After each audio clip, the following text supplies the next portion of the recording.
showers and wash basins at one end, and on the opposite wall, tiers of lockers and a large hanging cupboard. Will took a seat, and while his companions lathered themselves at the basins, went on with their conversations. Would it be permissible, he asked, for a miscegenated alien to try a truth and beauty pill? The answer was another question. Is your liver in good order? Dr. Robert inquired. Excellent. And you don't seem to be more than mildly schizophrenic, so I can't see any counterindication. Then I can make the experiment? Whenever you like. He stepped into the nearest shower stall and turned on the water. Vijaya followed suit. Aren't you supposed to be intellectuals? Will asked when the two men had emerged again and were drying themselves. We do intellectual work, Vijaya answered. Then why all this horrible honest toil? For a very simple reason. This morning I had some spare time. So did I, said Dr. Robert.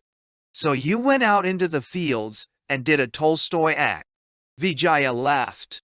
You seem to imagine we do it for ethical reasons. Don't you? Certainly not. I do muscular work because I have muscles, and if I don't use my muscles, I shall become a bad-tempered sitting at. With nothing between the cortex and the buttocks, said Dr. Robert W. Or rather with everything, but in a condition of complete unconsciousness and toxic stagnation. Western intellectuals are all sitting addicts. That's why most of you are so repulsively unwholesome. In the past, even a duke had to do a lot of walking, even a moneylender, even a metaphysician. And when they weren't using their legs, they were jogging about on horses. Whereas now, from the tycoon to his typist, from the logical positivist to the positive thinker, you spend 9/10 of your time on foam rubber. Spongy seats for spongy bottoms. At home, in the office, in cars and bars, in planes and trains and buses. No moving of legs, no struggles with distance and gravity. Just lifts and planes and cars. Just foam rubber and an eternity of sitting. The life force that used to find an outlet through striped muscle gets turned back on the viscera and the nervous system and slowly destroys them. So you take to digging and delving as a form of therapy? Ace prevention, to make therapy unnecessary. In Pala, even a professor, even a government official, generally puts in 2 hours of digging and delving each day. As part of his duties, and as part of his pleasure. Will made a grimace. It wouldn't be part of my pleasure. That's because you weren't taught to use your mind-body in the right way, Vijaya explained. If you'd been shown how to do things with the minimum of strain and the maximum of awareness, you'd enjoy even honest toil. I take it that your children all get this kind of training from the first moment they start doing for themselves. For example, what's the proper way of handling yourself while you're buttoning your clothes? And suiting action to words, Vijaya started to button the shirt he had just slipped into. We answer the question by actually putting their heads and bodies into the physiologically best position. And we encourage them, at the same time, to notice how it feels to be in the physiologically best position, to be aware of what the process of doing up buttons consists of in terms of touches and pressures and muscular sensation. By the time they're 14, they've learned how to get the most and the best, objectively and subjectively, out of any activity they may undertake. And that's when we start them working 90 minutes a day at some kind of manual job. No, back to good old child labor. Or rather, said Dr. Robert, forward from bad new child idleness. You don't allow your teenagers to work, so they have to blow off steam in delinquency or else throttle down steam till they're ready to become domesticated sitting addicts. And now, he added, it's time to be going. I'll lead the way. You. In the laboratory when they entered, Murugan was in the act of locking his briefcase against all prying eye. I'm ready, he said, and, tucking the 1,358 pages of the Newest Testament under his arm, he followed them out into the sunshine. A few minutes later, crammed into an ancient jeep, The four of them were rolling along the road that led, past the paddock of the White Bull, past the Lotus Pool and the huge stone Buddha, out through the gate of the station compound to the highway. "I'm sorry we can't provide more comfortable transportation," said Vijaya, as they bumped and rattled along. Will patted Murugan's knee. "This is the man you should be apologizing to," he said. "The one whose soul yearns for jaguars and thunderbirds." "It's a yearning, I'm afraid," said Dr. Robert from the back seat, "that will have to remain unsatisfied." Murugan made no comment, but smiled the secret contemptuous smile of one who knows better. "We can't import toys," Dr. Robert went on. "Only essentials. Such as... You'll see in a moment." They rounded a curve, and there beneath them were the thatched roofs and tree-shaded gardens of a considerable village. Vijaya pulled up at the side of the road and turned off the motor. "You're looking at New Rothamsted," he said. "Elias Medallia. Rice, vegetables, poultry, fruit. Not to mention 2 potteries and a furniture factory. Hence those wires." He waved his hand in the direction of the long row of pylons that climbed up the terraced slope behind the village, dipped out of sight over the ridge, and reappeared far away, marching up from the floor of the next valley towards the green belt of mountain jungle and the cloudy peaks beyond and above. "That's one of the indispensable imports, electrical equipment. And when the waterfalls have been harnessed and you've strung up the transmission lines, here's something else with a high priority." He directed a pointing finger at a windowless block of cement that rose incongruously from among the wooden houses near the upper entrance to the village. "What is it?" Will asked. "Some kind of electric oven?" "No, the kilns are over on the other side of the village. This is the communal freezer. In the old days," Dr. Robert explained, "we used to lose about half of all the perishables we produced. Now we lose practically nothing. Whatever we grow is for us, not for the circumambient bacteria. So now you have enough to eat. More than enough. We eat better than any other country in Asia, and there's a surplus for export." Lenin used to say that electricity plus socialism equals communism. Our equations are rather different. Electricity minus heavy industry plus birth control equals democracy and plenty. Electricity plus heavy industry minus birth control equals misery, totalitarianism, and war. Not Incidentally, Will asked, "Who owns all this? Are you capitalists or state socialists?" "Neither. Most of the time we're cooperators. Polynese agriculture has always been an affair of terracing and irrigation. But terracing and irrigation call for pooled efforts and friendly agreements. Cutthroat competition isn't compatible with rice growing in a mountainous country.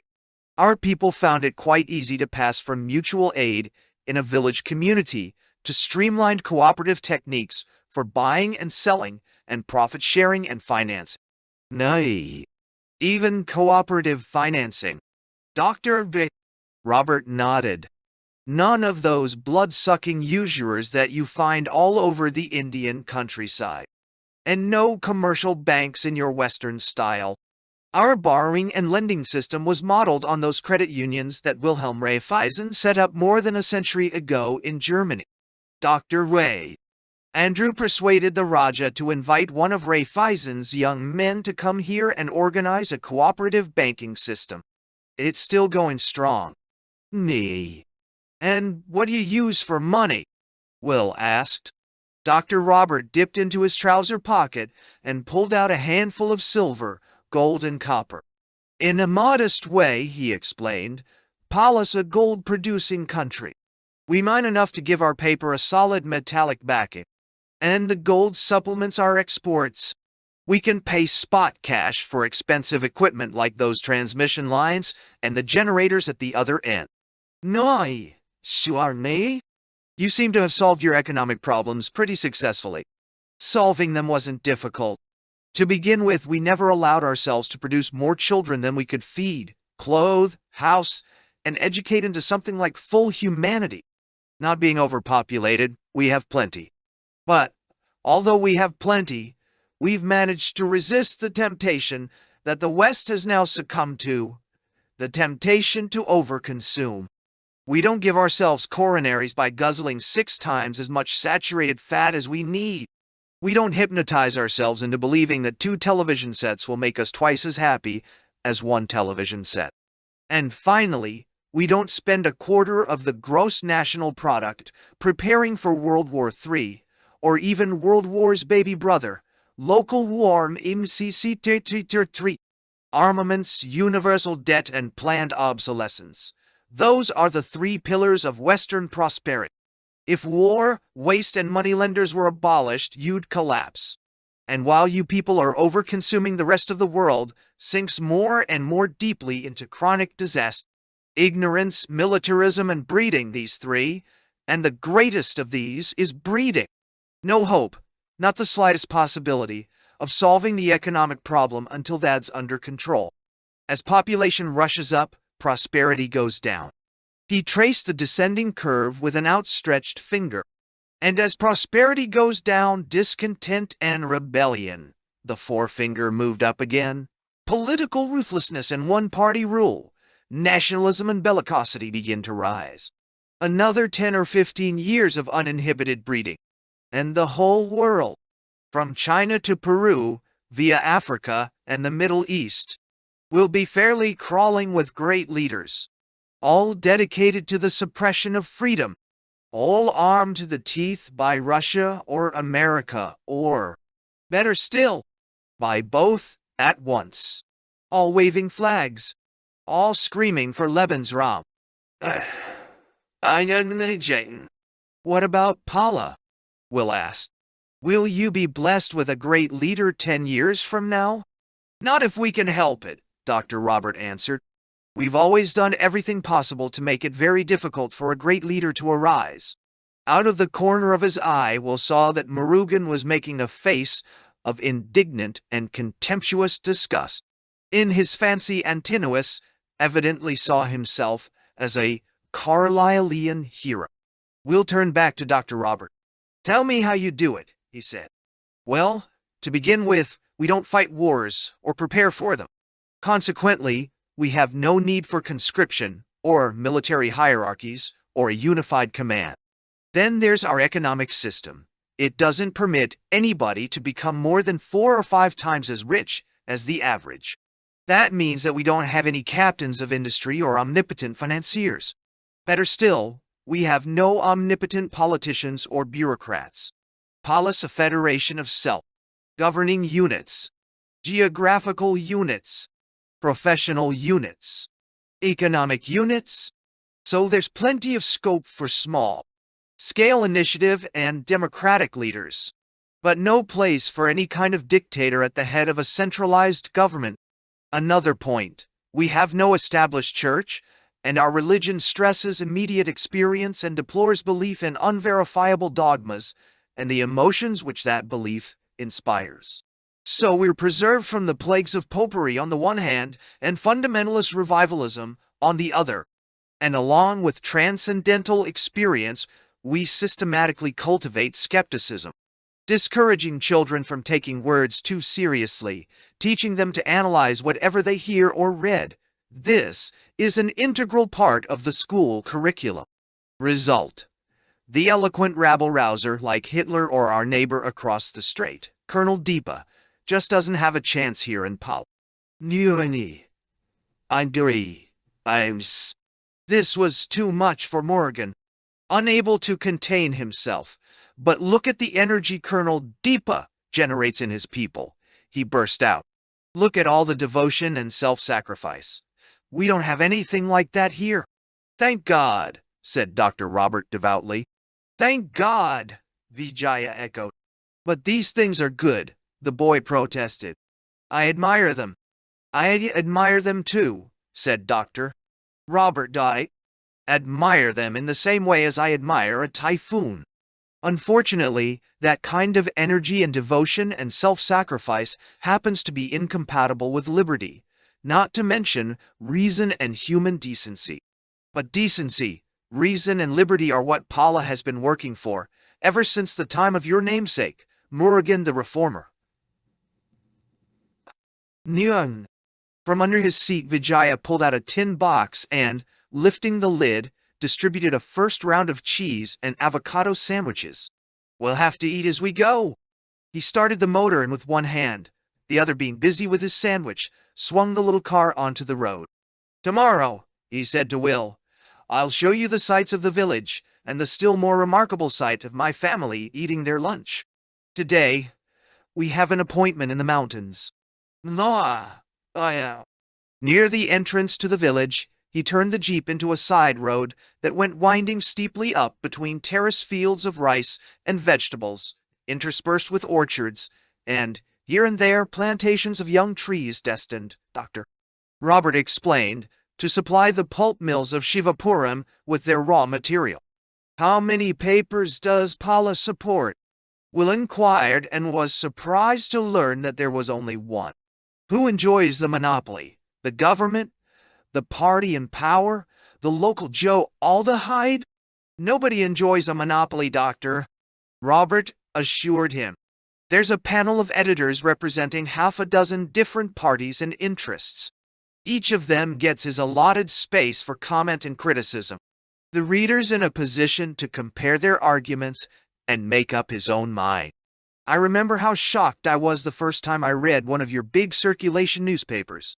The bias of the headlines, the systematic one-sidedness of the reporting and the commentaries, the catchwords and slogans instead of argument. No serious appeal to reason. Instead, a systematic effort to install conditioned reflexes in the minds of the voters. And, for the rest, crime, divorce, anecdotes, twaddle, anything to keep them distracted, anything to prevent them from thinking. What's this?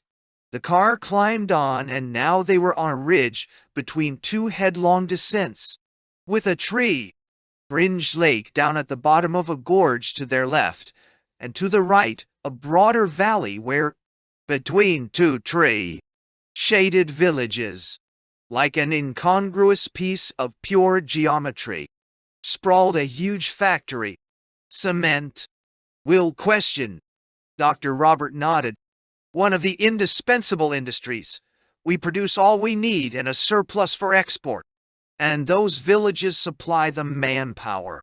In the intervals of agriculture and work in the forest and the sawmills. Does that kind of part-time system work well? It depends what you mean by, well. It doesn't result in maximum efficiency. But then in Pala, maximum efficiency isn't the categorical imperative that it is with you. You think first of getting the biggest possible output in the shortest possible time. We think first of human beings and their satisfactions. Changing jobs doesn't make for the biggest output in the fewest days. But most people like it better than doing one kind of job all their lives. If it's a choice between mechanical efficiency and human satisfaction, we choose satisfaction. No.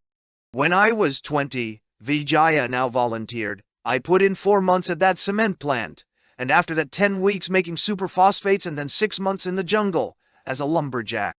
All this ghastly honest toil. 20 years earlier, said Dr.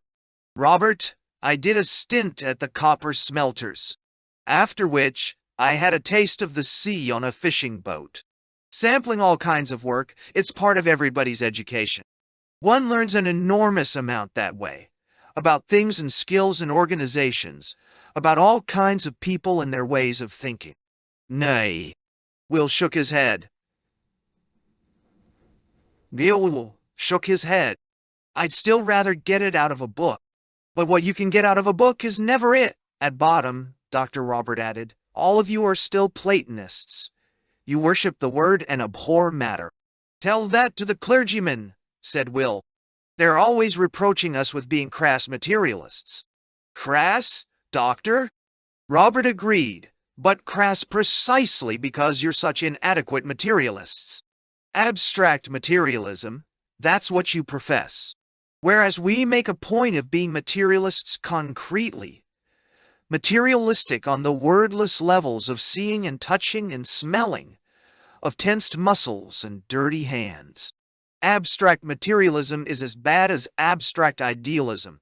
It makes immediate spiritual experience almost impossible. Sampling different kinds of work in concrete materialism is the first indispensable step in our education for concrete spirituality. Wow! But even the most concrete materialism, Vijaya qualified, won't get you very far unless you're fully conscious of what you're doing and experiencing. You've got to be completely aware of the bits of matter you're handling, the skills you're practicing, the people you work with. Why, indeed. Quite right, said Dr. Robert. Do. I ought to have made it clear that concrete materialism is only the raw stuff of a fully human life. It's through awareness, complete and constant awareness, that we transform it into concrete spirituality. Be fully aware of what you're doing, and work becomes the yoga of work. Play becomes the yoga of play. Everyday living becomes the yoga of everyday living. Aye. Will thought of Ranga and the little nurse. And what about love? Dr. Robert nodded. That too. Awareness transfigures it, turns lovemaking into the yoga of lovemaking. Murugan gave an imitation of his mother, looking shocked. Psychophysical means to a transcendental end, said Vijaya, raising his voice against the grinding screech of the low gear into which he had just shifted. That, primarily, is what all these yogas are. But they're also something else. They're also devices for dealing with the problems of power. He shifted back to a quieter gear and lowered his voice to its normal tone. The problems of power, he repeated. And they confront you on every level of organization, every level, from national governments down to nurseries and honeymooning couples. For it isn't merely a question of making things hard for the great leaders. There are all the millions of small-scale tyrants and persecutors, all the mute inglorious Hitlers, the village Napoleons, the Calvins and Torquemadas of the family. Not to mention all the brigands and bullies stupid enough to get themselves labeled as criminals. How does one harness the enormous power these people generate and set it to work in some useful way, or at least prevent it from doing harm? No. That's what I want you to tell me, said Will. Where do you start? We start everywhere at once, Vijaya answered. But since one can't say more than one thing at a time, let's begin by talking about the anatomy and physiology of power. Tell him about your biochemical approach to the subject, Dr. Rob. It started, said Dr. Robert, nearly 40 years ago while I was studying in London. Started with prison visiting on weekends and reading history whenever I had a free evening. History and prisons, he repeated. I discovered that they were closely related. The record of the crimes, follies, and misfortunes of mankind, that's given, isn't it? And the place where unsuccessful crimes and follies are visited with a special kind of misfortune. Reading my books and talking to my jailbirds, I found myself asking questions. What kind of people became dangerous delinquents? The grand delinquents of the history books, the little ones of Pentonville and Wormwood Scrubs. What kinds of people are moved by the lust for power, the passion to bully and domineer? And the ruthless ones, the men and women who know what they want and have no qualms about hurting and killing in order to get it. The monsters who hurt and kill, not for profit, but gratuitously. Because hurting and killing are such fun. Who are they? I used to discuss these questions with the experts, doctors, psychologists, social scientists, teachers. Mantegazza and Galton had gone out of fashion, and most of my experts assured me that the only valid answers to these questions were answers in terms of culture, economics, and the family. It was all a matter of mothers and toilet training, of early conditioning and traumatic environments. I was only half convinced. Mothers and toilet training and the circumambient nonsense, these were obviously important. But were they all important? In the course of my prison visiting, I'd begun to see evidence of some kind of a built-in pattern, or rather of two kinds of built-in patterns. For dangerous delinquents and power-loving troublemakers don't belong to a single species. Most of them, as I was beginning to realize even then, belong to one or other of two distinct and dissimilar species, the muscle people and the Peter Pan. I've specialized in the treatment of Peter Pans. Matey, and the boys who never grow up. Will queried. Never is the wrong word. In real life, Peter Pan always ends by growing up. He merely grows up too late, grows up physiologically more slowly than he grows up in terms of birthdays. What about girl Peter Pans? They're very rare, but the boys are as common as blackberries. You can expect one Peter Pan among every 5 or 6 male children. And among problem children, among the boys who can't read, won't learn, don't get on with anyone, and finally turn to the more violent forms of delinquency, 7 out of 10 turn out. If you take an X-ray of the bones of the wrist to be Peter Pan, the rest are mostly muscle people of one sort or another. Nah, I'm trying to think, said Will, of a good historical example of a delinquent Peter Pan. You don't have to go far afield. The most recent, as well as the best and biggest, was Adolf Hitler. Hitler? Morgan's tone was one of shocked astonishment. Hitler was evidently one of his heroes. Read the Führer's biography, said Dr. Robert Dyke. A Peter Pan if ever there was one. Hopeless at school. Incapable either of competing or cooperating. Envying all the normally successful boys, and, because he envied, hating them, and to make himself feel better, despising them as inferior beings. Then came the time for puberty. But Adolf was sexually backward. Other boys made advances to girls, and the girls responded. Adolf was too shy, too uncertain of his manhood, and all the time incapable of steady work, at home only in the compensatory other world of his fancy. There, at the very least, he was Michelangelo. Here, unfortunately, he couldn't draw.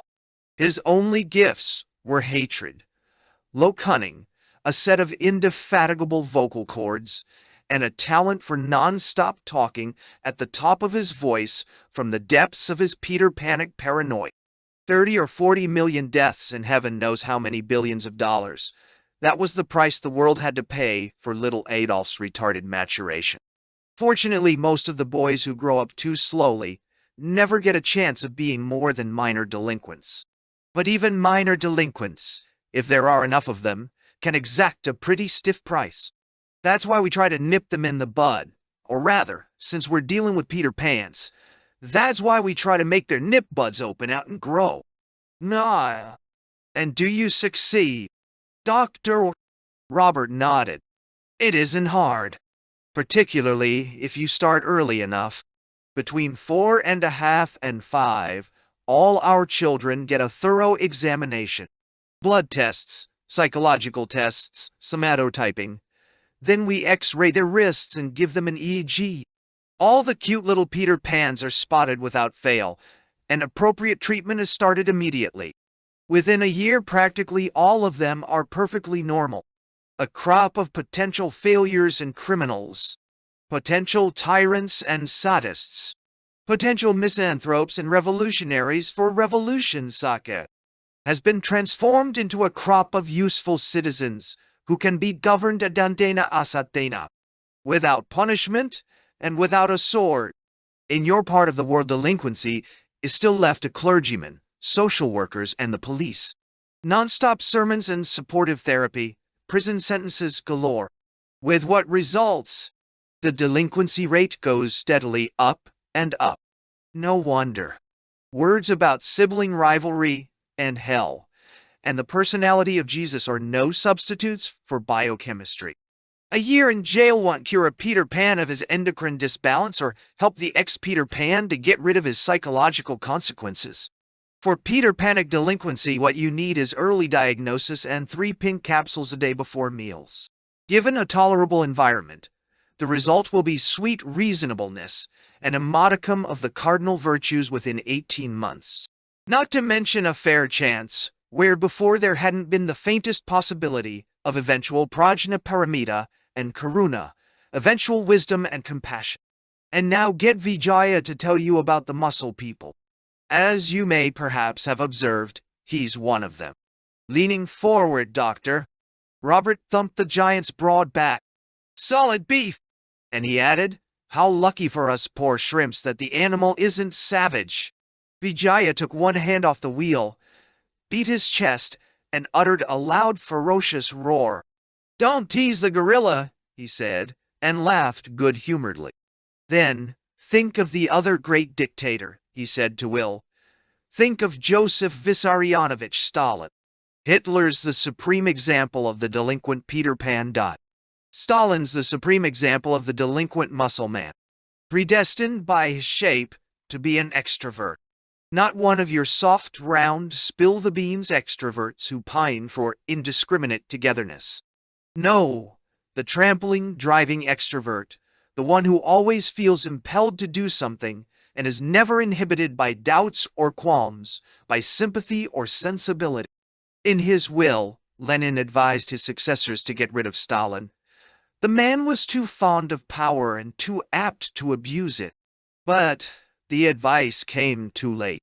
Stalin was already so firmly entrenched that he couldn't be ousted. 10 years later, his power was absolute. Trotsky had been scotched. All his old friends had been bumped off. Now, like God among the choiring angels, he was alone in a cozy little heaven peopled only by flatterers and yes-men. And all the time he was ruthlessly busy, liquidating kulaks, organizing collectives, building an armament industry, shifting reluctant millions from farm to factory. Working with a tenacity, a lucid efficiency, of which the German Peter Pan, with his apocalyptic fantasies and his fluctuating moods, was utterly incapable. And in the last phase of the war, compare Stalin's strategy with Hitler's. Cool calculation pitted against compensatory daydreams, clear-eyed realism against the rhetorical nonsense that Hitler had finally talked himself into believing. Two monsters equal in delinquency, but profoundly dissimilar in temperament, in unconscious motivation, and finally, in efficiency. Peter Pans are wonderfully good at starting wars and revolutions, but it takes muscle men to carry them through to a successful conclusion. "Here's the jungle," Vijaya added in another tone, waving a hand in the direction of a great cliff of trees that seemed to block their further ascent. A moment later, they had left the glare of the open hillside and had plunged into a narrow tunnel of green twilight that zigzagged up between walls of tropical foliage. Creepers dangled from the overarching branches, and between the trunks of huge trees grew ferns and dark-leaved rhododendrons, with a dense profusion of shrubs and bushes that for Will, as he looked about him, were namelessly unfamiliar. The air was stiflingly damp, and there was a hot, acrid smell of luxuriant green growth, and of that other kind of life which is decay. Muffled by the thick foliage, Will heard the ringing of distant axes, the rhythmic screech of a saw. The road turned yet once more, and suddenly the green darkness of the tunnel gave place to sunshine. They had entered a clearing in the forest. Tall and broad-shouldered, half a dozen almost naked woodcutters were engaged in lopping the branches from a newly felled tree. In the sunshine, hundreds of blue and amethyst butterflies chased one another, fluttering and soaring in an endless random dance. Over a fire at the further side of the clearing, an old man was slowly stirring the contents of an iron cauldron. Nearby, a small tame deer, fine-limbed and elegantly dappled, was quietly grazing. "Old friends," said Vijaya, and shouted something in Palanese. The woodcutters shouted back and waved their hands. Then the road swung sharply to the left, and they were climbing again up the green tunnel between the trees. "Talk of muscle men," said Will as they left the clearing. "Those were really splendid specimens." "That kind of physique," said Vijaya, "is a standing temptation. And yet among all these men, and I've worked with scores of them, I've never met a single bully, a single potentially dangerous power lover.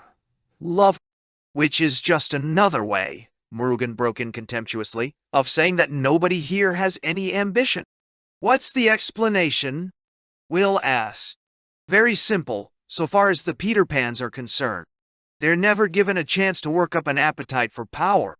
We cure them of their delinquency before it's had time to develop. But the muscle men are different. They're just as muscular here, just as tramplingly extroverted as they are with you.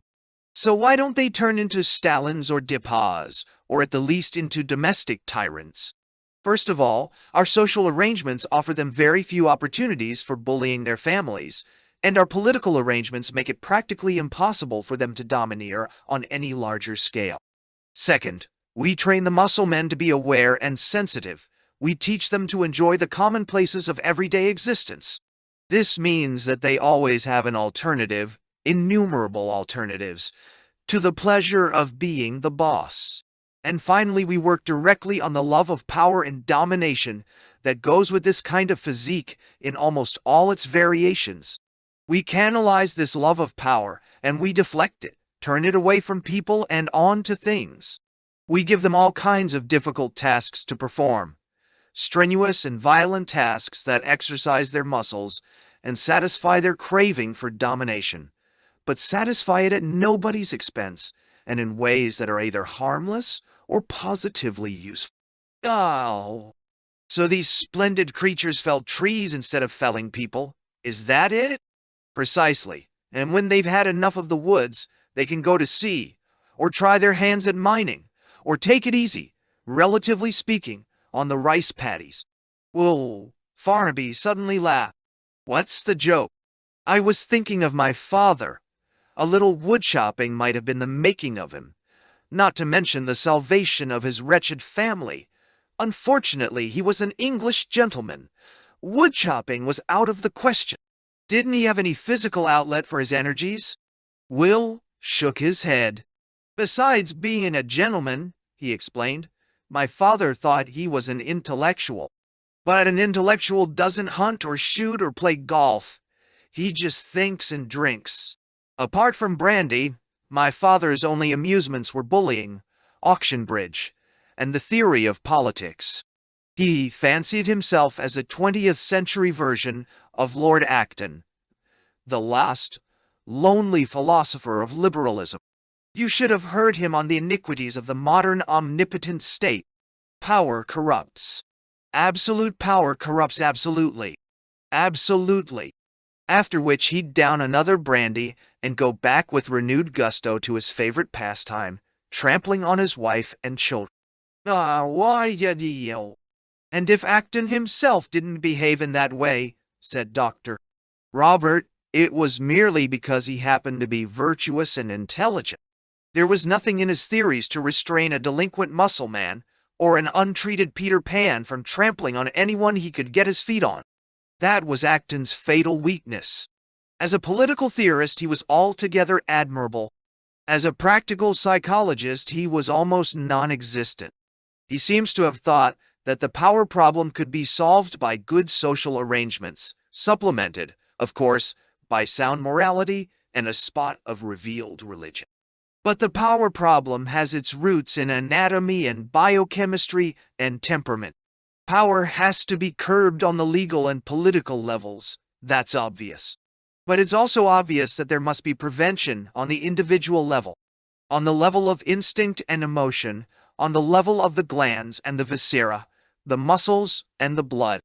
If I can ever find the time, I'd like to write a little book on human physiology in relation to ethics, religion, politics, and law. Politics and law. No. Law, Will echoed. I was just going to ask you about law. Are you absolutely swordless and punishmentless? Or do you still need judges and policemen? We still need them, said Dr. Robert. But we don't need nearly so many of them as you do.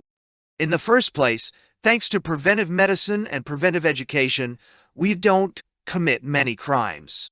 And in the second place, most of the few crimes that are committed are dealt with by the criminals. Group therapy within a community that has assumed group responsibility for the delinquent. And in difficult cases, the group therapy is supplemented by medical treatment and a course of moksha medicine experiences, directed by somebody with an exceptional degree of insight. So where do the judges come in? The judge listens to the evidence, decides whether the accused person is innocent or guilty, and if he's guilty, remands him to his MAC, and where it seems advisable, to the local panel of medical and mycomystical experts. At stated intervals, the experts and the MAC report back to the judge. When the reports are satisfactory, the case is closed. And if they're never satisfactory, in the long run, said Dr. Robert, they always are. There was a silence. Did you ever do any rock climbing? Vijaya suddenly asked. Will laughed. How do you think I came by my game leg? That was forced climbing. Did you ever climb for fun? Enough, said Will, to convince me that I wasn't much good at it. Vijaya glanced at Morrigan. What about you while you were in Switzerland? The boy blushed deeply and shook his head.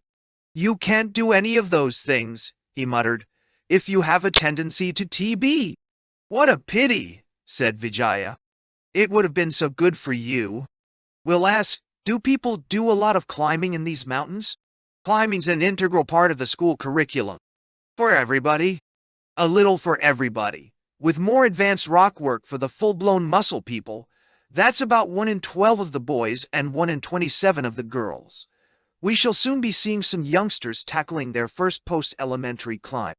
The green tunnel widened, brightened, and suddenly they were out of the dripping forest on a wide shelf of almost level ground, walled in on 3 sides by red rocks that towered up 2,000 feet and more into a succession of jagged crests and isolated pinnacles.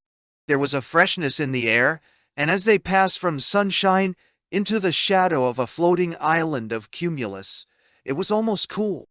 Doctor? Robert leaned forward and pointed, through the windshield, at a group of white buildings on a little knoll near the center of the plateau. That's the high-altitude station, he said. 7,000 feet up, with more than 5,000 acres of good flat land, where we can grow practically anything that grows in southern Europe. Wheat and barley, green peas and cabbages, lettuce and tomatoes. The fruit won't set where night temperatures are over 68. Gooseberries, strawberries, walnuts, greengages, peaches, apricots. Plus all the valuable plants that are native to high mountains at this latitude, including the mushrooms that our young friend here so violently disapproves of. Is this the place we're bound for? Will asked. No, we're going higher. Doctor. Robert pointed to the last outpost of the range, a ridge of dark red rock, from which the land sloped down on one side to the jungle, and on the other mounted precipitously towards an unseen summit lost in the clouds. Up to the old Shiva temple where the pilgrims used to come every spring and autumn equinox. It's one of my favorite places in the whole island. When the children were small, we used to go up there for picnics, Lakshmi and I, almost every week.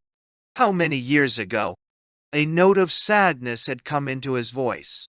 He sighed, and leaning back in his seat, closed his eyes. They turned off the road that led to the high-altitude station and began to climb again.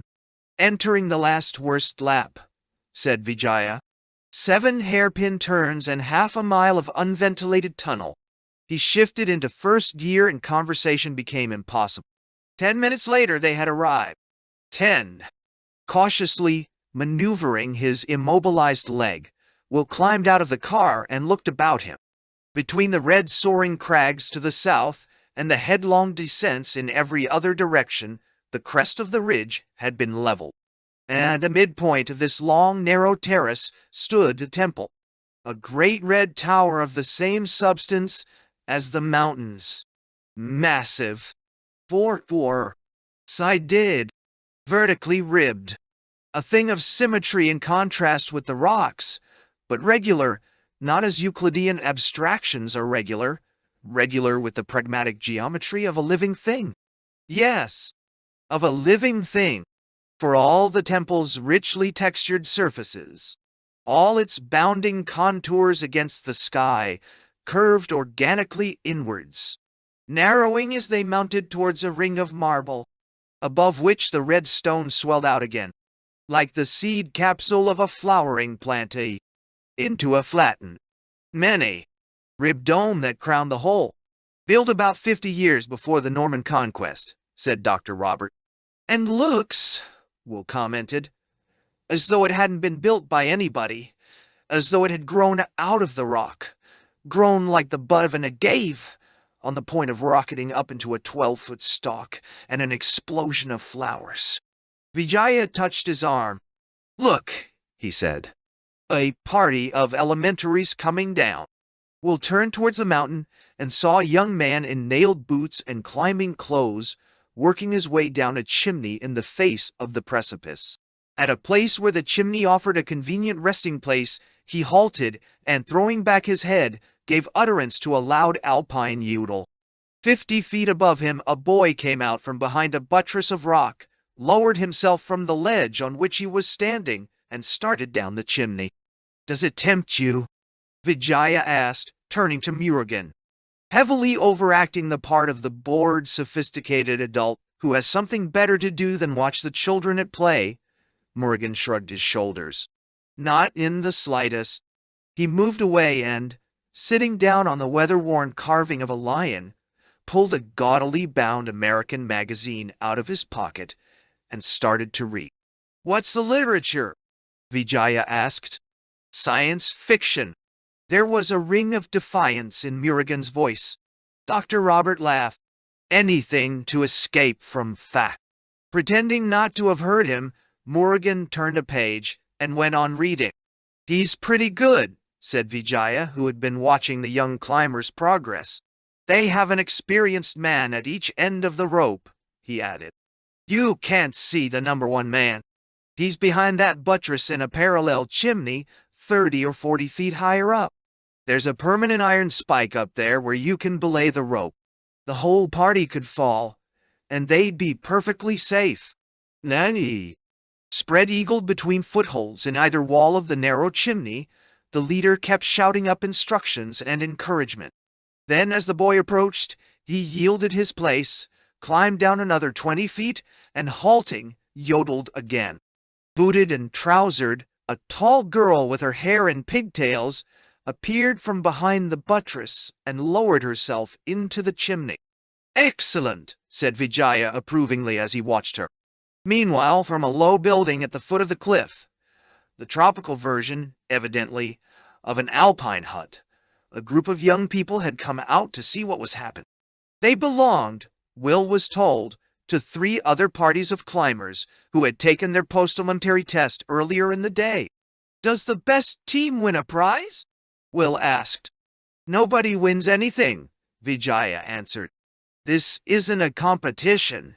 It's more like an ordeal. An ordeal, Doctor, Robert explained, which is the first stage of their initiation out of childhood into adolescence. An ordeal that helps them to understand the world they'll have to live in, helps them to realize the omnipresence of death, the essential precariousness of all existence. But after the ordeal comes the revelation. In a few minutes, these boys and girls will be given their first experience of the moksha medicine.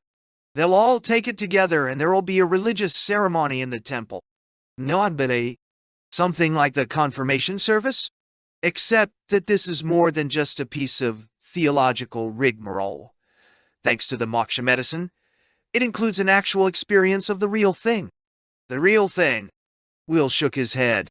Is there such a thing? I wish I could believe it. You're not being asked to believe it, said Dr. Robert D. The real thing isn't a proposition. It's a state of being. We don't teach our children creeds, or get them worked up over emotionally charged symbols. When it's time for them to learn the deepest truths of religion, we set them to climb a precipice and then give them 400 milligrams of revelation. 2 first-hand experiences of reality, from which any reasonably intelligent boy or girl can derive a very good idea of what's what. And don't forget the dear old power problem, said Vijaya. Rock climbing's a branch of applied ethics. It's another preventive substitute for bullying. So my father ought to have been an alpinist as well as a woodchop. One may laugh, said Vijaya, duly laughing, but the fact remains that it works. It works. First and last, I've climbed my way out of literally scores of the ugliest temptations to throw my weight around, and my weight being considerable, he added. Incitements were correspondingly strong.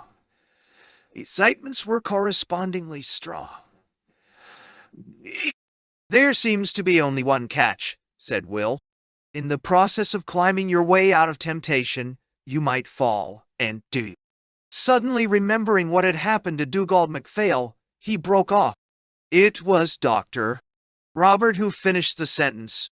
Might fall, he said slowly, and kill yourself. Dugald was climbing alone, he went on after a little pause. Nobody knows what happened. The body wasn't found till the next day. There was a long silence. Do you still think this is a good idea? Will asked, pointing with his bamboo staff at the tiny figures crawling so laboriously on the face of that headlong wilderness of naked rock. I still think it's a good idea, said Dr. Robert. But poor Susila. Yes, poor Susila, Dr. Robert repeated. And poor children, poor Lakshmi, poor me. But if Dugald hadn't made a habit of risking his life, it might have been poor everybody for other reasons. Better court the danger of killing yourself than court the danger of killing other people, or at the very least, making them miserable. Hurting them because you're naturally aggressive and too prudent or too ignorant to work off your aggression on a precipice. And now, he continued in another tone, I want to show you the view, and I'll go and talk to those boys and girls. Vijaya walked away towards the group at the foot of the red crags. Leaving Murugan to his science fiction, Will followed Dr. Robert through a pillared gateway and across the wide stone platform that surrounded the temple. At one corner of this platform stood a small domed pavilion. They entered and, crossing to the wide unglazed window, looked out. Rising to the line of the horizon, like a solid wall of jade and lapis, was the sea. Below them, after a sheer fall of 1,000 feet, lay the green of the jungle. Beyond the jungle, folded vertically into comb and buttress, terraced horizontally into a huge man-made staircase of innumerable fields. The lower slopes went steeply down into a wide plain, at whose furthest verge, between the market gardens and the palm-fringed beach, stretched a considerable city. Seen from this high vantage point in its shining completeness, it looked like the tiny, meticulous painting of a city in a medieval book of hours. There's Shivapuram, said Dr. Robert. And that complex of buildings on the hill beyond the river, that's the great Buddhist temple. A little earlier than Borobudur, and the sculpture is as fine as anything in further India. There was a silence. This little summer house, he resumed, is where we used to eat our picnics when it was raining. I shall never forget the time when Dugald, he must have been about 10, amused himself by climbing up here on the window ledge and standing on one leg in the attitude of the dancing Shiva. Poor Lakshmi, she was scared out of her wits. But Dugald was a born steeplejack, which only makes the accident even more incomprehensible. He shook his head. Then after another silence, the last time we all came up here, he said, was 8 or 9 months ago. Dugald was still alive, and Lakshmi wasn't yet too weak for a day's outing with her grandchildren. He did that Shiva stunt again for the benefit of Tom Krishna and Mary Sarojini diet. On one leg, and he kept his arms moving so fast that one could have sworn there were 4 of them. Dr. Robert broke off. Picking up a flake of mortar from the floor, he tossed it out of the window. Down, down, down. Empty space. Pascal, Ave, son Gaufre. How strange that this should be at once the most powerful symbol of death and the most powerful symbol of the fullest, intensest life. Suddenly, his face lighted up. Do you see that hawk? A hawk? Dr. War. Robert pointed to where, halfway between their eyrie and the dark roof of the forest, a small brown incarnation of speed and rapine lazily wheeled on unmoving wing. It reminds me of a poem that the old Raja once wrote about this place. Doctor. Robert was silent for a moment, then started to recite. Up here, you ask me? Up here aloft where Shiva dances above the world. What the devil do I think I'm doing? No answer, friend, except that hawk below us turning, those black and arrowy swifts, trailing long silver wires across the air, the shrillness of their crying. How far, you say, from the hot plains? How far, reproachfully, from all my people? And yet, how close? For here between the cloudy sky and the sea below, suddenly visible, I read their luminous secret and my own. And the secret, I take it, is this empty space. Or rather what this empty space is the symbol of, the Buddha nature in all our perpetual perishing. Which reminds me. He looked at his watch. What's next on the program? Will asked as they stepped out into the glare. The service in the temple, Doctor, Robert answered. The young climbers will offer their accomplishment to Shiva, in other words, to their own suchness visualized as God. After which they'll go on to the second part of their initiation, the experience of being liberated from themselves. By means of the moksha medicine? Dr. Robert nodded. Their leaders give it them before they leave the climbing association's hut.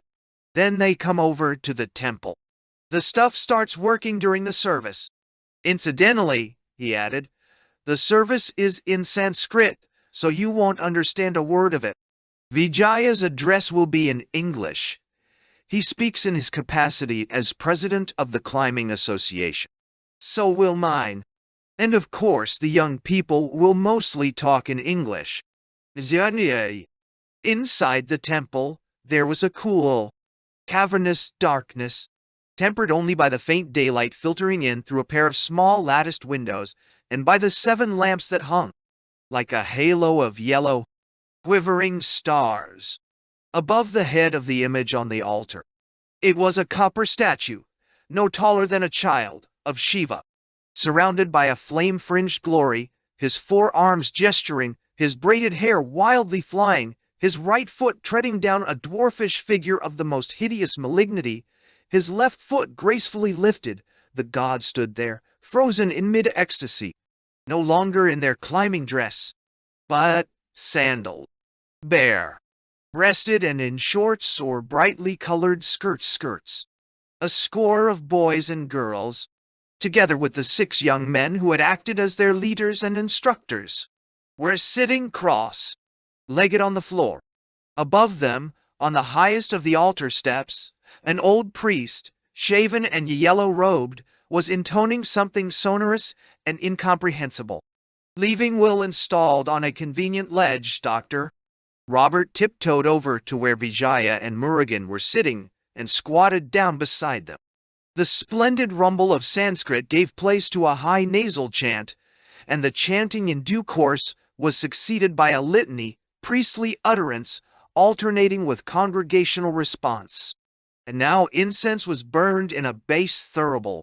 The old priest held up his 2 hands for silence, and through a long pregnant time of the most perfect stillness, the thread of gray incense smoke rose straight and unwavering before the god. Then as it met the draught from the windows broke and was lost to view in an invisible cloud that filled the whole dim space with the mysterious fragrance of another world.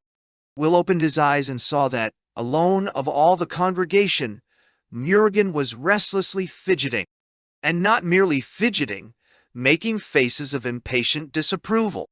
He himself had never climbed, therefore climbing was merely silly. He himself had always refused to try the moksha medicine.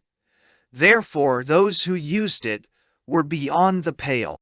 His mother believed in the ascended masters and chatted regularly with Kuthumi. Therefore the image of Shiva was a vulgar idol. What an eloquent pantomime, Will thought, as he watched the boy. But alas for poor little Murugan, nobody was paying the slightest attention to his antics. Shivaya Nama, said the old priest, breaking the long silence, and again, Shivaya Nama. He made a beckoning gesture. Rising from her place, the tall girl whom Will had seen working her way down the precipice mounted the altar steps. Standing on tiptoe, her oiled body gleaming like a second copper statue in the light of the lamps, she hung a garland of pale yellow flowers on the uppermost of Shiva's two left arms. Then, laying palm to palm, she looked up into the god's serenely smiling face, and, in a voice that faltered at first, but gradually grew steadier, began to speak. "Oh, you the creator, you the destroyer, you who sustain and make an end, who in sunlight dance among the birds and the children at their play, who at midnight dance among corpses in the burning grounds, you Shiva, you dark and terrible Bhairava, you suchness and illusion, the void and all things.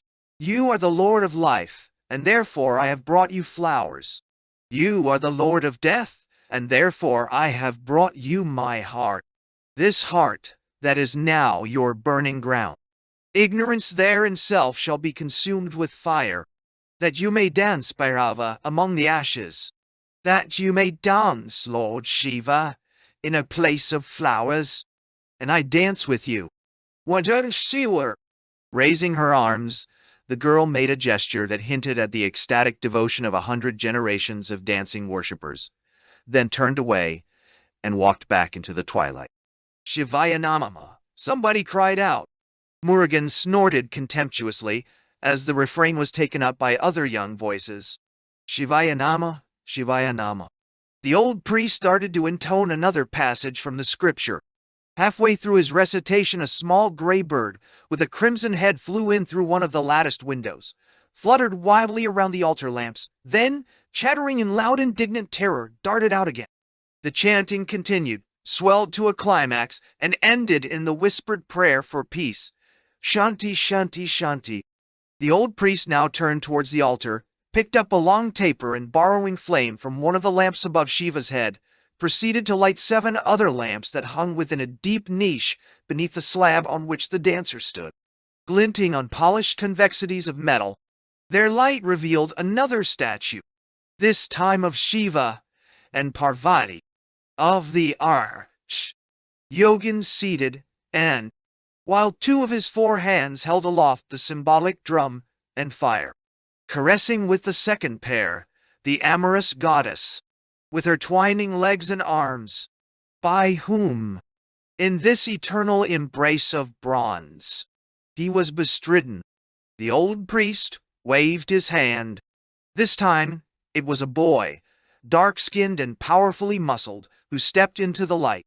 Bending down, he hung the garland he was carrying about Parvati's neck.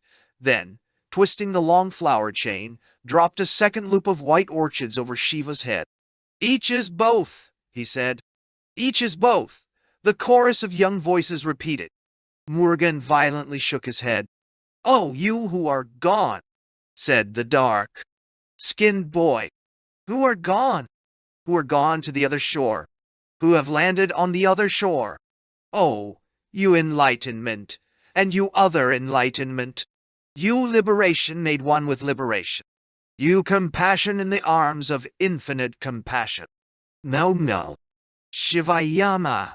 He went back to his place. There was a long silence. Then Vijaya rose to his feet and began to speak. "Danger," he said, and again, "danger." Danger deliberately and yet lightly accepted. Danger shared with a friend, a group of friends. Shared consciously, shared to the limits of awareness, so that the sharing and the danger become a yoga. 2 friends roped together on a rock face. Sometimes 3 friends or 4. Each totally aware of his own straining muscles, his own skill, his own fear, and his own spirit transcending the fear. And each, of course, aware at the same time of all the others concerned for them, doing the right things to make sure that they'll be safe. Life at its highest pitch of bodily and mental tension. Life more abundant, more inestimably precious, because of the ever-present threat of death. But After the yoga of danger, there's the yoga of the summit, the yoga of rest and letting go, the yoga of complete and total receptiveness, the yoga that consists in consciously accepting what is given as it is given, without censorship by your busy moralistic mind, without any additions from your stock of second-hand ideals, your even larger stock of wishful fantasies. You just sit there with muscles relaxed and a mind open to the sunlight and the clouds, open to distance and the horizon, open in the end to that formless, wordless naught, thought which the stillness of the summit permits you to divine, profound and enduring, within the twittering flux of your everyday thinking. And now it's time for the descent, time for a second bout of the yoga of danger, time for a renewal of tension and the awareness of life in its glowing plenitude as you hang precariously on the brink of destruction. Then at the foot of the precipice you unrope, you go striding down the rocky path toward the first trees. And suddenly you are in the forest, and another kind of yoga is called for. The yoga of the jungle. The yoga that consists of being totally aware of life at the near point. Jungle life, in all its exuberance and its rotting, crawling squalor, all its melodramatic ambivalence of orchids and centipedes, of leeches and sunbirds, of the drinkers of nectar and the drinkers of blood. Life bringing order out of chaos and ugliness. Life performing its miracles of birth and growth, but performing them, it seems, for no other purpose than to destroy itself. Beauty and horror, beauty, he repeated, and horror. And then suddenly, as you come down from one of your expeditions in the mountains, suddenly you know that there's a reconciliation, and not merely a reconciliation, a fusion, an identity. Beauty made one with horror in the yoga of the jungle. Life reconciled with the perpetual imminence of death in the yoga of danger. Emptiness identified with selfhood in the Sabbath yoga of the summit. New. There was silence. Murugan yawned ostentatiously. The old priest lighted another stick of incense and, muttering, waved it before the dancer, waved it again around the cosmic lovemaking of Shiva and the goddess. Breathe deeply, said Vijaya, and as you breathe, pay attention to this smell of incense. Pay your whole attention to it. Know it for what it is, an ineffable fact beyond words, beyond reason and explanation. Know it in the raw. Know it as a mystery. Perfume, women, and prayer. Those were the three things that Muhammad loved above all others. The inexplicable data of breathed incense, touched skin, felt love and beyond them. The mystery of mysteries, the one in plurality, the emptiness that is all. The suchness totally present in every appearance, at every point and instant. So breathe, he repeated, breathe. And in a final whisper, as he sat down, breathe. Shivaya Nama, murmured the old priest ecstatically. Dr. Robert rose and started towards the altar, then halted, turned back, and beckoned to Will Farnaby. Come and sit with me, he whispered, when Will had caught up with him. I'd like you to see their faces. Shan't I be in the way? Robert shook his head, and together they moved forward, climbed, and 3/4 of the way up the altar stair, sat down side by side in the penumbra between darkness and the light of the lamps. Very quietly, Doctor. Robert began to talk about Shiva Natarara, the Lord of the Dance. Look at his image, he said. Look at it with these new eyes that the moksha medicine has given you. See how it breathes and pulses, how it grows out of brightness into brightness ever more intense, dancing through time and out of time, dancing everlastingly and in the eternal now, dancing in all the worlds at once. Look at him. Nay. Scanning those upturned faces, Will noted, now in one, now in another, the dawning illuminations of delight, recognition, understanding, the signs of worshipping wonder that quivered on the brinks of ecstasy or terror. Look closely, Doctor, Robert insisted. Look still more closely. Then, after a long minute of silence, dancing in all the worlds at once, he repeated, in all the worlds, and first of all in the world of matter. Look at the great round halo, fringed with the symbols of fire, within which the god is dancing. It stands for nature, for the world of mass and energy. Within it, Shiva Nataraja dances the dance of endless becoming and passing away.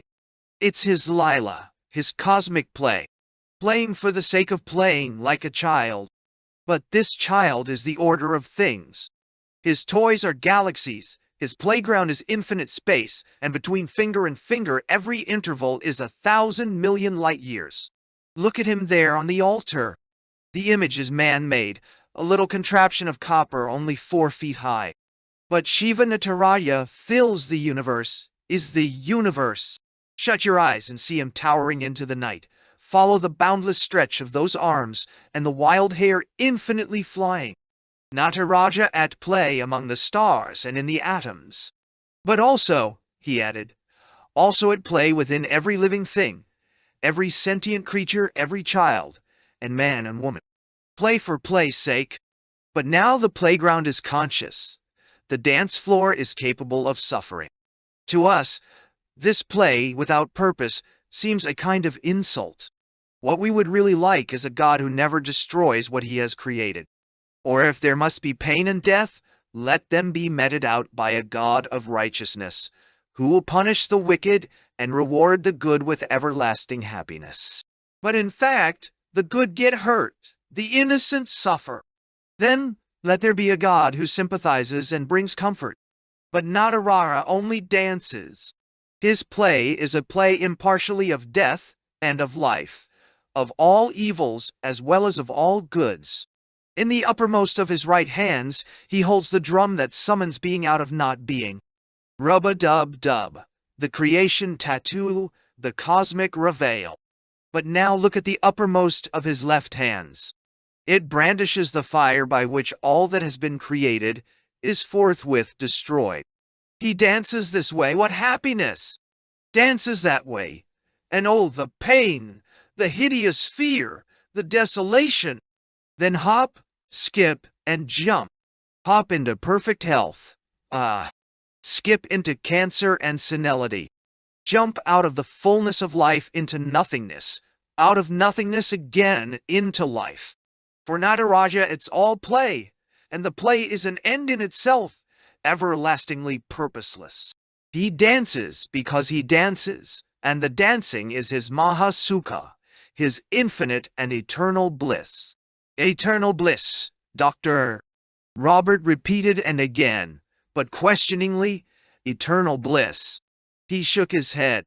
For us there's no bliss, only the oscillation between happiness and terror, and a sense of outrage at the thought that our pains are as integral a part of Nataraja's dance as our pleasures, our dying as our living. Let's quietly think about that for a little while. Ian. The seconds passed. The silence deepened. Suddenly, startlingly, one of the girls began to sob. Vijaya left his place, and kneeling down beside her, laid a hand on her shoulder. The sobbing died down. Suffering and sickness, Dr. Robert resumed at last.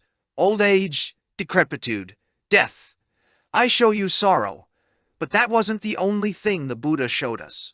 He also showed us the ending of sorrow. Shivaya Nama, the old priest cried triumphantly. Open your eyes again and look at Nataraja up there on the altar. Look closely. In his upper right hand, as you've already seen, he holds the drum that calls the world into existence, and in his upper left hand, he carries the destroying fire. Life and death, order and disintegration, impartially. But now look at Shiva's other pair of hands. The lower right hand is raised and the palm is turned outwards. What does that gesture signify? It signifies, don't be afraid, it's all right. But how can anyone in his senses fail to be afraid? How can anyone pretend that evil and suffering are all right, when it's so obvious that they're all wrong? Nataraja has the answer. Look now at his lower left hand. He's using it to point down at his feet. And what are his feet doing? Look closely and you'll see that the right foot is planted squarely on a horrible little subhuman creature.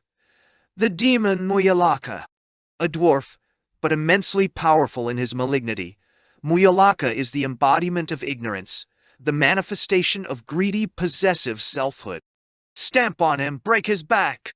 And that's precisely what Natarada is doing, trampling the little monster down under his right foot. But notice that it isn't at this trampling right foot that he points his finger. It's at the left foot, the foot that, as he dances, he's in the act of raising from the ground. And why does he point at it? Why? That lifted foot, that dancing defiance of the force of gravity, it's the symbol of release, of moksha, of liberation. Nataraja dances in all the worlds at once, in the world of physics and chemistry, in the world of ordinary, all too human experience, in the world finally of suchness, of mind, of the clear light. And now, Doctor, Robert went on after a moment of silence, I want you to look at the other statue, the image of Shiva and the goddess. Look at them there in their little cave of light. And now shut your eyes and see them again, shining alive, glorified. How beautiful! And in their tenderness, what depths of meaning! What wisdom beyond all spoken wisdoms in that sensual experience of spiritual fusion and atonement. Eternity in love with time. The one joined in marriage to the many, the relative made absolute by its union with the one. Nirvana identified with samsara, the manifestation in time and flesh and feeling of the Buddha nature. Now, one Umel, Shivaya Nama. The old priest lighted another stick of incense and softly, in a succession of long-drawn melismata, began to chant something in Sanskrit. On the young faces before him, Will could read the marks of a listening serenity, the hardly perceptible, ecstatic smile that welcomes a sudden insight, a revelation of truth or of beauty. In the background, meanwhile, Morgan sat wearily slumped against a pillar, picking his exquisitely Grecian nose. Liberation, Dr. G. Robert began again. The ending of sorrow, ceasing to be what you ignorantly think you are, and becoming what you are in fact. For a little while, thanks to the moksha medicine, you will know what it's like to be what in fact you are, what in fact you always have been. What a timeless bliss! But, like everything else, this timelessness is transient. Like everything else, it will pass.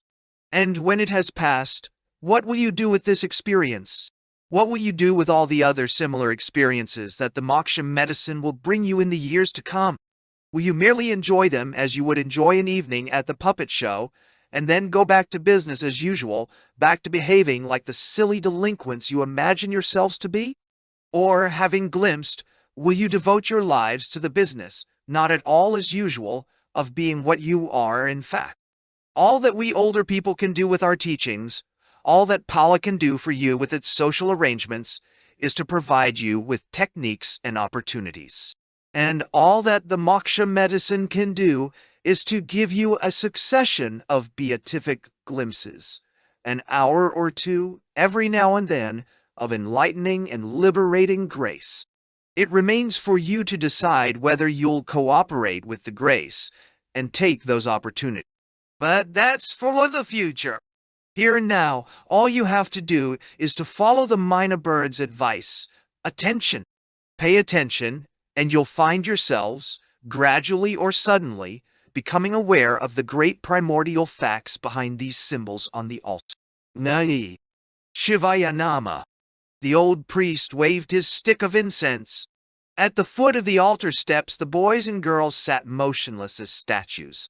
A door creaked. There was a sound of footsteps. Will turned his head and saw a short, thick-set man picking his way between the young contemplatives.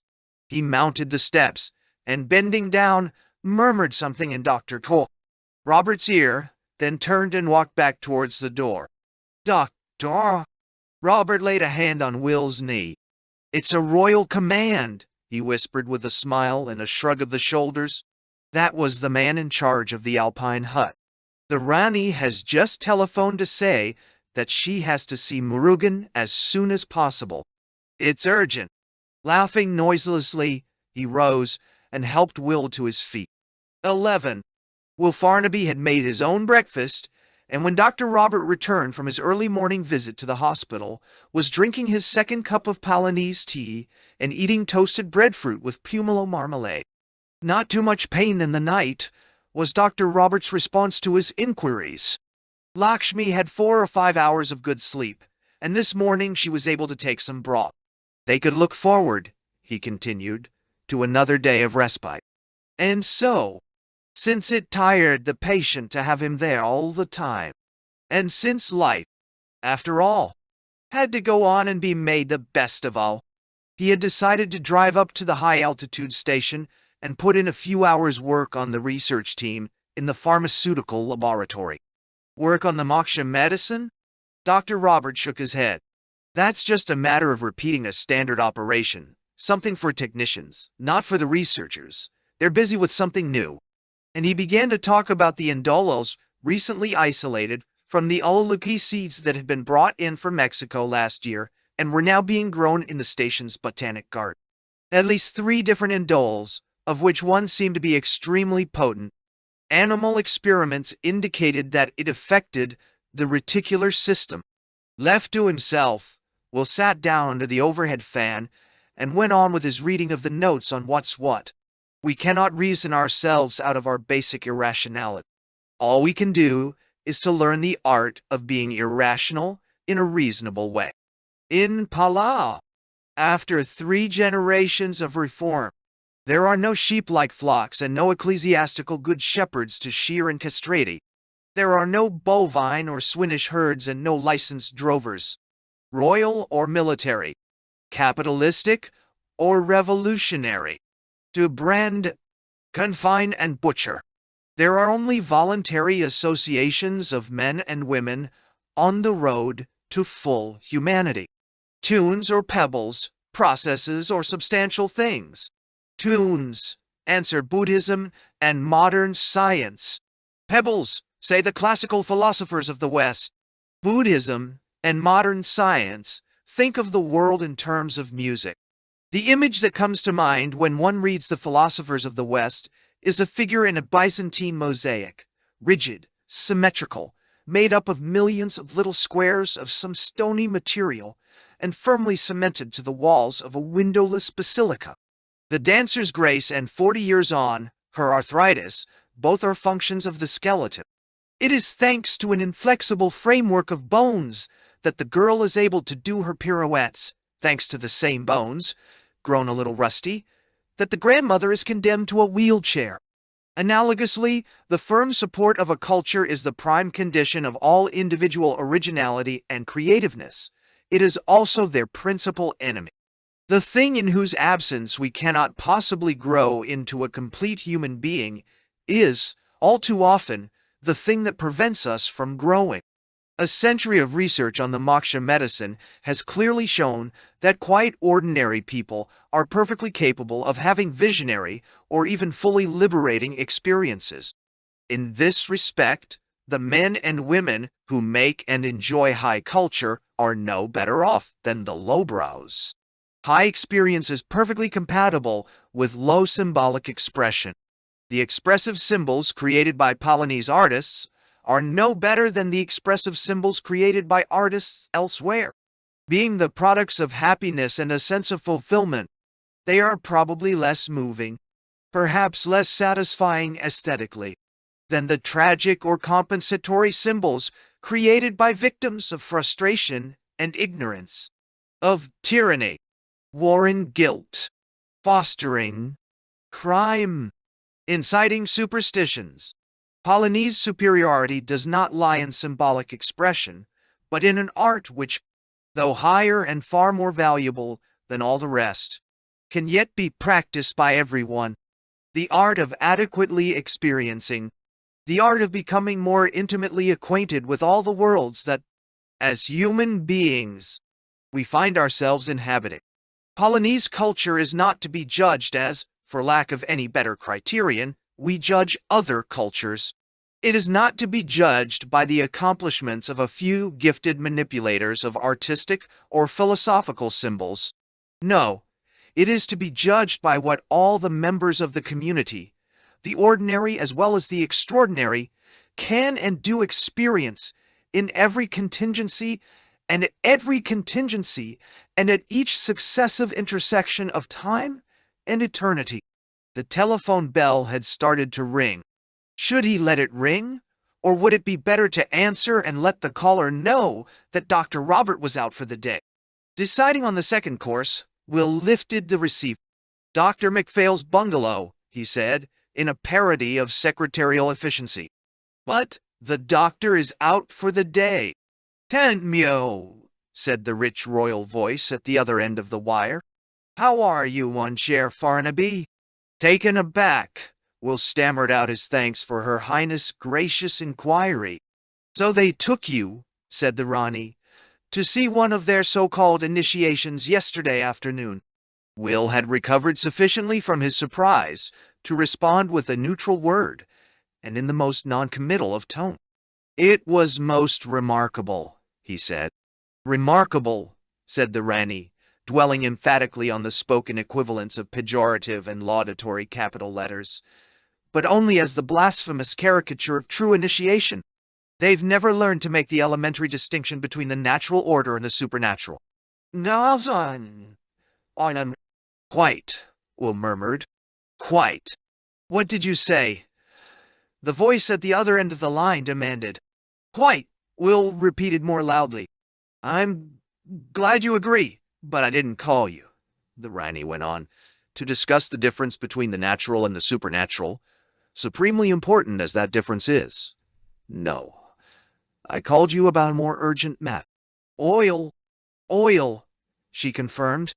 I've just received a very disquieting communication from my personal representative in Rendang.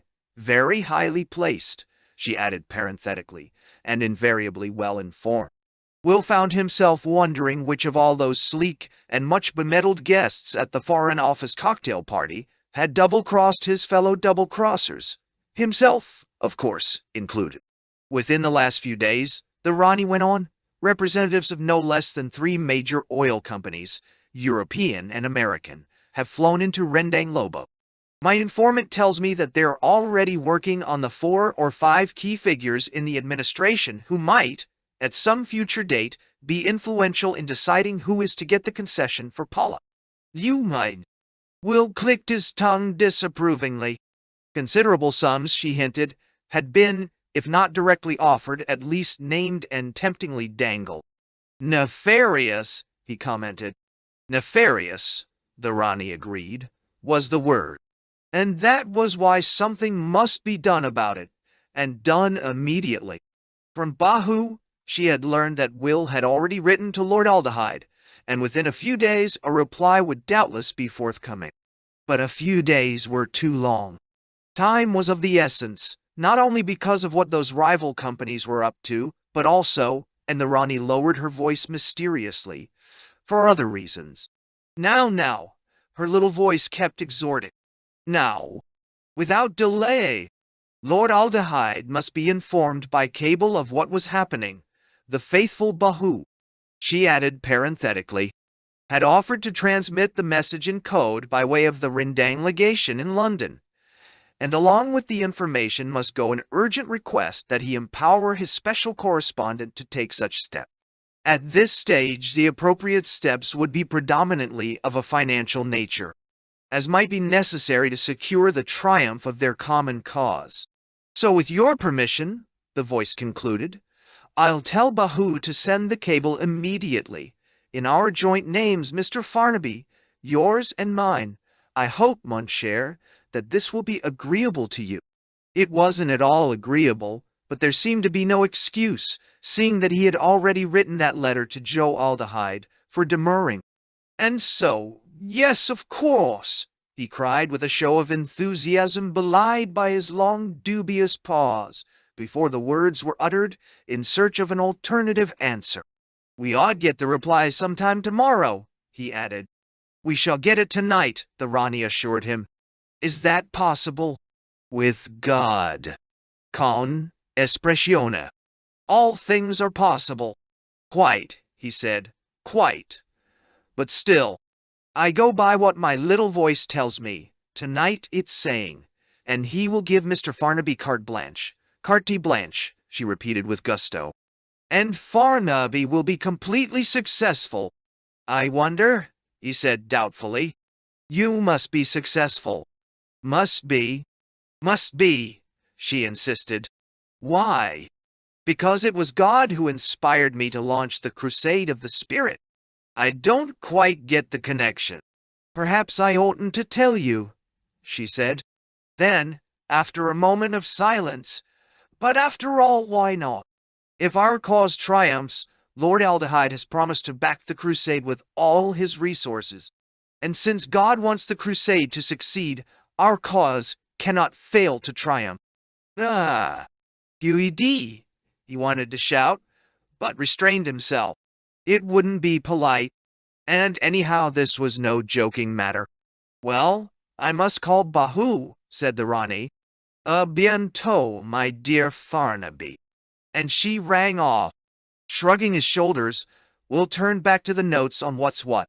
What else was there to do? Dualism. Without it, there can hardly be good literature. With it, there most certainly can be no good life. I affirms a separate and abiding me-substance, and denies the fact that all existence is relationship and change. I am. 2 tiny words. But what an enormity of untruth! The religiously minded dualist calls homemade spirits from the vasty deep. The non-dualist calls the vasty deep into his spirit. Or to be more accurate, he finds that the vasty deep is already there. There was the noise of an approaching car, then silence as the motor was turned off, then the slamming of a door and the sound of footsteps on gravel, on the steps of the veranda. Are you ready? Called Vijaya's deep voice. Will put down the notes on what's what, picked up his bamboo staff, and hoisting himself to his feet, walked to the front door. Ready and champing at the bit, he said as he stepped out onto the veranda. Then let's go. Vijaya took his arm. Careful of these steps, he recommended. Dressed all in pink and with corals round her neck and in her ears, a plump, round-faced woman in her middle 40s was standing beside the jeep. This is Leela Rao, said Vijaya. Our librarian, secretary, treasurer, and general keeper in order. Without her, we'd be lost. She looked, Will thought as he shook hands with her, like a browner version of one of those gentle but inexhaustibly energetic English ladies, who, when their children are grown, go in for good works or organized culture. Not too intelligent, poor dears, but how selfless, how devoted, how genuinely good, and alas, how boring.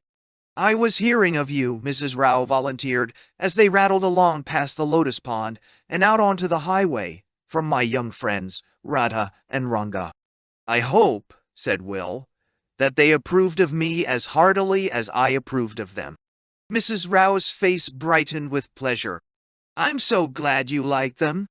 Ranga's exceptionally bright, Vijaya put in. And so delicately balanced, Mrs. Rao elaborated, between introversion and the outside world. Always tempted, and how strongly, to escape into the Arhat's nirvana or the scientist's beautifully tidy little paradise of pure abstraction.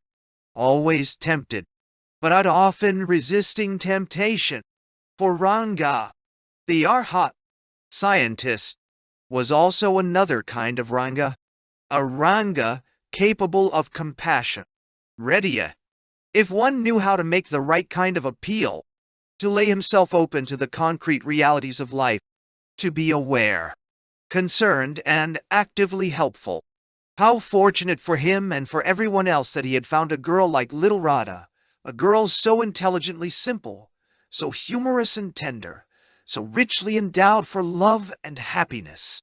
Radha and Ranga, Mrs. Rao confided, had been among her favorite pupils. Pupils, Will patronizingly assumed, in some kind of Buddhist Sunday school. But in fact, as he was now flabbergasted to learn, it was in the yoga of love that this devoted settlement worker had been for the past 6 years, and in the intervals of librarianship, instructing the young. By the kinds of methods Will supposed that Murugan had shrunk from, and the Rani, in her all but incestuous possessiveness, had found so outrageous. He opened his mouth to question her, but his reflexes had been conditioned in higher latitude, and by settlement workers of another species. The questions simply refused to pass his lips. And now it was too late to ask them. Mrs. Gut Rao had begun to talk about her other avocation.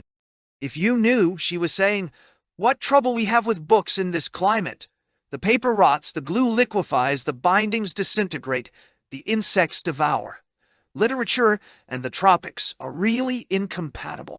And if one's to believe your old Raja, said Willa, literature is incompatible with a lot of other local features besides your climate. Incompatible with human integrity. Incompatible with philosophical truth. Incompatible with individual sanity and a decent social system. Incompatible with everything except dualism, criminal lunacy, impossible aspiration, and unnecessary guilt. But never mind.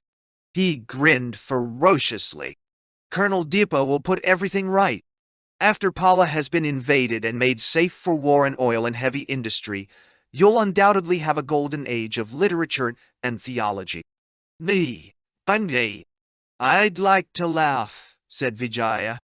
The only trouble is that you're probably right. I have an uncomfortable feeling that my children will grow up to see your prophecy come true. They left their jeep, parked between an ox cart and a brand-new Japanese lorry, at the entrance to the village, and proceeded on foot. Between thatched houses, set in gardens shaded by palms and papayas and breadfruit trees, the narrow street led to a central marketplace. Will halted, and, leaning on his bamboo staff, looked around him.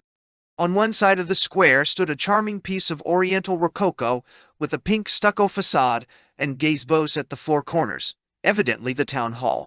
Facing it, on the opposite side of the square, rose a small temple of reddish stone, with a central tower on which, tier after tier, a host of sculptured figures recounted the legends of the Buddha's progress from spoiled child to Tathagata. Between these two monuments, more than half of the open space was covered by a huge banyan tree. Along its winding and shadowy aisles were ranged the stalls of a score of merchants and market women. Slanting down through chinks in the green vaulting overhead, the long probes of sunlight picked out here a row of black and yellow water jars, there a silver bracelet, a painted wooden toy, a bolt of cotton print, here a pile of fruits, and a girl's gaily flowered bodice. There, the flash of laughing teeth and eyes, the ruddy gold of a naked torso. Everybody looks so healthy, Will commented, as they made their way between the stalls under the great tree. They look healthy because they are healthy, said Mrs. Rao, and happy, for a change. He was thinking of the faces he had seen in Calcutta, in Manila, in Rendang Lobo. The faces, for that matter, one saw every day in Fleet Street and the Strand. Even the women, he noted, glancing from face to face, even the women look happy. They don't have 10 children, Mrs. Rao explained. They don't have 10 children where I come from, said Will. In spite of which, marks of weakness, marks of woe. He halted for a moment to watch a middle-aged market woman weighing out slices of sun-dried breadfruit for a very young mother with a baby in a carrying bag on her back. There's a kind of radiance, he concluded. Thanks to Maithuna, said Mrs. Rao triumphantly. Thanks to the yoga of love. Her face shone with a mixture of religious fervor and professional pride. They walked out from under the shade of the banyan, across a stretch of fierce sunlight, up a flight of worn steps, and into the gloom of the temple. A golden bodhisattva loomed, gigantic, out of the darkness. There was a smell of incense and fading flowers, and from somewhere behind the statue, The voice of an unseen worshipper was muttering an endless litany. Noiselessly, on bare feet, a little girl came hurrying in from a side door. Paying no attention to the grown-ups, she climbed with the agility of a cat onto the altar and laid a spray of white orchids on the statue's upturned palm. Then, looking up into the huge golden face, she murmured a few words, shut her eyes for a moment, murmured again, then turned, scrambled down, and softly singing to herself, went out by the door through which she had entered. "Charming," said Will, as he watched her go. "Couldn't be prettier. But precisely what does a child like that think she's doing? What kind of religion is she supposed to be practicing?" "She's practicing," Vijaya explained, "the local brand of Mahayana Buddhism, with a bit of Shivaism probably, on the side." "And do you highbrows encourage this kind of thing?" "We neither encourage nor discourage. We accept it. Accept it as we accept that spider web up there on the cornice. Given the nature of spiders, webs are inevitable. And given the nature of human beings, so are religions. Spiders can't help making fly traps, and men can't help making symbols. That's what the human brain is there for, to turn the chaos of given experience into a set of manageable symbols. Sometimes the symbols correspond fairly closely to some of the aspects of the external reality behind our experience. Then you have science and common sense. Sometimes, on the contrary, the symbols have almost no connection with external reality. Then you have paranoia and delirium. More often there's a mixture, part realistic and part fantastic. That's religion. Good religion or bad religion, it depends on the blending of the cocktail. For example, in the kind of Calvinism that Dr. Andrew was brought up in, you're given only the tiniest jigger of realism to a whole jug full of malignant fancy. In other cases, the mixture is more wholesome, 50-50, or even 60-40, even 70-30 in favor of truth and decency. Our local old-fashioned contains a remarkably small admixture of poison. Will nodded. Offerings of white orchids to an image of compassion and enlightenment, it certainly seems harmless enough. And after what I saw yesterday, I'd be prepared to put in a good word for cosmic dancing and divine copulation. "And remember," said Vijaya, "this sort of thing isn't compulsory. Everybody's given a chance to go further. You asked what that child thinks she's doing. I'll tell you. With one part of her mind, she thinks she's talking to a person, an enormous, divine person who can be cajoled with orchids into giving her what she wants. But she's already old enough to have been told about the profounder symbols behind Amitabha's statue, and about the experiences that give birth to those profounder symbols. Consequently, with another part of her mind, she knows perfectly well that Amitabha isn't a person. She even knows, because it's been explained to her, that if prayers are sometimes answered, it's because in this very odd psychophysical world of ours, ideas have a tendency, if you concentrate your mind on them, to get themselves realized. She knows, too, that this temple isn't what she still likes to think it is, the house of Buddha. She knows it's just a diagram of her own unconscious mind. A dark little cubbyhole with lizards crawling upside down on the ceiling and cockroaches in all the crevices.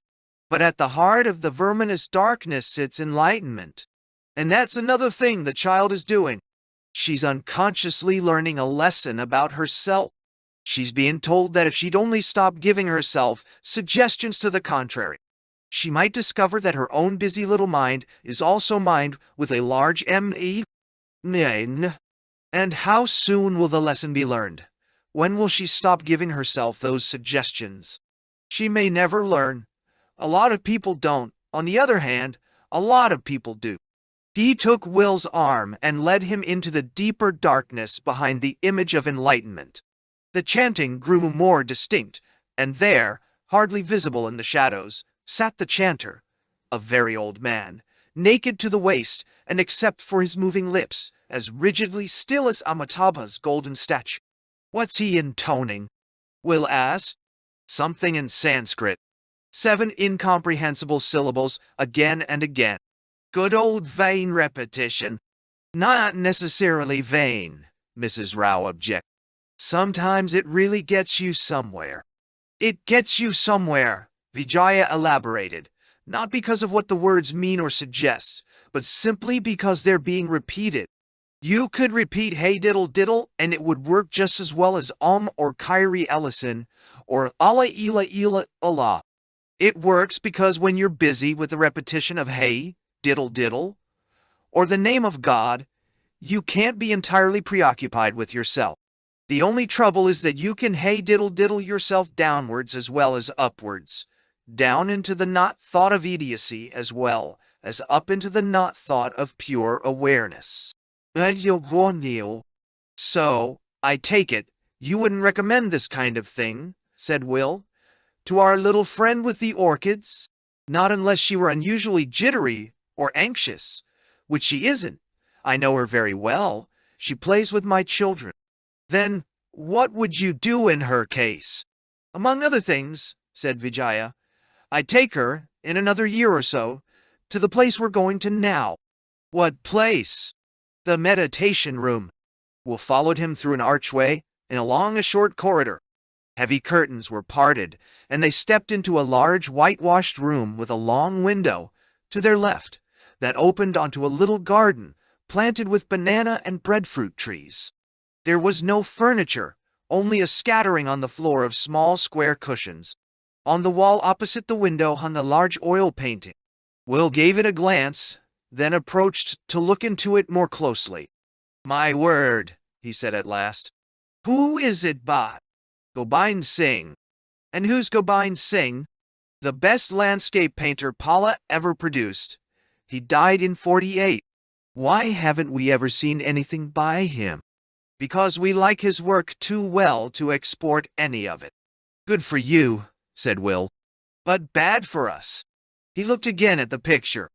Did this man ever go to China? No, but he studied with a Cantonese painter who was living in Pala. And of course he'd seen plenty of reproductions of Sung landscapes. A Sung master, said Will, who chose to paint in oils, and was interested in chiaroscuro. Only after he went to Paris, that was in 1910, he struck up a friendship with Vuillard. Will nodded. One might have guessed as much from this extraordinary richness of texture. He went on looking at the picture in silence. Why do you hang it in the meditation room? He asked at last. Why do you suppose? Vijaya countered. Is it because this thing is what you call a diagram of the mind? The temple was a diagram. This is something much better. It's an actual manifestation. A manifestation of mind with a large M, in an individual mind in relation to a landscape, to canvas, and to the experience of painting. It's a picture, incidentally, of the next valley to the west, painted from the place where the power lines disappear over the ridge. None too. What clouds, said Will. And the light. The light, Vijaya elaborated, of the last hour before dusk. It's just stopped raining, and the sun has come out again, brighter than ever. Bright with the preternatural brightness of slanting light under a ceiling of cloud, the last doomed afternoon brightness that stipples every surface it touches and deepens every shadow. Deepens every shadow, Will repeated to himself as he looked into the picture. The shadow of that huge, high continent of cloud, darkening whole mountain ranges almost to blackness, and in the middle distance, the shadows of island clouds. And between dark and dark was the blaze of young rice, or the red heat of plowed earth, the incandescence of naked limestone, the sumptuous darks and diamond glitter of evergreen foliage. And here at the center of the valley stood a group of thatched houses, remote and tiny, but how clearly seen, how perfect and articulate, how profoundly significant. Yes, significant. But when you asked yourself, of what? You found no answer. We'll put the question into words. What do they mean? Vijaya repeated. They mean precisely what they are. And so do the mountains, so do the clouds. so do the lights and darks. And that's why this is a genuinely religious image. Pseudo-religious pictures always refer to something else, something beyond the things they represent, some piece of metaphysical nonsense, some absurd dogma from the local theology. A genuinely religious image is always intrinsically meaningful. So that's why we hang this kind of painting in our meditation room. Always landscapes? Almost always. Landscapes can really remind people of who they are. Better than scenes from the life of a saint or savior? Vijaya nodded. It's the difference, to begin with, between objective and subjective. A picture of Christ, or Buddha, is merely the record of something observed by a behaviorist and interpreted by a theologian. But when you're confronted with a landscape like this, it's psychologically impossible for you to look at it with the eyes of a J.B. Watson or the mind of a Thomas Aquinas. You're almost forced to submit to your immediate experience. You're practically compelled to perform an act of self-knowing. Anye. Self-knowing, Vijaya insisted. This view of the next valley is a view, at one remove, of your own mind, of everybody's mind as it exists above and below the level of personal history. Mysteries of darkness, but the darkness teems with life. Apocalypses of light, and the light shines out as brightly from the flimsy little houses as from the trees, the grass, the blue spaces between the clouds. We do our best to disprove the fact, but a fact it remains. Man is as divine as nature, as infinite as the void. But that's getting perilously close to theology, and nobody was ever saved by a notion. Stick to the data, stick to the concrete facts. He pointed a finger at the picture. The fact of half a village in sunshine and half in shadow and in secret. The fact of those indigo mountains and of the more fantastic mountains of vapor above them. The fact of blue lakes in the sky, lakes of pale green and raw sienna on the sunlit earth. The fact of this grass in the foreground, this clump of bamboos only a few yards down the slope, and the fact, at the same time, of those faraway peaks, and the absurd little houses 2,000 feet below in the valley. Distance, he added parenthetically. Their ability to express the fact of distance, that's yet another reason why landscapes are the most genuinely religious pictures. Because distance lends enchantment to the view? No, because it lends reality. Distance reminds us that there's a lot more to the universe than just people, that there's even a lot more to people than just people. It reminds us that there are mental spaces inside our skulls as enormous as the spaces out there. The experience of distance, of inner distance and outer distance, of distance in time and distance in space, it's the first and fundamental religious experience. Oh, death and life, the days that are no more, and oh, the places, the infinite number of places that are not this place. Past pleasures, past unhappinesses and insights, all so intensely alive in our memories, and yet all dead, dead without hope of resurrection. And the village down there in the valley, so clearly seen even in the shadow, so real and indubitable, and yet so hopelessly out of reach, incommunicado. A picture like this is the proof of man's capacity to accept all the deaths in life, all the yawning absences surrounding every presence. To my mind, Vijaya added, the worst feature of your non-representational art is its systematic two-dimensionality, its refusal to take account of the universal experience of distance. As a colored object, a piece of abstract expressionism can be very handsome. It can also serve as a kind of glorified Rorschach inkblot. Everybody can find in it a symbolic expression of his own fears, lusts, hatreds, and daydreams. But can one ever find in it those more than human, or should one say those other than all too human, facts that one discovers in oneself when the mind is confronted by the outer distances of nature, or by the simultaneously inner and outer distances of a painted landscape like this one we're looking at? All I know is that in your abstractions, I don't find the realities that reveal themselves here, and I doubt if anyone else can. Which is why this fashionable, abstract, non-objective expressionism of yours is so fundamentally irreligious. And also, I may add, why even the best of it is so profoundly boring, so bottomlessly trivial. Now, do you come here often? Will asked after a silence. Whenever I feel like meditating in a group rather than alone. How often is that? Once every week or so. But of course some people like to do it oftener. And some much more rarely, or even never. It depends on one's temperament. Take our friend Susila, for example. She needs big doses of solitude, so she hardly ever comes to the meditation room. Whereas Shanta, that's my wife, likes to look in here almost every day. Noi, so do I, said Mrs. Rao. But that's only to be expected, she added with a laugh. Fat people enjoy company, even when they're meditating. And do you meditate on this picture? Will asked. Not on it.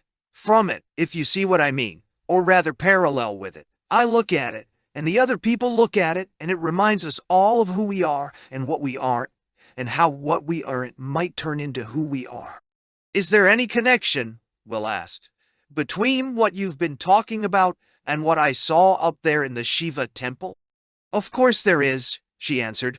The moksha medicine takes you to the same place as you get to in meditation. So why bother to meditate? You might as well ask, why bother to eat your dinner? But, according to you, the moksha medicine is dinner. It's a banquet, she said emphatically. And that's precisely why there has to be meditation. You can't have banquets every day. They're too rich, and they last too long. Besides, banquets are provided by a caterer. You don't have any part in the preparation of them. For your everyday diet, you have to do your own cooking. The moksha medicine comes as an occasional treat.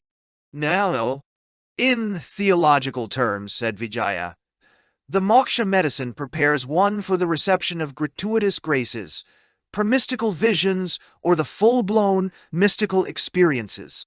Meditation is one of the ways in which one cooperates with those gratuitous graces. No. How? By cultivating the state of mind that makes it possible for the dazzling ecstatic insights to become permanent and habitual illuminations.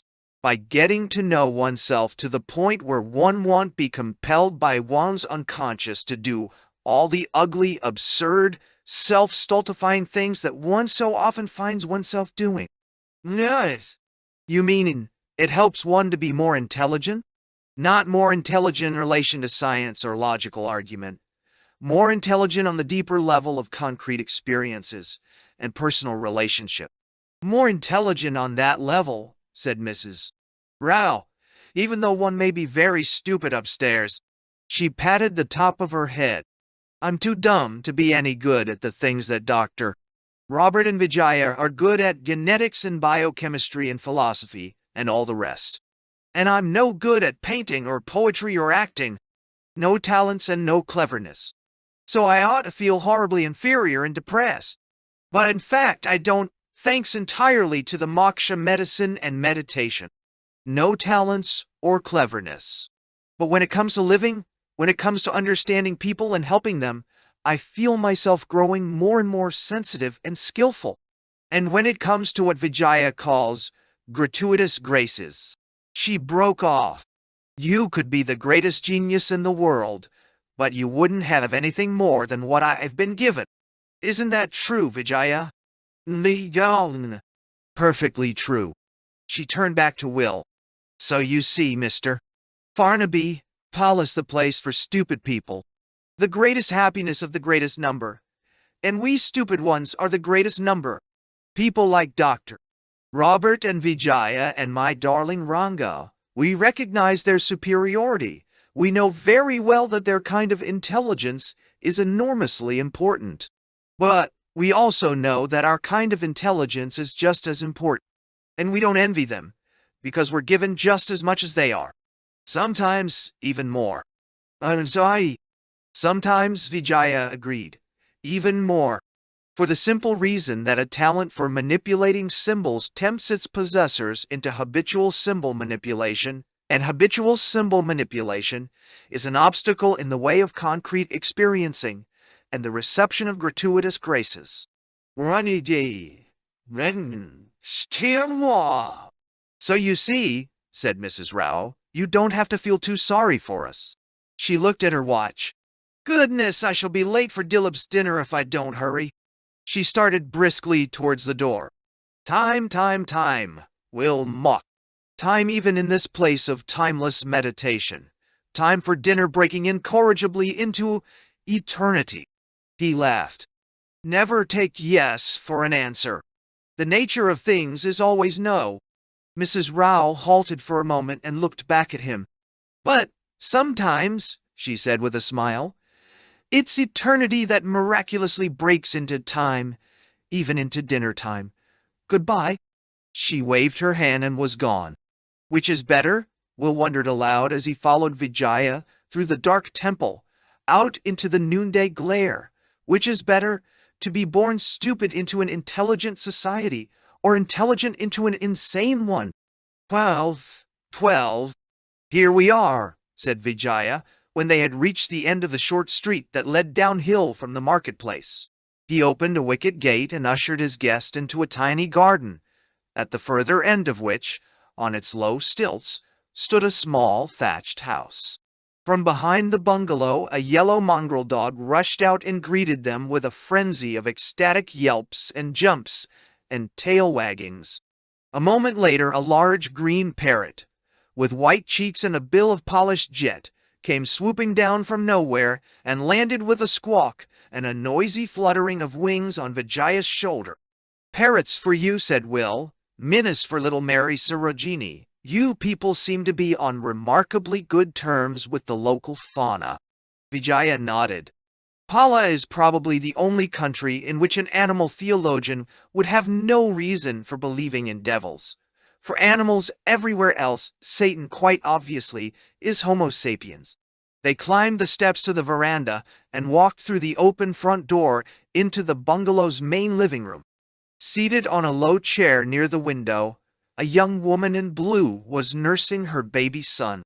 She lifted a heart-shaped face that narrowed down from a broad forehead to a delicately pointed chin and gave them a welcoming smile.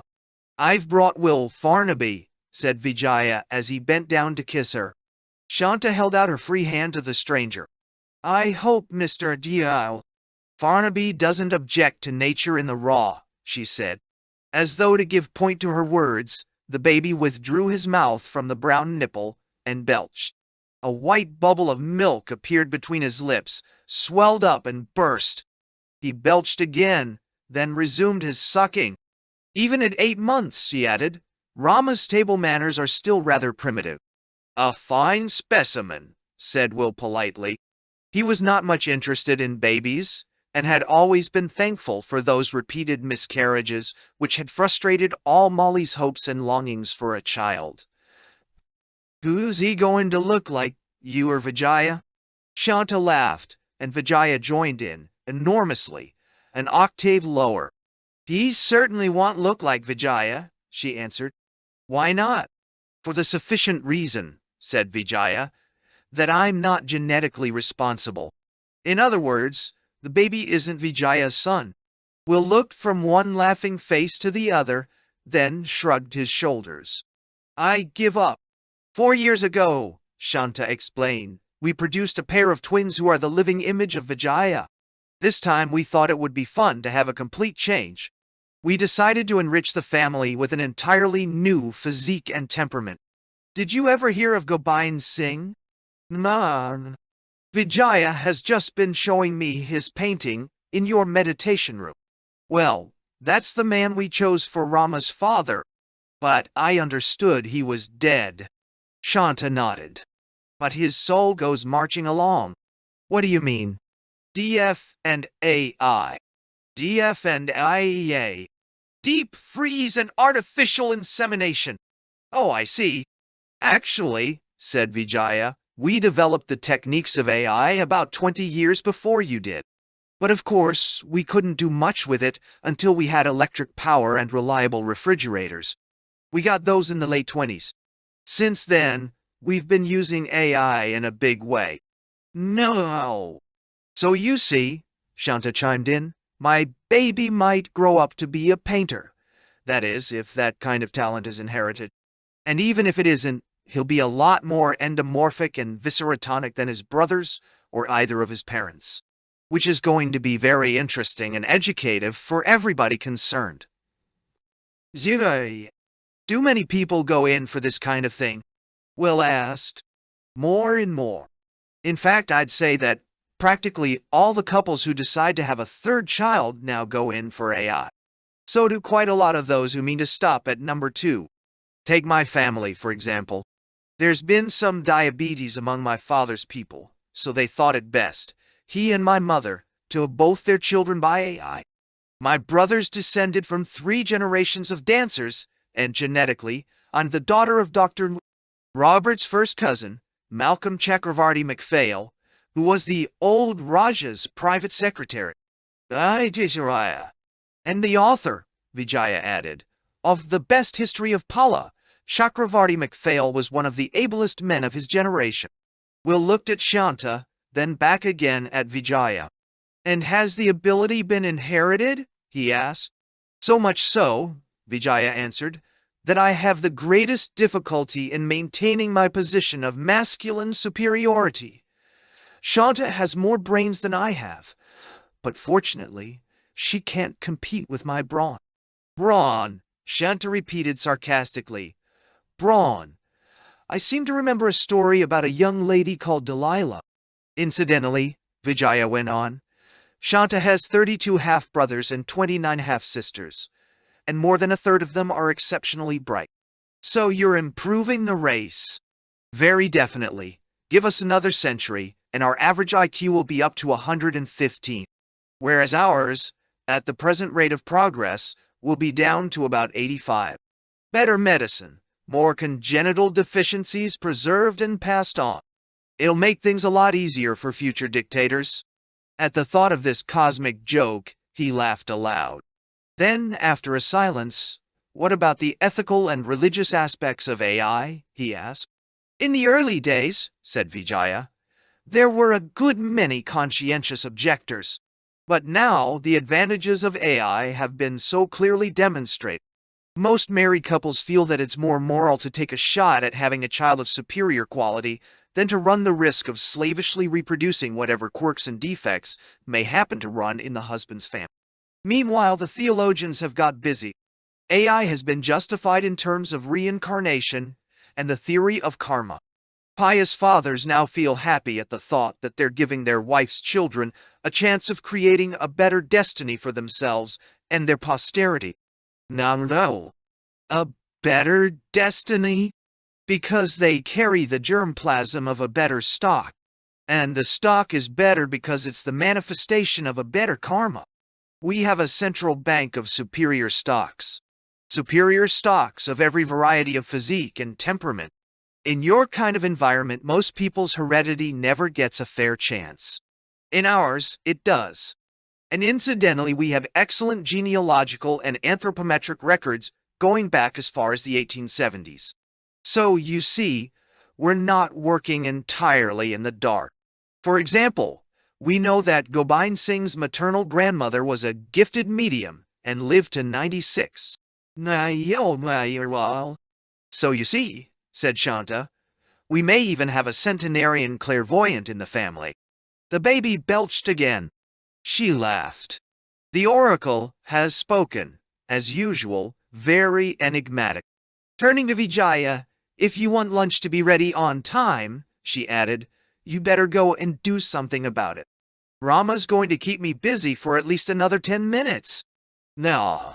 Oh. Vijaya rose, laid one hand on his wife's shoulder, and with the other gently rubbed the baby's brown back. Shanta bent down and passed her cheek across the top of the child's downy head. It's father, she whispered. Good father, good. Vijaya administered a final pat, then straightened himself up. You were wondering, he said to Will, how it is that we get on so well with the local fauna. I'll show you. He raised his hand. Polly, Polly, bite.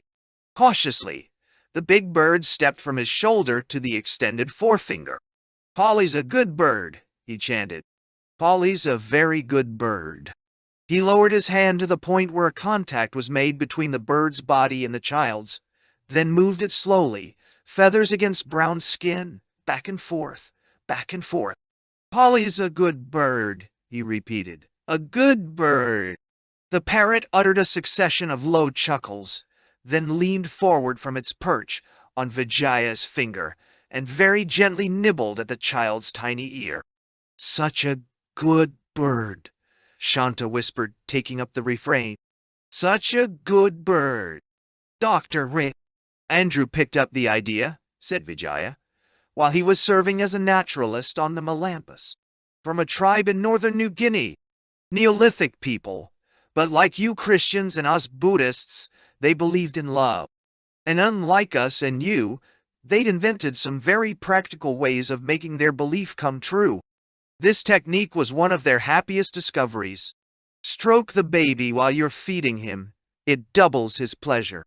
Then, while he's sucking and being caressed, introduce him to the animal or person you want him to love. Rub his body against theirs. Let there be a warm physical contact between child and love object. At the same time, repeat some word like, good.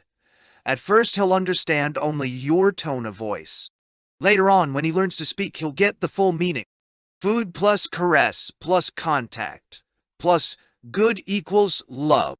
And love equals pleasure. Love equals satisfaction. Nay, pure Pavlov. But Pavlov purely for a good purpose. Pavlov for friendliness and trust and compassion. Whereas you preferred to use Pavlov for brainwashing, Pavlov for selling cigarettes and vodka and patriotism. Pavlov for the benefit of dictators, generals, and tycoons. Agnes? Refusing any longer to be left out in the cold, the yellow mongrel had joined the group and was impartially licking every piece of sentient matter within its reach. Shanta's arm, Vijaya's hand, the parrot's feet, the baby's backside. Shanta drew the dog closer and rubbed the child against its furry flank. "And this is a good dog," she said. "Dog Toby, good dog Toby." Will laughed. "Oughtn't I to get into the act?" "I was going to suggest it," Shanta answered. "Only I was afraid you'd think it was beneath your dignity." "You can take my place," said Vijaya. "I must go and see about our lunch." Still carrying the parrot, he walked out through the door that led into the kitchen. Will pulled up his chair and, leaning forward, began to stroke the child's tiny body. "This is another man," Shanta whispered. "A good man, baby. A good man." "How I wish it were true," he said with a rueful little laugh. "Here and now it is true." And bending down again over the child, "He's a good man," she repeated. "A good man." He looked at her blissful, secretly smiling face. He felt the smoothness and warmth of the child's tiny body against his fingertip. Good. He too might have known this goodness, but only if his life had been completely different from what in fact, in senseless and disgusting fact, it was. So never take yes for an answer, even when, as now, yes is self-evident. He looked again with eyes deliberately attuned to another wavelength of value and saw the caricature of a Memling altarpiece. Madonna with child, dog, Pavlov, and casual acquaintance. And suddenly he could almost understand, from the inside, why Mr. Bahu so hated these people. Why he was so bent, in the name, as usual and needless to say, of God, on their destruction. Good, Shanta was still murmuring to her baby. Good. Too good. That was their crime. It simply wasn't permissible. And yet how precious it was, and how passionately he wished that he might have had a part in it. Pure sentimentality, he said to himself, and then aloud, Good, he echoed ironically. But what happens when the child grows a little bigger and discovers that a lot of things and people are thoroughly bad? Friendliness evokes friendliness, she answered. From the friendly, yes, but not from the greedy, not from the power lovers, not from the frustrated and embittered. For them, friendliness is just weakness, just an invitation to exploit, to bully, to take vengeance with impunity. But one has to run the risk, one has to make a beginning. And luckily, no one's immortal. The people who've been conditioned to swindling and bullying and bitterness will all be dead in a few years. Dead, and replaced by men and women brought up in the new way. It happened with us. It can happen with you. It can happen, he agreed. But in the context of H-bombs and nationalism and 50 million more people every single year, it almost certainly won't. You can't tell till you try. And we shan't try as long as the world is in its present state. And of course it will remain in its present state until we do try. Try and what's more succeed at least as well as you've succeeded. Which brings me back to my original question. What happens when good discovers that, even in Pala, there's a lot of bad? Don't the children get some pretty unpleasant shocks? We try to inoculate them against those shocks. How? By making things unpleasant for them while they're still young. Not unpleasant. Let's say real. We teach them love and confidence, but we expose them to reality in all its aspects, and then give them responsibilities. They're made to understand that Pala isn't Eden or the land of cocaine. It's a nice place, all right, but it will remain nice only if everybody works and behaves decently. And meanwhile, the facts of life are the facts of life. Even here. Now, what about the facts of life in those blood-curdling snakes I met halfway up the precipice? You can say good as much as you like, but snakes will still bite. You mean they still can bite, but will they in fact make use of their ability? Why shouldn't they? Look over there, said Shanta. He turned his head and saw that what she was pointing at was a niche in the wall behind him. Within the niche was a stone Buddha, about half life-size, seated upon a curiously grooved cylindrical pedestal and surmounted by a kind of lead-shaped canopy that tapered down behind him into a broad pillar. It's a small replica, she went on, of the Buddha in the station compound. You know, the huge figure by the lotus pool, which is a magnificent piece of sculpture, he said. And the smile really gives one an inkling of what the beatific vision must be like. But what has it got to do with snakes? Look again. He looked. I don't see anything specially significant. Look harder. The seconds passed. Then, with a shock of surprise, he noticed something strange and even disquieting. What he had taken for an oddly ornamented cylindrical pedestal had suddenly revealed itself as a huge coiled snake. And that downward tapering canopy under which the Buddha was sitting was the expanded hood, with the flattened head at the center of its leading edge, of a giant cobra. My God, he said, I hadn't noticed. How unobservant can one be? Is this the first time you've seen the Buddha in this context? The first time. Is there some legend? She nodded. One of my favorites. You know about the Bodhi tree, of course. Yes, I know about the Bodhi tree. Well, that wasn't the only tree that Gautama sat under at the time of his enlightenment. After the Bodhi tree, he sat for 7 days under a banyan called the tree of the goatherd, and after that, he moved on to the tree of Muchalinda. Who was Muchalinda? Muchalinda was the king of the snakes, and being a god, he knew what was happening. So when the Buddha sat down under his tree, the snake king crawled out of his hole, yards and yards of him, to pay nature's homage to wisdom. Then a great storm blew up from the west. The divine cobra wrapped its coils round the more than divine man's body, spread its hood over his head, and for the 7 days his contemplation lasted, sheltered the Tathagata from the wind and rain.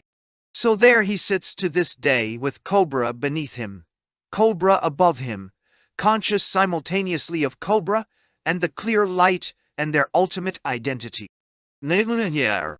How very different, said Will, from our view of snakes.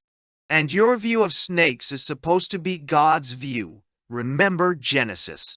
I will put enmity between thee and the woman, he quoted, and between her seed and thy seed. But wisdom never puts enmity anywhere. All those senseless, pointless cockfights between man and nature, between nature and God, between the flesh and the spirit, wisdom doesn't make those insane separations. Nor does science. Wisdom takes science in its stride and goes a stage further. And what about totemism? Will went on. What about the fertility cults? They didn't make any separations. Were they wisdom? Of course they were. Primitive wisdom. Wisdom on the Neolithic level. But after a time, people begin to get self-conscious, and the old dark gods come to seem disreputable. So, the scene changes. Enter the gods of light. Enter the prophets. Enter Pythagoras and Zoroaster. Enter the Jains and the early Buddhists. Between them they usher in the age of the cosmic cockfight. Ormuzd versus Ahriman, Jehovah versus Satan, and the Baalim, nirvana as opposed to samsara, appearance over against Plato's ideal reality. And except in the minds of a few tantrics and Mahayanists and Taoists and heretical Christians, the cockfight went on for the best part of 2,000 years. After which, he questioned, after which you get the beginnings of modern biology. Will laughed. God said, let Darwin be, and there was Nietzsche, imperialism and Adolf Hitler. All that, she agreed. But also the possibility of a new kind of wisdom for everybody. Darwin took the old totemism and raised it to the level of biology. The fertility cults reappeared as genetics and Havelock Ellis. And now it's up to us to take another half-turn up the spiral. Darwinism was the old Neolithic wisdom turned into scientific concepts. The new conscious wisdom, the kind of wisdom that was prophetically glimpsed in Zen and Taoism and Tantra, is biological theory realized in living practice. Is Darwinism raised to the level of compassion and spiritual insight? So you see, she concluded, there isn't any earthly reason, much less any heavenly reason, why the Buddha, or anyone else for that matter, shouldn't contemplate the clear light as manifested in a snake, even though the snake might kill him, even though it might kill him, and even though it's the oldest and most universal of phallic symbols? Shanta laughed. Meditate under the tree of Muchalinda. That's the advice we give to every pair of lovers. And in the intervals between those loving meditations, remember what you were taught as children. Snakes are your brothers. Snakes have a right to your compassion and your respect. Snakes, in a word, are good, good, good, good. Now, snakes are also poisonous, poisonous, poisonous. But if you remember that they're just as good as they're poisonous, and act accordingly, they won't use their poison. Who says so? It's an observable fact. People who aren't frightened of snakes, people who don't approach them with the fixed belief that the only good snake is a dead snake, hardly ever get bitten. Next week I'm borrowing our neighbor's pet python. For a few days I'll be giving Rama his lunch and dinner in the coils of the old serpent. Now, from outside the house came the sound of high-pitched laughter, then a confusion of children's voices interrupting one another in English and Polonese. A moment later, looking very tall and maternal by comparison with her charges, Mary Sorogini walked into the room flanked by a pair of identical 4-year-olds and followed by the sturdy cherub who had been with her when Will first opened his eyes on Pala. We picked up Tara and Arjuna at the kindergarten, Mary Sorogini explained as the twins hurled themselves upon their mother, with the baby in one arm and the other round the two little boys. Shanta smiled her thanks. That is very kind of you. It was Tom Krishna who said, "You're welcome."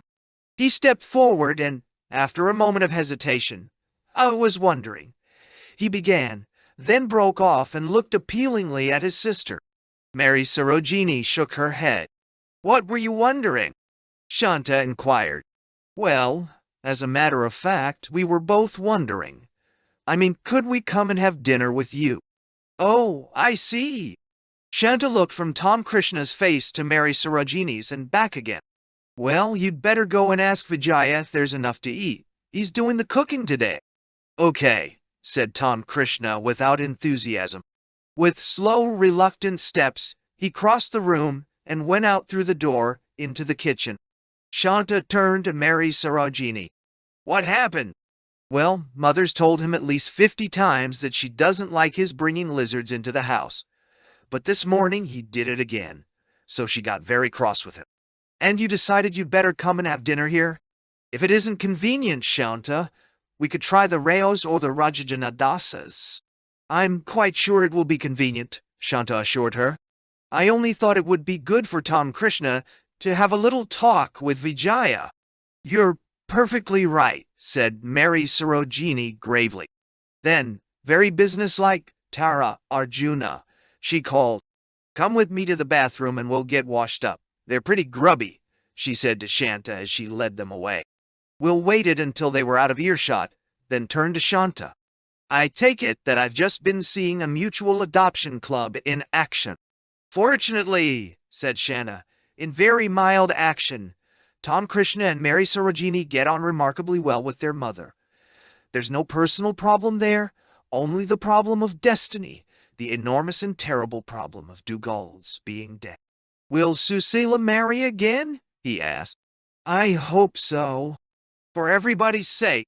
Meanwhile, it's good for the children to spend a certain amount of time with one or other of their deputy fathers. Especially good for Tom Krishna Dai. Tom Krishna's just reaching the age when little boys discover their maleness. He still cries like a baby, but the next moment he's bragging and showing off and bringing lizards into the house, just to prove he's 200% a he-man. That's why I send him to Vijaya. Vijaya's everything Tom Krishna likes to imagine he is. 3 yards high, 2 yards wide, terrifically strong, immensely competent.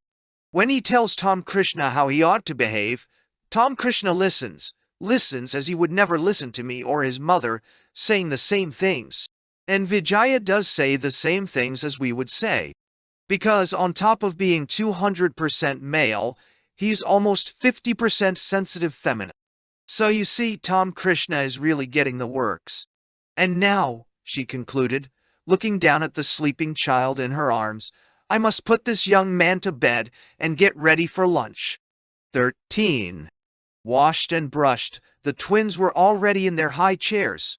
Mary Sarojini hung over them like a proud but anxious mother.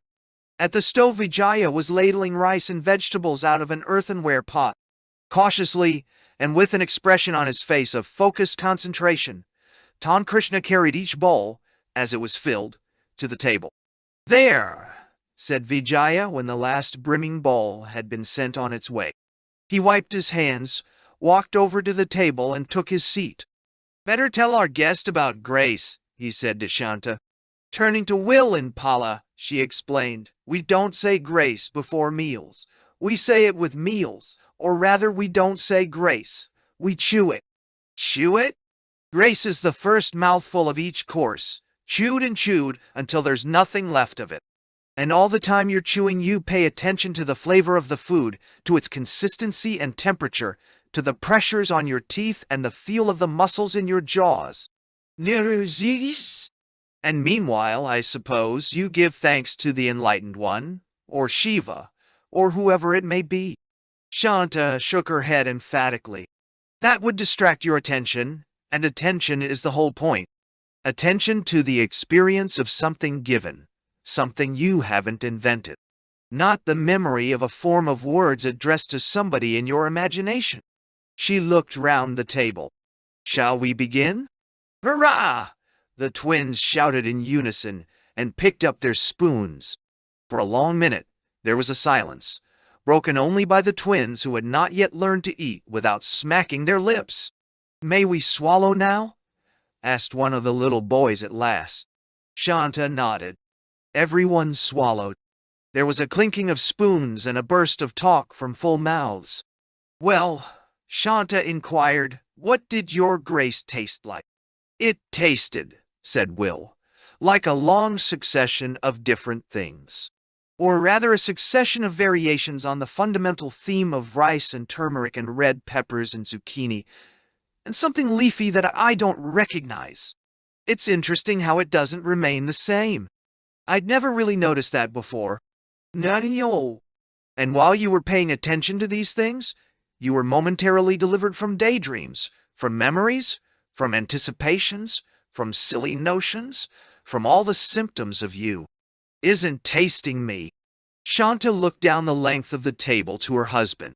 "What would you say, Vijaya?" "I'd say it was halfway between me and not me.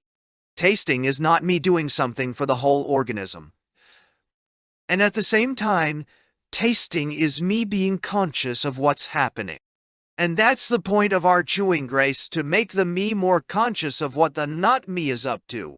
"Me. And else is there die." "Very nice," was Will's comment. "But what's the point of the point?" It was Shanta who answered. "The point of the point," she said, "is that when you've learned to pay closer attention to more of the not. You in the environment, that's the food, and more of the not. You in your own organism, that's your taste sensations. You may suddenly find yourself paying attention to the not. You on the further side of consciousness. Or perhaps it would be better," Shanta went on, "to put it the other way round. The not you on the further side of consciousness will find it easier to make itself known to a you that has learned to be more aware of its not you on the side of physiology."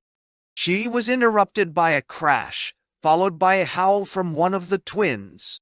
"After which," she continued as she wiped up the mess on the floor, "one has to consider the problem of me, and not me in relation to people less than 42 inches high.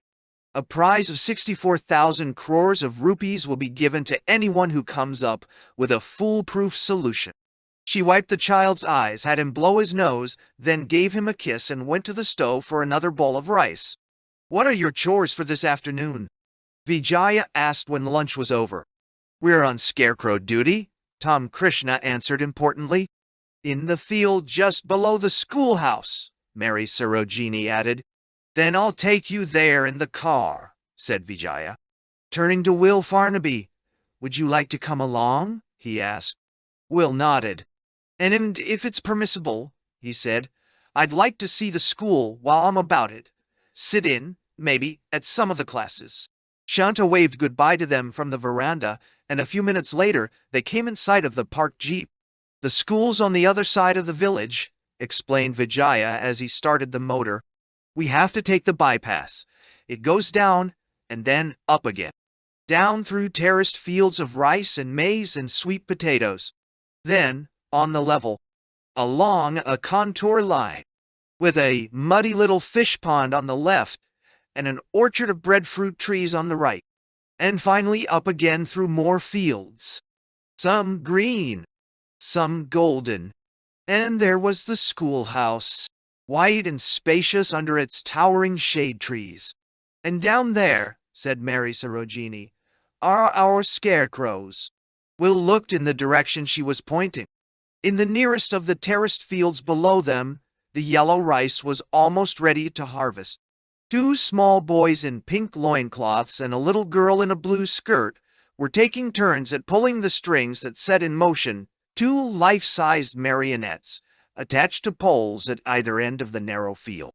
The puppets were of wood, beautifully carved and clothed, not in rags, but in the most splendid draperies.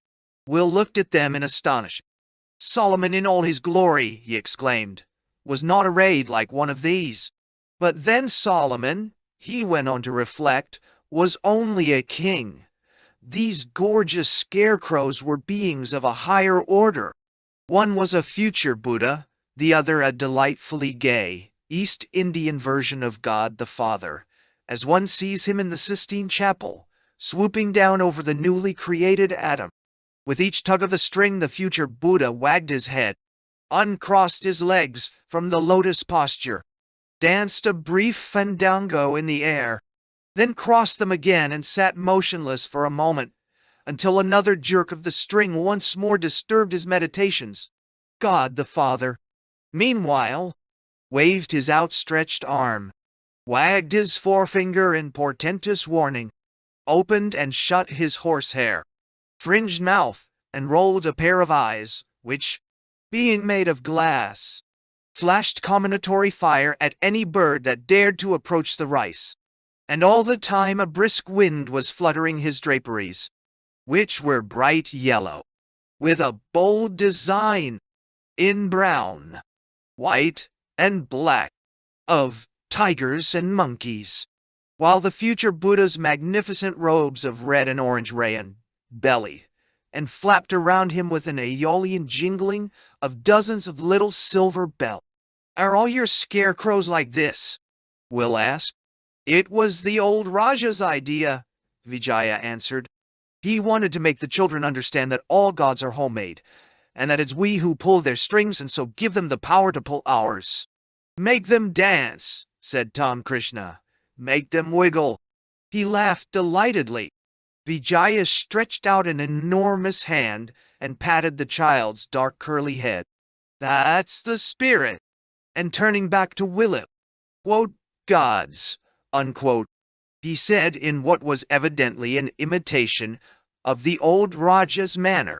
Nanidi, their one great merit apart from scaring birds and, quote, sinners, unquote, and occasionally, perhaps, consoling the miserable, consists in this: being raised aloft on poles, they have to be looked up at.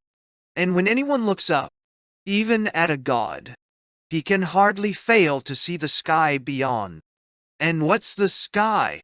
Air and scattered light, but also a symbol of that boundless and, excuse the metaphor, pregnant emptiness out of which everything, the living and the inanimate, the puppet makers and their divine marionettes, emerge into the universe we know, or rather that we think we know. Wah! Mary Sarojini, who had been listening intently, nodded her head. Father used to say, she volunteered, that looking up at birds in the sky was even better. Birds aren't words, he used to say. Birds are real, just as real as the sky. Vijaya brought the car to a standstill. Have a good time, he said as the children jumped out. Make them dance and wiggle. Shouting, Tom Krishna and Mary Sarojini ran down to join the little group in the field below the road. And now for the more solemn aspects of education. Vijaya turned the jeep into the driveway that led up to the schoolhouse. I'll leave the car here and walk back to the station. When you've had enough, get someone to drive you home. He turned off the ignition and handed Will the key. In the school office, Mrs. Narayan, the principal, was talking across her desk to a white-haired man with a long, rather doleful face, like the face of a lined and wrinkled bloodhound. Mr. Chandra Menon, Vijaya explained when the introductions had been made, is our Undersecretary of Education. Who is paying us, said the principal, one of his periodical visits of inspection, and who thoroughly approves of what he sees, the Undersecretary added with a courteous bow in Mrs. Narayan's direction. Vijaya excused himself.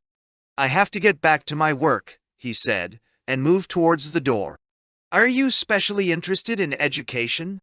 Mr. Menon inquired. Specially ignorant would be more like it, Will answered. I was merely brought up, never educated. That's why I'd like to have a look at the genuine article. Well, you've come to the right place, the Undersecretary assured him. New Rothamsted is one of our best schools. What's your criterion of a good school? Will asked.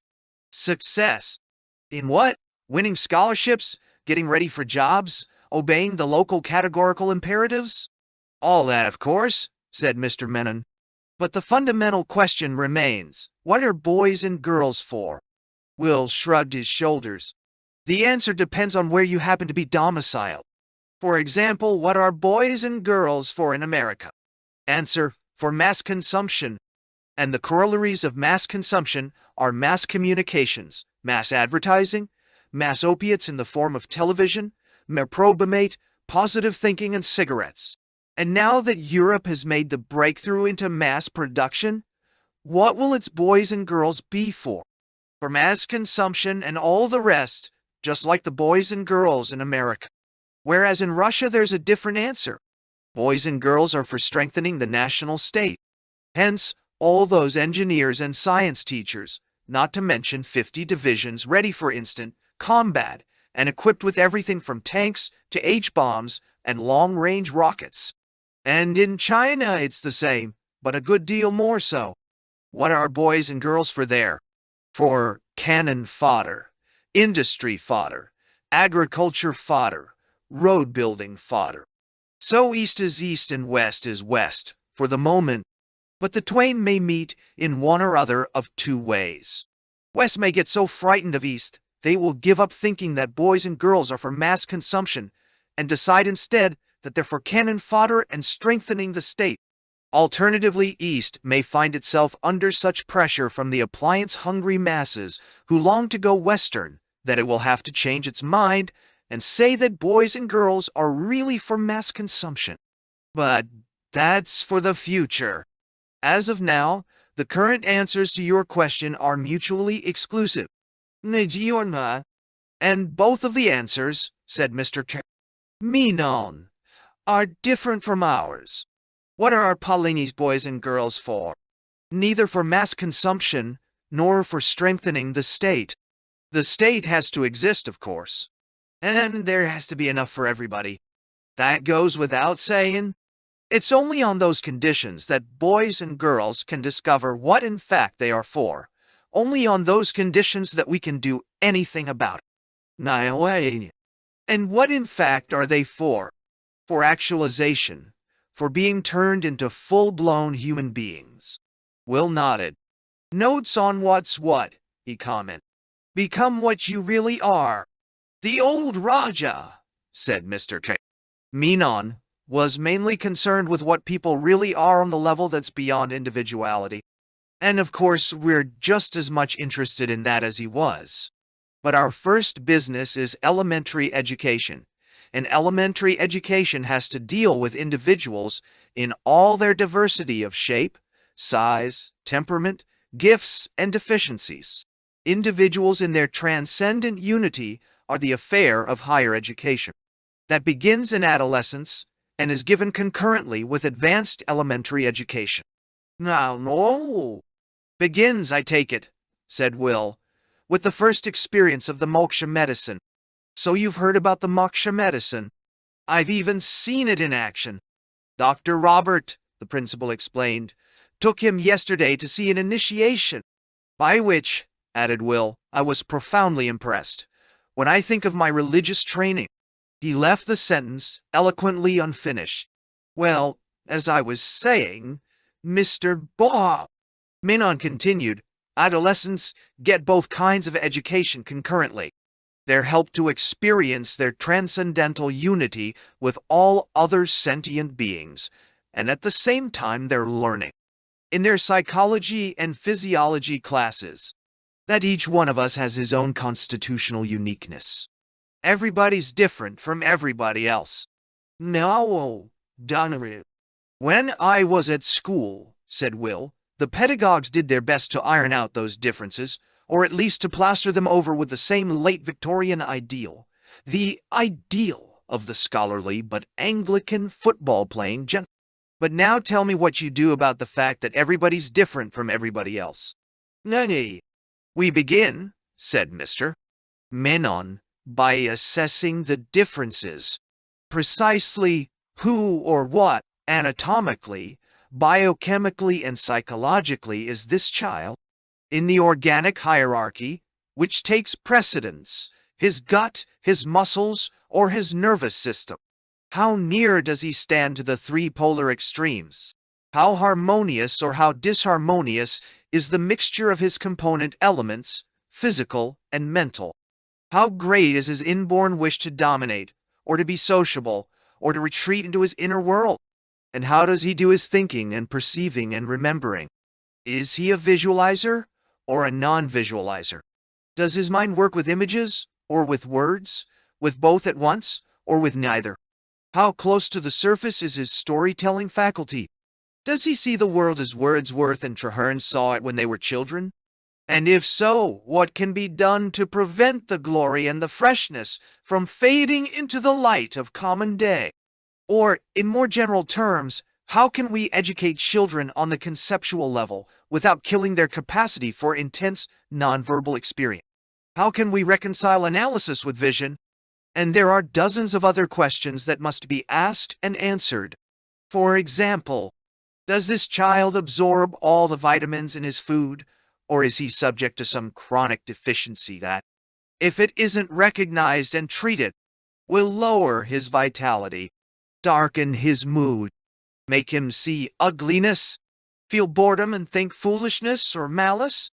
And what about his blood sugar? What about his breathing? What about his posture and the way he uses his organism when he's working, playing, studying? And there are all the questions that have to do with special gifts. Does he show signs of having a talent for music, for mathematics, for handling words, for observing accurately and for thinking logically and imaginatively about what he has observed? And finally, how suggestible is he going to be when he grows up? All children are good hypnotic subjects, so good that 4 out of 5 of them can be talked into somnambulism. In adults, the proportion is reversed. 4 out of 5 of them can never be talked into somnambulism. Out of any 100 children, which are the 20 who will grow up to be suggestible to the pitch of somnambulism. Can you spot them in advance? Will asked. And if so, what's the point of spotting them? We can spot them, Mr. Menon answered. And it's very important that they should be spotted. Particularly important in your part of the world. Politically speaking, the 20% that can be hypnotized easily and to the limit is the most dangerous element in your society. Oh, dangerous. In an old-fashioned prescientific democracy, any spellbinder with a good organization behind him can turn that 20% of potential somnambulists into an army of regimented fanatics dedicated to the greater glory and power of their hypnotist. And under a dictatorship, these same potential somnambulists can be talked into implicit faith and mobilized as the hardcore of the omnipotent party. So you see, it's very important for any society that values liberty to be able to spot the future somnambulists when they're young. Once they've been spotted, they can be hypnotized and systematically trained not to be hypnotizable by the enemies of liberty. And at the same time, of course, you'd be well advised to reorganize your social arrangements so as to make it difficult or impossible for the enemies of liberty to arise or have any influence. Which is the state of things, I gather, in Pala. Precisely, said Mr. Menon. And that's why our potential somnambulists don't constitute a danger. Then why do you go to the trouble of spotting them in advance? Because if it's properly used, their gift is so valuable. For destiny control. Will questioned, remembering those therapeutic swans and all the things that Susila had said about pressing one's own buttons. The undersecretary shook his head. Destiny control doesn't call for anything more than a light trance. Practically everybody's capable of that. The potential somnambulists are the 20% who can go into very deep trance. And it's in very deep trance, and only in very deep trance, that a person can be taught how to distort time. Can you distort time? Will inquired. Mr. Wad. Menon shook his head. Unfortunately, I could never go deep enough. Everything I know had to be learned the long, slow way. Mrs. Narayan was more fortunate. Being one of the privileged 20%, she could take all kinds of educational shortcuts that were completely closed to the rest of us. What sort of shortcuts? Will asked, turning to the principal. Shortcuts to memorizing, she answered. Shortcuts to calculating and thinking and problem solving. One starts by learning how to experience 20 seconds as 10 minutes, a minute as half an hour. In deep trance, it's really very easy. You listen to the teacher's suggestions, and you sit there quietly for a long, long time. 2 full hours, you'd be ready to take your oath on it. When you've been brought back, you look at your watch. Your experience of 2 hours was telescoped into exactly 4 minutes of clock time. 9. How? Nobody knows how, said Mr. Menon.L. But all those anecdotes about drowning men seeing the whole of their life unfolding before them in a few seconds are substantially true. The mind and the nervous system, or rather some minds and some nervous systems, happen to be capable of this curious feat. That's all that anybody knows. We discovered the fact about 60 years ago, and since then we've been exploiting it. Exploiting it, among other things, for educational purposes. Now, for example, Mrs. Narayan resumed, here's a mathematical problem. In your normal state, it might take you the best part of half an hour to solve. But now you distort time to the point where 1 minute is subjectively the equivalent of 30 minutes. Then you set to work on your problem. 30 subjective minutes later, it's solved. But 30 subjective minutes are 1 clock minute. Without the least sense of rush or strain, you've been working as fast as one of those extraordinary calculating boys who turn up from time to time. Future geniuses like Ampere and Gauss, or future idiots like Dizzy.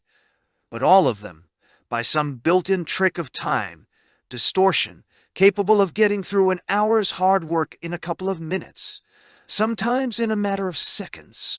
I'm only an average student, but I could go into deep trance, which meant that I could be taught how to telescope my time into a 30th of its normal span. Result, I was able to cover far more intellectual ground than I could possibly have covered if I'd had to do all my learning in the ordinary way. You can imagine what happens when somebody with a genius IQ is also capable of time distortion. The results are fantastic. Nashal. Unfortunately, said Mr. Menon, they're not very common. In the last 2 generations, we've had precisely 2 time distorters of real genius, and only 5 or 6 runners-up. But what Pala owes to those few is incalculable. So it's no wonder that we keep a sharp lookout for potential somnambulists. Me.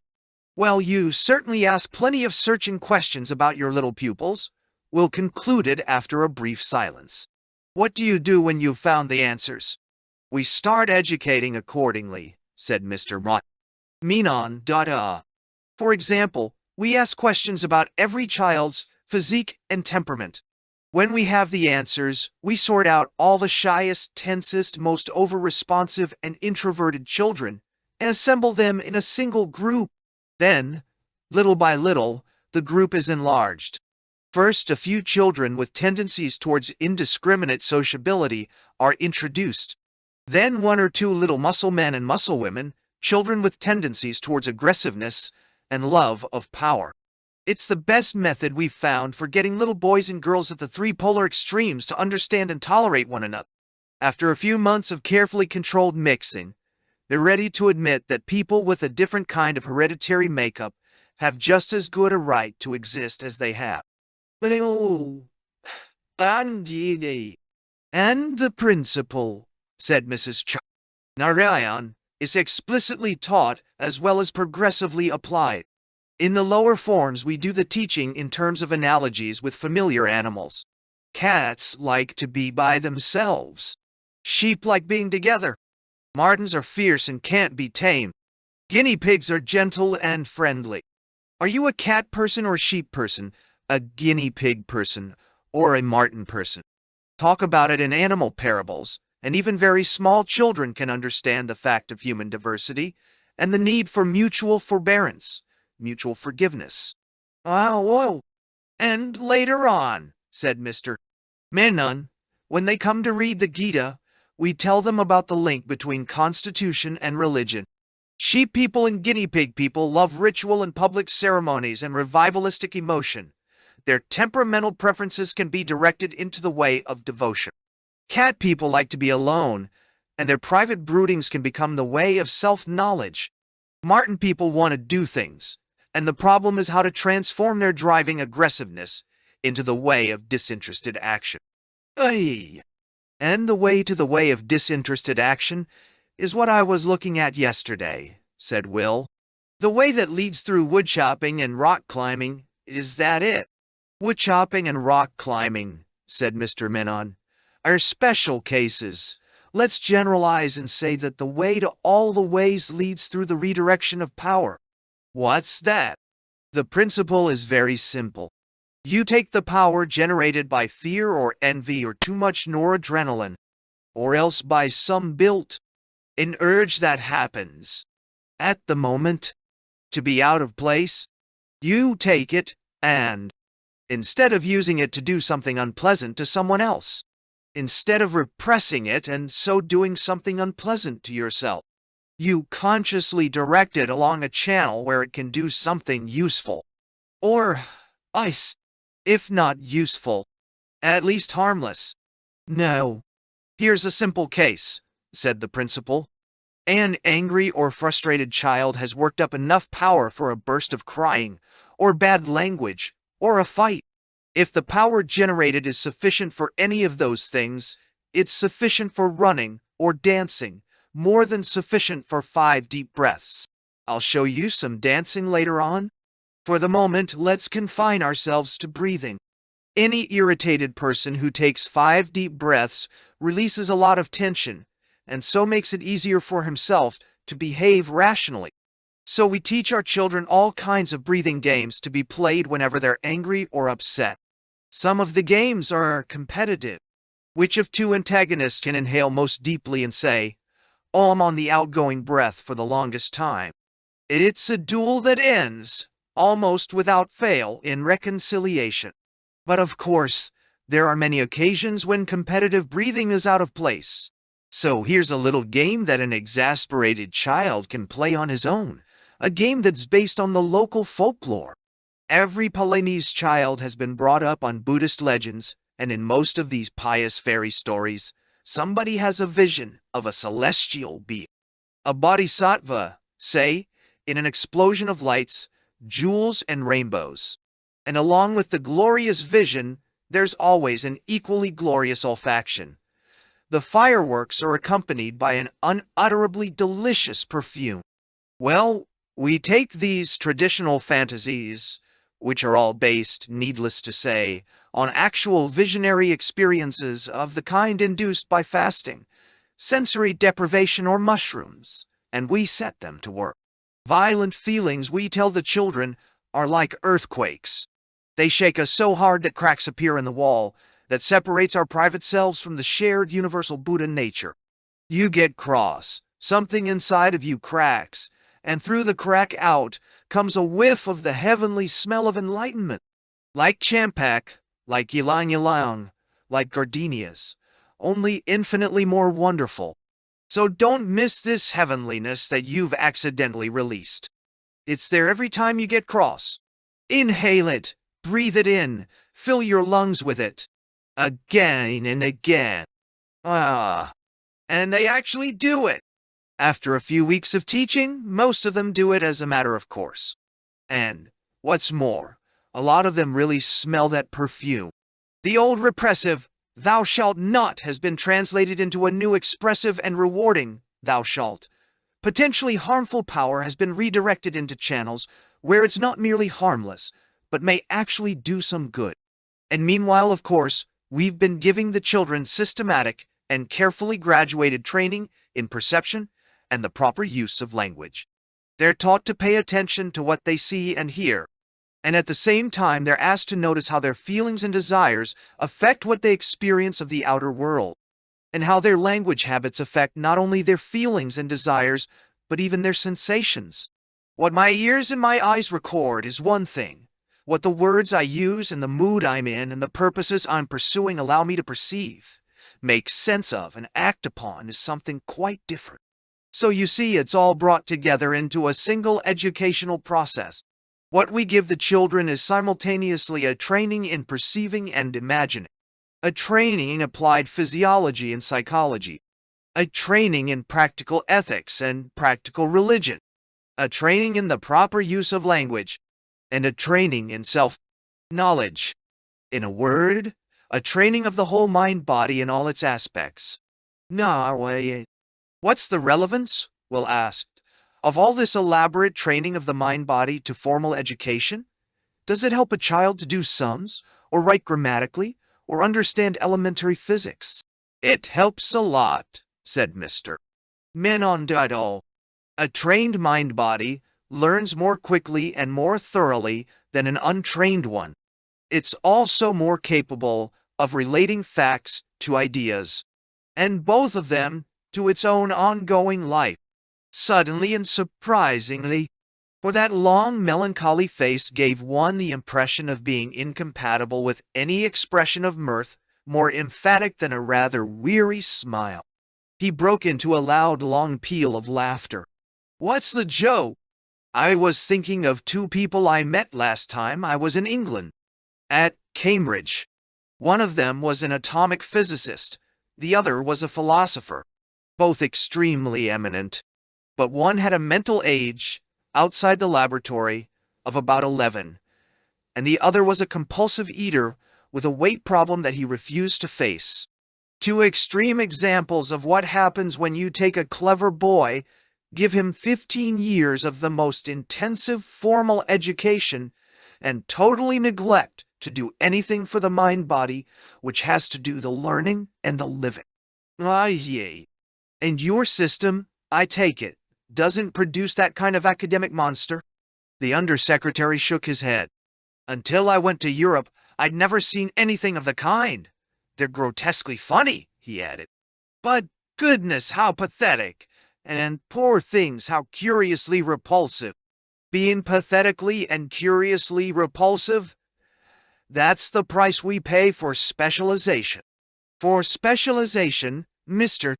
Menon agreed, "but not in the sense you people ordinarily use the word. Specialization in that sense is necessary and inevitable. No specialization, no civilization. And if one educates the whole mind-body, along with the symbol-using intellect, that kind of necessary specialization won't do much harm. But you people don't educate the mind-body. Your cure for too much scientific specialization is a few more courses in the humanities." "Excellent. Every education ought to include courses in the humanities. But don't let's be fooled by the name. By themselves, the humanities don't humanize. They're simply another form of specialization on the symbolic level. Reading Plato or listening to a lecture on T.S. Eliot doesn't educate the whole human being, like courses in physics or chemistry. It merely educates the symbol manipulator and leaves the rest of the living mind-body in its pristine state of ignorance and ineptitude. Hence all those pathetic and repulsive creatures that so astonished me on my first trip abroad." I tell what it be. "What about formal education?" Will now asked. "What about indispensable information and the necessary intellectual skills? Do you teach the way we do? We teach the way you're probably going to teach in another 10 or 15 years. Take mathematics, for example. Historically, mathematics began with the elaboration of useful tricks, soared up into metaphysics, and finally explained itself in terms of structure and logical transformations. In our schools, we reverse the historical process. We begin with structure and logic. Then, skipping the metaphysics, we go on from general principles to particular applications. And the children understand? Far better than they understand when one starts with utilitarian tricks. From about 5 onwards, practically any intelligent child can learn practically anything, provided always that you present it to him in the right way. Logic and structure in the form of games and puzzles. The children play, and incredibly quickly, they catch the point. After which, you can go on to practical applications. Taught in this way, most children can learn at least 3 times as much, 4 times as thoroughly, in half the time. Or consider another field where one can use games to implant an understanding of basic principles. All scientific thinking is in terms of probability. The old eternal verities are merely a high degree of likeliness. The immutable laws of nature are just statistical averages.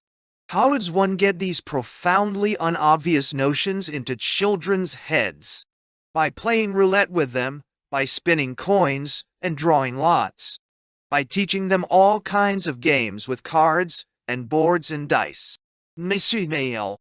Evolutionary snakes and ladders, that's the most popular game with the little ones, said Mrs. Narayan. Another great favorite is Mendelian happy families. And a little later, Mr. Menon added, we introduced them to a rather complicated game played by 4 people with a pack of 60 specially designed cards divided into 3 suits. Psychological bridge, we call it. Chance deals you your hand, but the way you play it is a matter of skill, bluff, and cooperation with your partner. New psychology, Mendelism, evolution. Your education seems to be heavily biological, said Will. It is, Mr. Menon agreed. Our primary emphasis isn't on physics and chemistry. It's on the sciences of life. Is that a matter of principle? Not entirely. It's also a matter of convenience and economic necessity.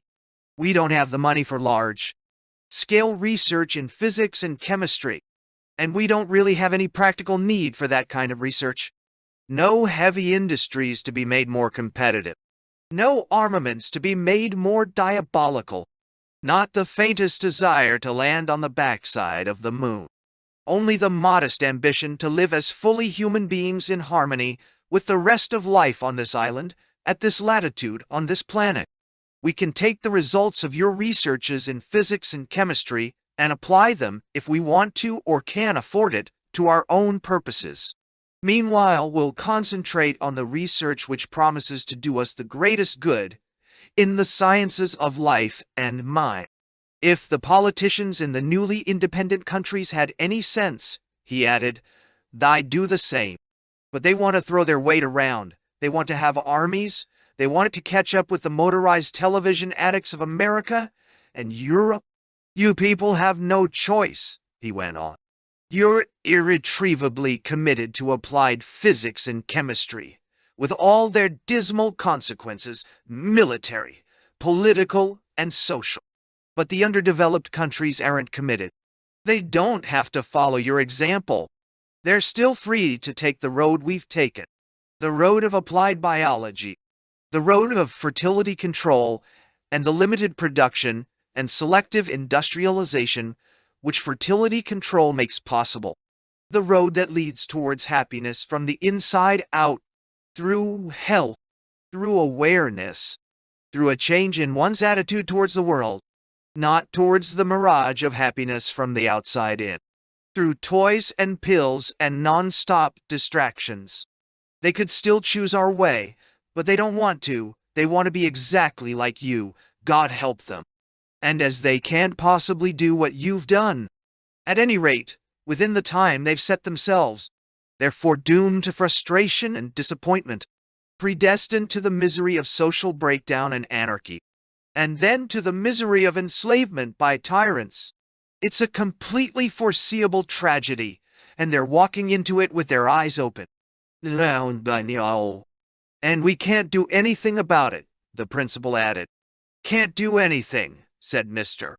Menon, except go on doing what we're doing now and hoping against hope that the example of a nation that has found a way of being happily human may be imitated. There's very little chance of it, but it just might happen. Unless greater rendang happens first. Unless greater rendang happens first, Mr. Menon gravely agreed. Meanwhile, we have to get on with our job, which is education. Is there anything more that you'd like to hear about, Mr. Farnaby? Lots more, said Will. For example, how early do you start your science teaching? We start it at the same time we start multiplication and division. First lessons in ecology. Ecology? Isn't that a bit complicated? That's precisely the reason why we begin with it. Never give children a chance of imagining that anything exists in isolation.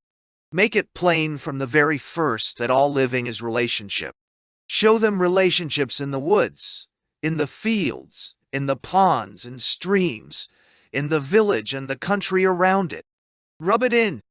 Now, winery y'all. And let me add, said the principal, that we always teach the science of relationship in conjunction with the ethics of relationship. Balance, give and take, no excesses. It's the rule in nature, and translated out of fact into morality, it ought to be the rule among people. As I said before, children find it very easy to understand an idea when it's presented to them in a parable about animals. We give them an up-to-date version of Aesop's fables. Not the old anthropomorphic fictions, but true ecological fables with built-in cosmic morals. And another wonderful parable for children is the story of erosion.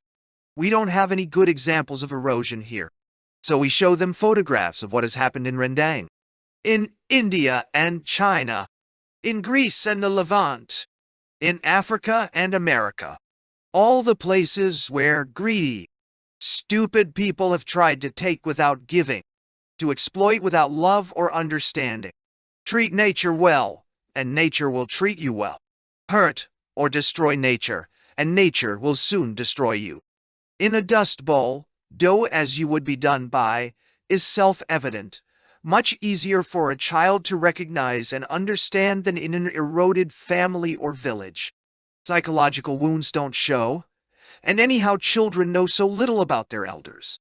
And, having no standards of comparison, they tend to take even the worst situation for granted, as though it were part of the nature of things. Whereas the difference between 10 acres of meadow and 10 acres of gullies and blowing sand is obvious. Sand and gullies are parables. Confronted by them, it's easy for the child to see the need for conservation, and then to go on from conservation to morality. Easy for him to go on from the golden rule in relation to plants and animals, and the earth that supports them to the golden rule in relation to human beings. And here's another important point. The morality to which a child goes on from the facts of ecology and the parables of erosion is a universal ethic. There are no chosen people in nature, no holy lands, no unique historical revelations. Conservation morality gives nobody an excuse for feeling superior or claiming special privileges. Do as you would be done by applies to our dealings with all kinds of life in every part of the world. We shall be permitted to live on this planet only for as long as we treat all nature with compassion and intelligence. Elementary ecology leads straight to elementary Buddhism. A few weeks ago, said Will after a moment of silence, I was looking at Thorwald's book about what happened in Eastern Germany between January and May of 1945.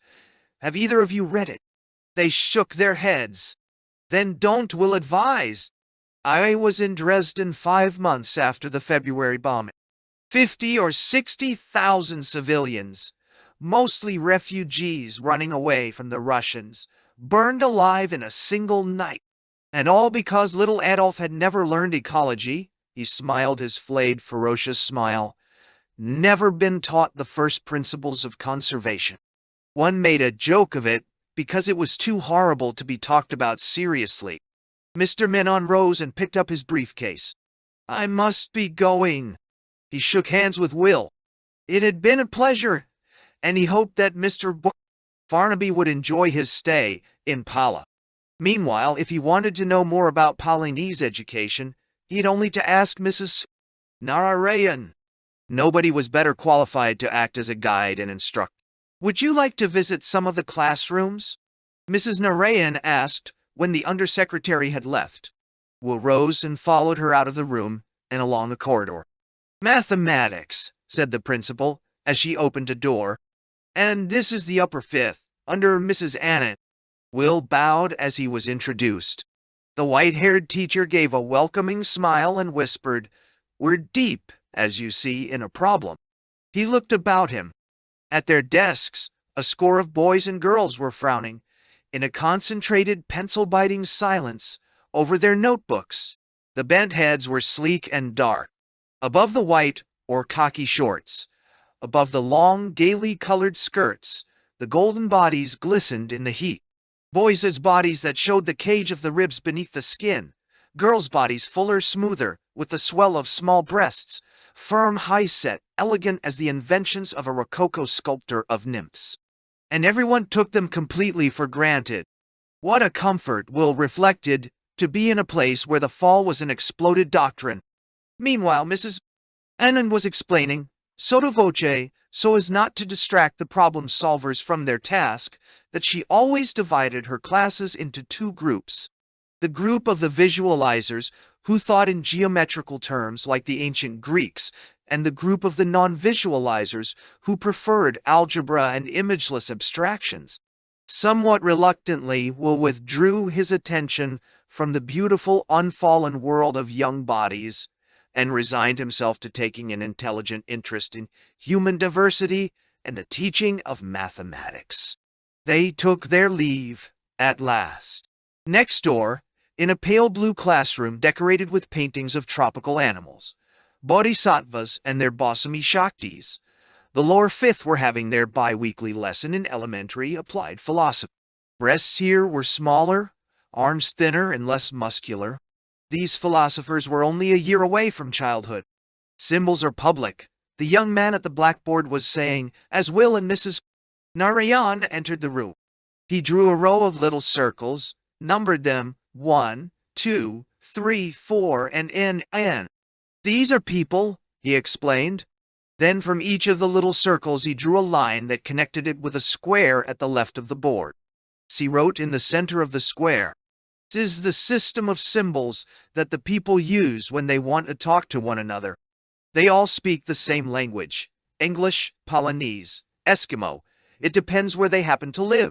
Words are public. They belong to all the speakers of a given language. They're listed in dictionaries. And now let's look at the things that happen out there." He pointed through the open window. Gaudy against a white cloud, half a dozen parrots came sailing into view, passed behind a tree and were gone. The teacher drew a second square at the opposite side of the board, labeled it E for events, and connected it by lines to the circles. What happens out there is public, or at least fairly public, he qualified. And what happens when somebody speaks or writes words, that's also public. But the things that go on inside these little circles are private. Private. He laid a hand on his chest. Private. He rubbed his forehead. Private. He touched his eyelids and the tip of his nose with a brown forefinger. Now let's make a simple experiment. Say the word, pinch. Pinch, said the class in ragged unison. Pinch. P-P-I-E. Pinch. That's public. That's something you can look up in the dictionary. But now pinch yourselves. Hard. Harder. To an accompaniment of giggles of AIs and ows, the children did as they were told. Can anybody feel what the person sitting next to him is feeling? There was a chorus of no's. So it looks, said the young man, as though there were, let's see, how many are we? He ran his eyes over the desks before him. It looks as though there were 23 distinct and separate panes. 23 in this one room. Nearly 3,000 million of them in the whole world. Plus the panes of all the animals. And each of these panes is strictly private. There's no way of passing the experience from one center of pain to another center of pain. No communication, except indirectly through it.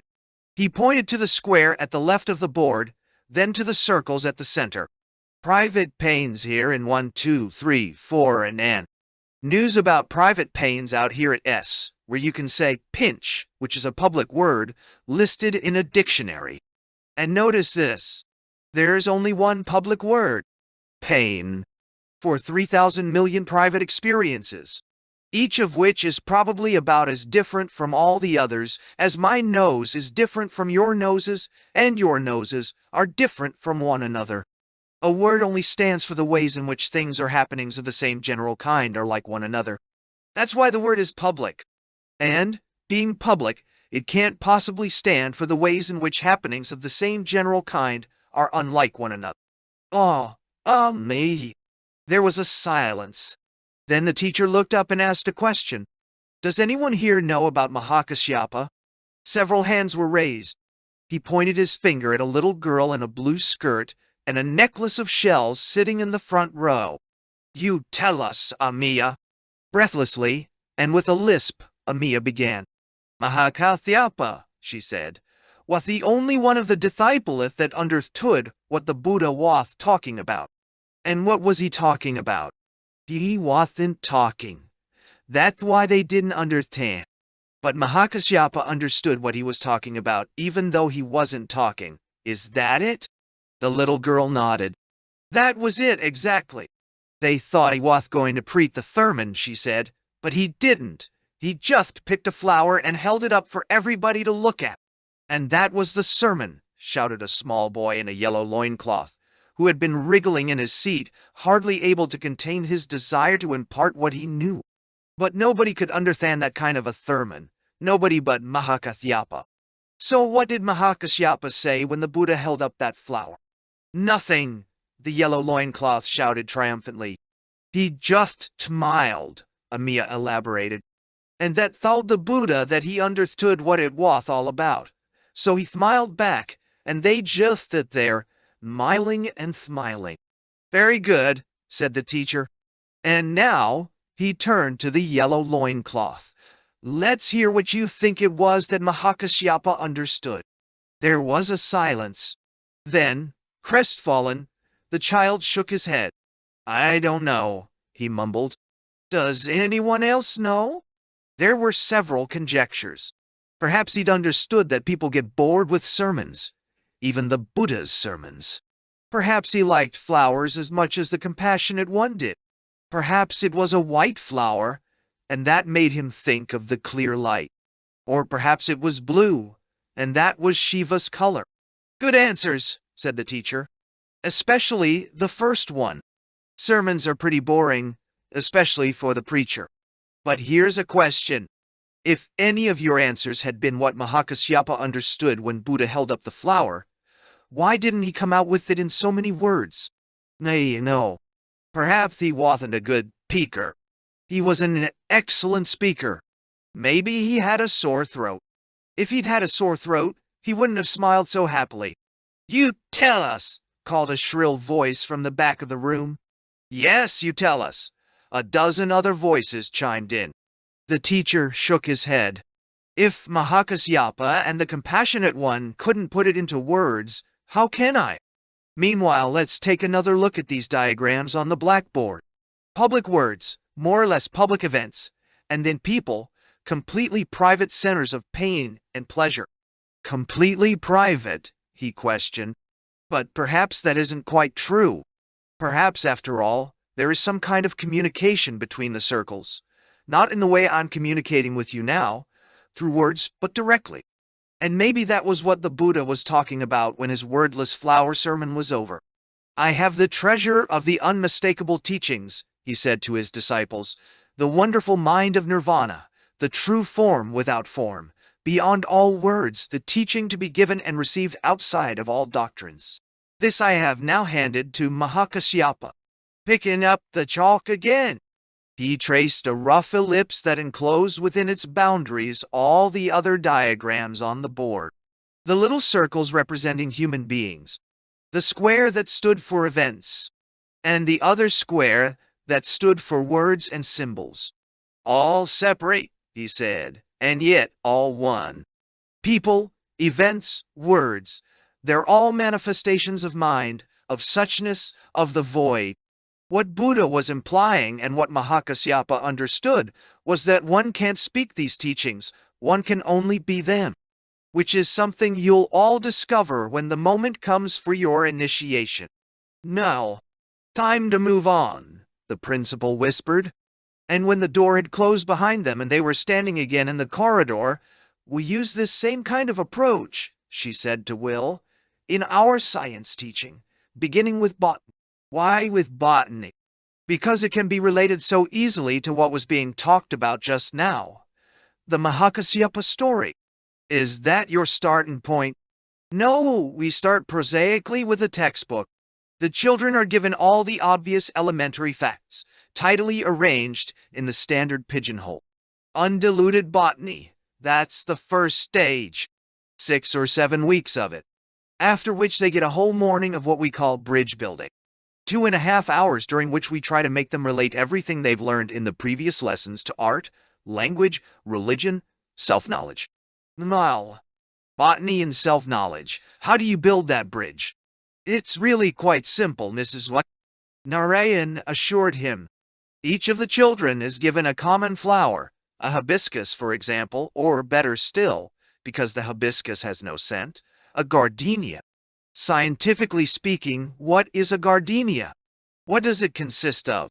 Petals, stamens, pistil, ovary, and all the rest of it. The children are asked to write a full analytical description of the flower, illustrated by an accurate drawing. When that's done, there's a short rest period, at the close of which the Mahakasyapa story is read to them, and they're asked to think about it. Was Buddha giving a lesson in botany? Or was he teaching his disciples something else? And if so, what? What indeed? And of course, as the story makes clear, there's no answer that can be put into words. So we tell the boys and girls to stop thinking and just look. But don't look analytically. We tell them don't look as scientists, even as gardeners. Liberate yourselves from everything you know and look with complete innocence at this infinitely improbable thing before you. Look at it as though you'd never seen anything of the kind before, as though it had no name and belonged to no recognizable class. Look at it, alertly but passively, receptively, without labeling, or judging, or comparing. And as you look at it, inhale its mystery, breathe in the spirit of sense, the smell of the wisdom of the other shore. Yeah, all this, Will commented, sounds very like what Dr. Robert was saying at the initiation ceremony. Of course it does, said Mrs. Narayan. Learning to take the Mahakasyapa's eye view of things is the best preparation for the moksha medicine experience. Every child who comes to initiation comes to it after a long education in the art of being receptive. First the gardenia as a botanical specimen. Then the same gardenia in its uniqueness, the gardenia as the artist sees it, the even more miraculous gardenia seen by the Buddha and Mahakasyapa. And it goes without saying, she added, that we don't confine ourselves to flowers. Every course the children take is punctuated by periodical bridge-building sessions. Everything from dissected frogs to the spiral nebulae, it all gets looked at receptively as well as conceptually, as a fact of aesthetic or spiritual experience, as well as in terms of science or history or economics. Training in receptivity is the complement and antidote to training in analysis and symbol manipulation. Both kinds of training are absolutely indispensable. If you neglect either of them, you'll never grow into a fully human being. No. There was a silence. How should one look at other people? Will asked at last. Should one take the Freud's eye view or the Cézanne's eye view, the Proust's eye view, or the Buddha's eye view? Mrs. Narayan laughed. Which view are you taking of me? She asked. Primarily, I suppose, the sociologist's eye view, he answered. I'm looking at you as the representative of an unfamiliar culture, but I'm also being aware of you receptively. Thinking, if you don't mind my saying so, that you seem to have aged remarkably well. Well, aesthetically, well intellectually and psychologically, and well spiritually, whatever that word means, and if I make myself receptive, it means something important. Whereas, if I choose to project instead of taking in, I can conceptualize it into pure nonsense. He uttered a mildly hyena-like laugh. If one chooses to, said Mrs. Narayan, one can always substitute a bad ready-made notion for the best insights of receptivity. The question is, why should one want to make that kind of choice? Why shouldn't one choose to listen to both parties and harmonize their views? The analyzing tradition-bound concept maker and the alertly passive insight receiver, neither is infallible, but both together can do a reasonably good job. Just how effective is your training in the art of being receptive? Will now inquired. There are degrees of receptivity, she answered. Very little of it in a science lesson, for example. Science starts with observation, but the observation is always selective. You have to look at the world through a lattice of projected concepts. Then you take the moksha medicine, and suddenly there are hardly any concepts. You don't select and immediately classify what you experience. You just take it in. It's like that poem of Wordsworth's. Bring with you a heart that watches and receives. In these bridge building sessions I've been describing, there's still quite a lot of busy selecting and projecting, but not nearly so much as in the preceding science lessons. The children don't suddenly turn into little Tathagatas. They don't achieve the pure receptivity that comes with the moksha medicine. Far from it. All one can say is that they learn to go easy on names and notions. For a little while they're taking in a lot more than they give out. Nami. What do you make them do with what they've taken in? We merely ask them, Mrs. Narayan answered, with a smile, to attempt the impossible. The children are told to translate their experience into words. As a piece of pure, unconceptualized giveness, what is this flower, this dissected frog, this planet at the other end of the telescope? What does it mean? What does it make you think, feel, imagine, remember? Try to put it down on paper. You won't succeed, of course, but try all the same. It'll help you to understand the difference between words and events, between knowing about things and being acquainted with. And when you've finished writing, we tell them, look at the flower again, and after you've looked, shut your eyes for a minute or two. Then draw what came to you when your eyes were closed. Draw whatever it may have been, something vague or vivid, something like the flower itself, or something entirely different. Draw what you saw, or even what you didn't see. Draw it and color it with your paints or crayons. Then take another rest. And do. After that, compare your first drawing with the second. Compare the scientific description of the flower with what you wrote about it when you weren't analyzing what you saw. When you behaved as though you didn't know anything about the flower and just permitted the mystery of its existence to come to you. Like that. Out of the blue. Then compare your drawings and writings with the drawings and writings of the other boys and girls in the class. You'll notice that the analytical descriptions and illustrations are very similar, whereas the drawings and writings of the other kind are very different one from another. How is all this connected with what you have learned in school, at home, in the jungle, in the temple? Dozens of questions, and all of them insistent. The bridges have to be built in all directions.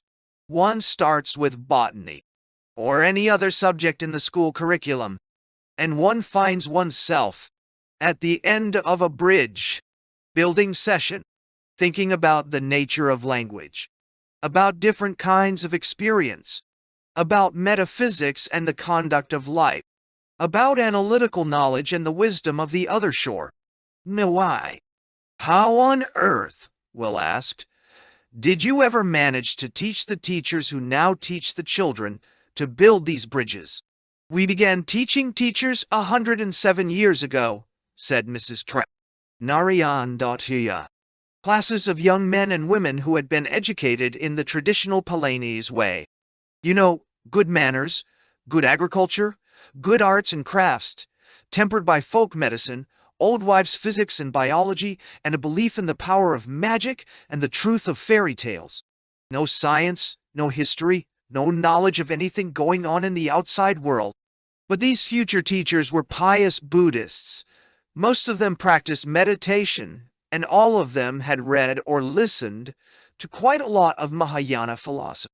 That meant that in the fields of applied metaphysics and psychology, they'd been educated far more thoroughly and far more realistically than any group of future teachers in your part of the world. Dr. Andrew was a scientifically trained anti-dogmatic humanist who had discovered the value of pure and applied Mahayana. His friend, the Raja, was a tantric Buddhist who had discovered the value of pure and applied science. Both consequently saw very clearly that to be capable of teaching children to become fully human in a society fit for fully human beings to live in, a teacher would first have to be taught how to make the best of both worlds. And how did those early teachers feel about it? Didn't they resist the process? Mrs. Narayan shook her head. They didn't resist for the good reason that nothing precious had been attacked. Their Buddhism was respect. All they were asked to give up was the old wives' science and the fairy tales. And in exchange for those, they got all kinds of much more interesting facts and much more useful theories. And these exciting things from your Western world of knowledge and power and progress were now to be combined with, and in a sense subordinated to, the theories of Buddhism and the psychological facts of applied metaphysics. There was really nothing in that best of both worlds program to offend the susceptibilities of even the touchiest and most ardent of religious patriots. So, I'm wondering about our future teachers, said Will after a silence. At this late stage, would they be teachable? Could they possibly learn to make the best of both worlds? Why not? They wouldn't have to give up any of the things that are really important to them. The non-Christian could go on thinking about man, and the Christian could go on worshiping God. No change, except that God would have to be thought of as immanent, and man would have to be thought of as potentially self-transcendent. No. And you think they'd make those changes without any fuss? Will laughed. You're an optimist. An optimist, said Mrs. Narayan, for the simple reason that if one tackles a problem intelligently and realistically, the results are apt to be fairly good. This island justifies a certain optimism. And now let's go and have a look at the dancing class. Nay, They crossed a tree-shaded courtyard and, pushing through a swing door, passed out of silence into the rhythmic beat of a drum and the screech of fifes repeating over and over again, a short pentatonic tune that to Will's ears sounded vaguely Scotch. Live music or canned? He asked. Japanese tape, Narayan answered laconically. She opened a second door that gave access to a large gymnasium where two bearded young men and an amazingly agile little old lady in black satin slacks were teaching some 20 or 30 little boys and girls the steps of a lively dance. What's this? Will asked. Fun or education? Both, said the principal. And it's also applied ethics, like those breathing exercises we were talking about just now, only more effective because so much more violent. So stamp it out, the children were chanting in unison, and they stamped their small sandaled feet with all their might. So stamp it out. A final furious stamp, and they were off again, jigging and turning into another movement of the dance. This is called the Rakshasi hornpipe, said Mrs. Narayan. Rakshasi? Will questioned. What's that? A Rakshasi is a species of demon, very large and exceedingly unpleasant, all the ugliest passions personified. The Rakshasi hornpipe is a device for letting off those dangerous heads of steam raised by anger and frustration. So stamp it out. The music had come round again to the choral refrain. So stamp it out. Stamp again, cried the little old lady, setting a furious example. Harder, harder. Which did more, Will speculated, for morality and rational behavior? The Bacchic orgies or the Republic, the Nicomachean ethics or Corybantic dancing? The Greeks, said Mrs. V. Narayan, were much too sensible to think in terms of either or. For them, it was always not only but also. Not only Plato and Aristotle but also the Maenads. Without those tension-reducing hornpipes, the moral philosophy would have been impotent, and without the moral philosophy the hornpipers wouldn't have known where to go next. All we've done is to take a leaf out of the old Greek book. No. Very good, said Will approvingly. Then remembering, as sooner or later, however keen his pleasure, and however genuine his enthusiasm, he always did remember that he was the man who wouldn't take yes for an answer, he suddenly broke into laughter. Not that it makes any difference in the long run, he said. Corybantism couldn't stop the Greeks from cutting one another's throats. And when Colonel Deepa decides to move, what will your Rakshasi hornpipes do for you? Help you to reconcile yourselves to your fate, perhaps, that's all? Me? Nah. Yes, that's all, said Mrs. Narayan. But being reconciled to one's fate, that's already a great achievement. You seem to take it all very calmly. What would be the point of taking it hysterically? It wouldn't make our political situation any better. It would merely make our personal situation a good deal worse. So stamp it out, the children shouted again in unison, and the boards trembled under their pounding feet. So stamp it out. Don't imagine, Mrs. Narayan resumed, that this is the only kind of dancing we teach. Redirecting the power generated by bad feelings is important. But equally important is directing good feelings and right knowledge into expression. Expressive movements in this case, expressive gesture. If you had come yesterday when our visiting master was here, I could have shown you how we teach that kind of dancing. Not today, unfortunately. He won't be here again before Tuesday. Aye. What sort of dancing does he teach? Mrs. What? Narayan tried to describe it. No leaps, no high kicks, no running. The feet always firmly on the ground. Just bendings and sideways motions of the knees and hips. All expression confined to the arms, wrists and hands, to the neck and head, the face and above all, the eyes. Movement from the shoulders upwards and outwards. Movement intrinsically beautiful, and at the same time charged with symbolic meaning. Thought taking shape in ritual and stylized gesture. The whole body transformed into a hieroglyph, a succession of hieroglyphs, or attitudes modulating from significance to significance like a poem or a piece of music.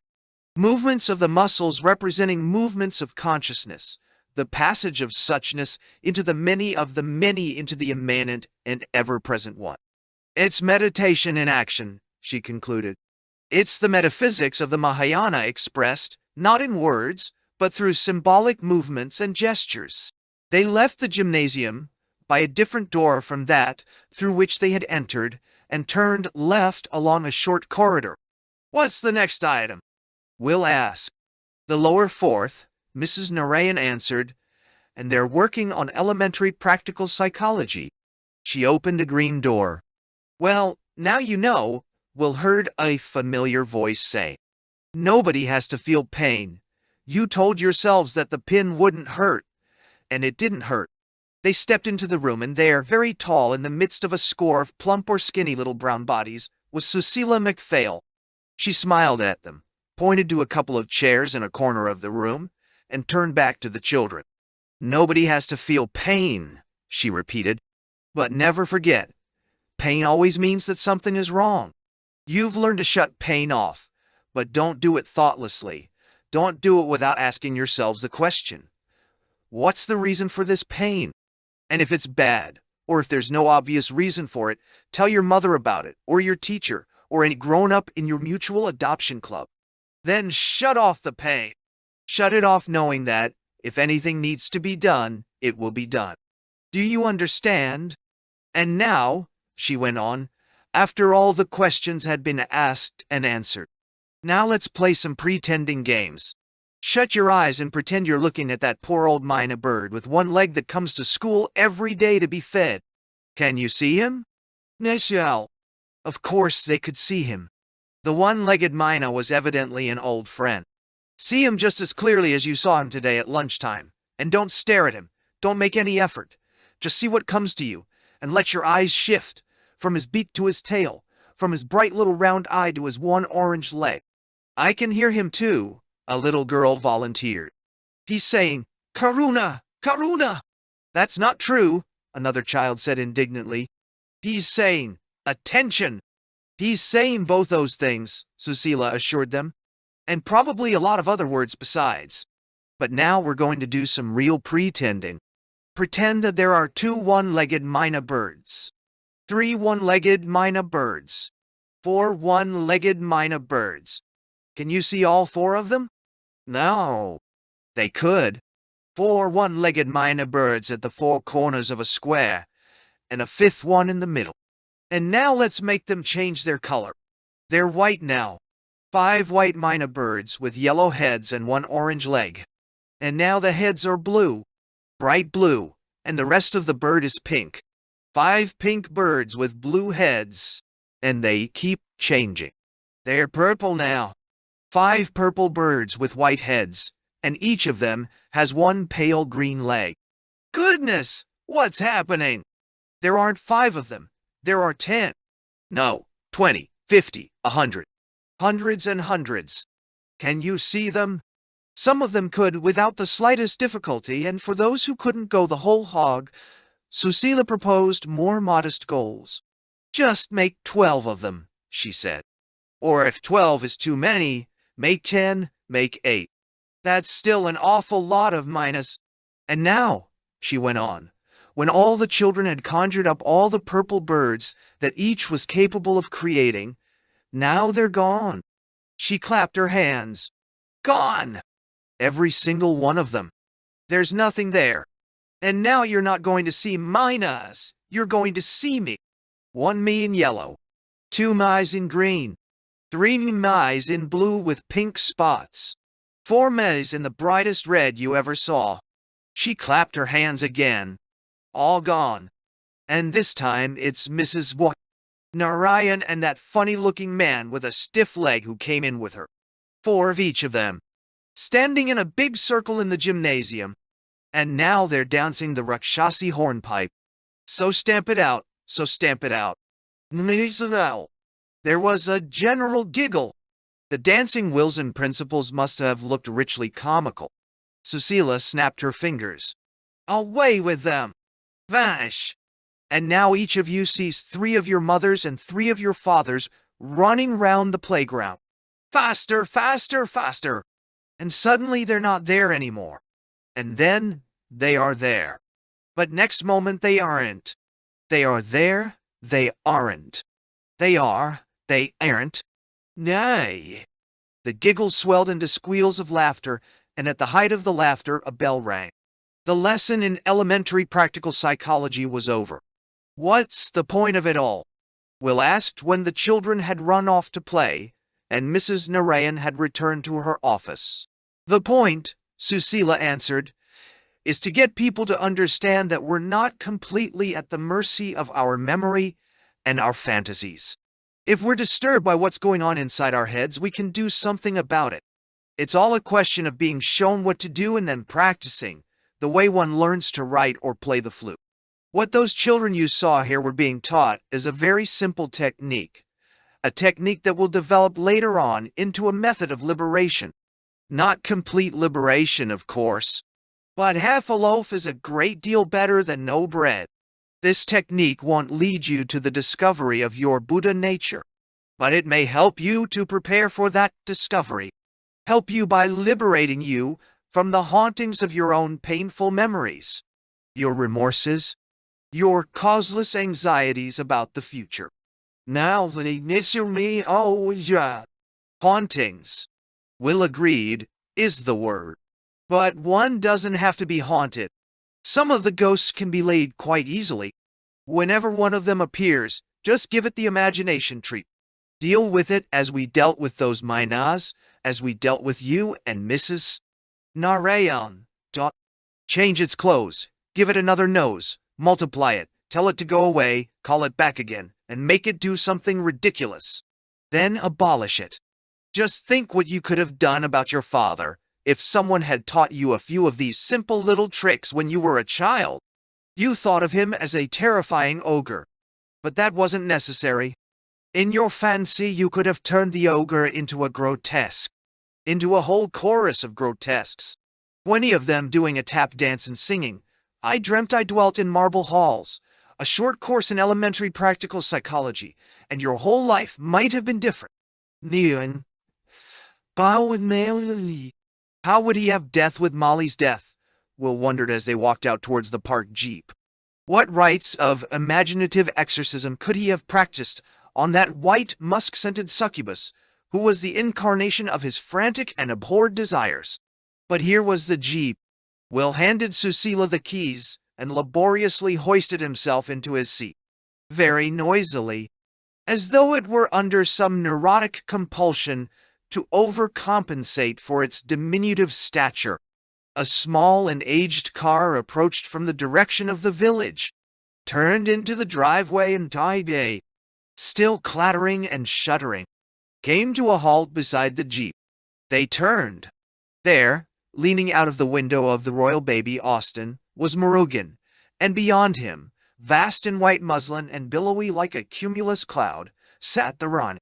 Will bowed in her direction and evoked the most gracious of smiles, which was switched off as soon as she turned to Susila, whose greeting was acknowledged only with the most distant of nods. "Going for a drive?" Will asked politely. "Only as far as Shivapuram," said the Rani. "If this little crate will hold together that long," Murugan added bitterly. He turned the ignition key. The motor gave a last obscene hiccup and died. "There are some people we have to see," the Rani went on. "Or rather one person," she added in a tone charged with conspiratorial significance. She smiled at Will and very nearly winked. Pretending not to understand that she was talking about Bahu, Will uttered a non-committal, "quite," and commiserated with her on all the work and worry that the preparations for next week's coming-of-age party must entail. Morgan interrupted him. "What are you doing out here?" he asked.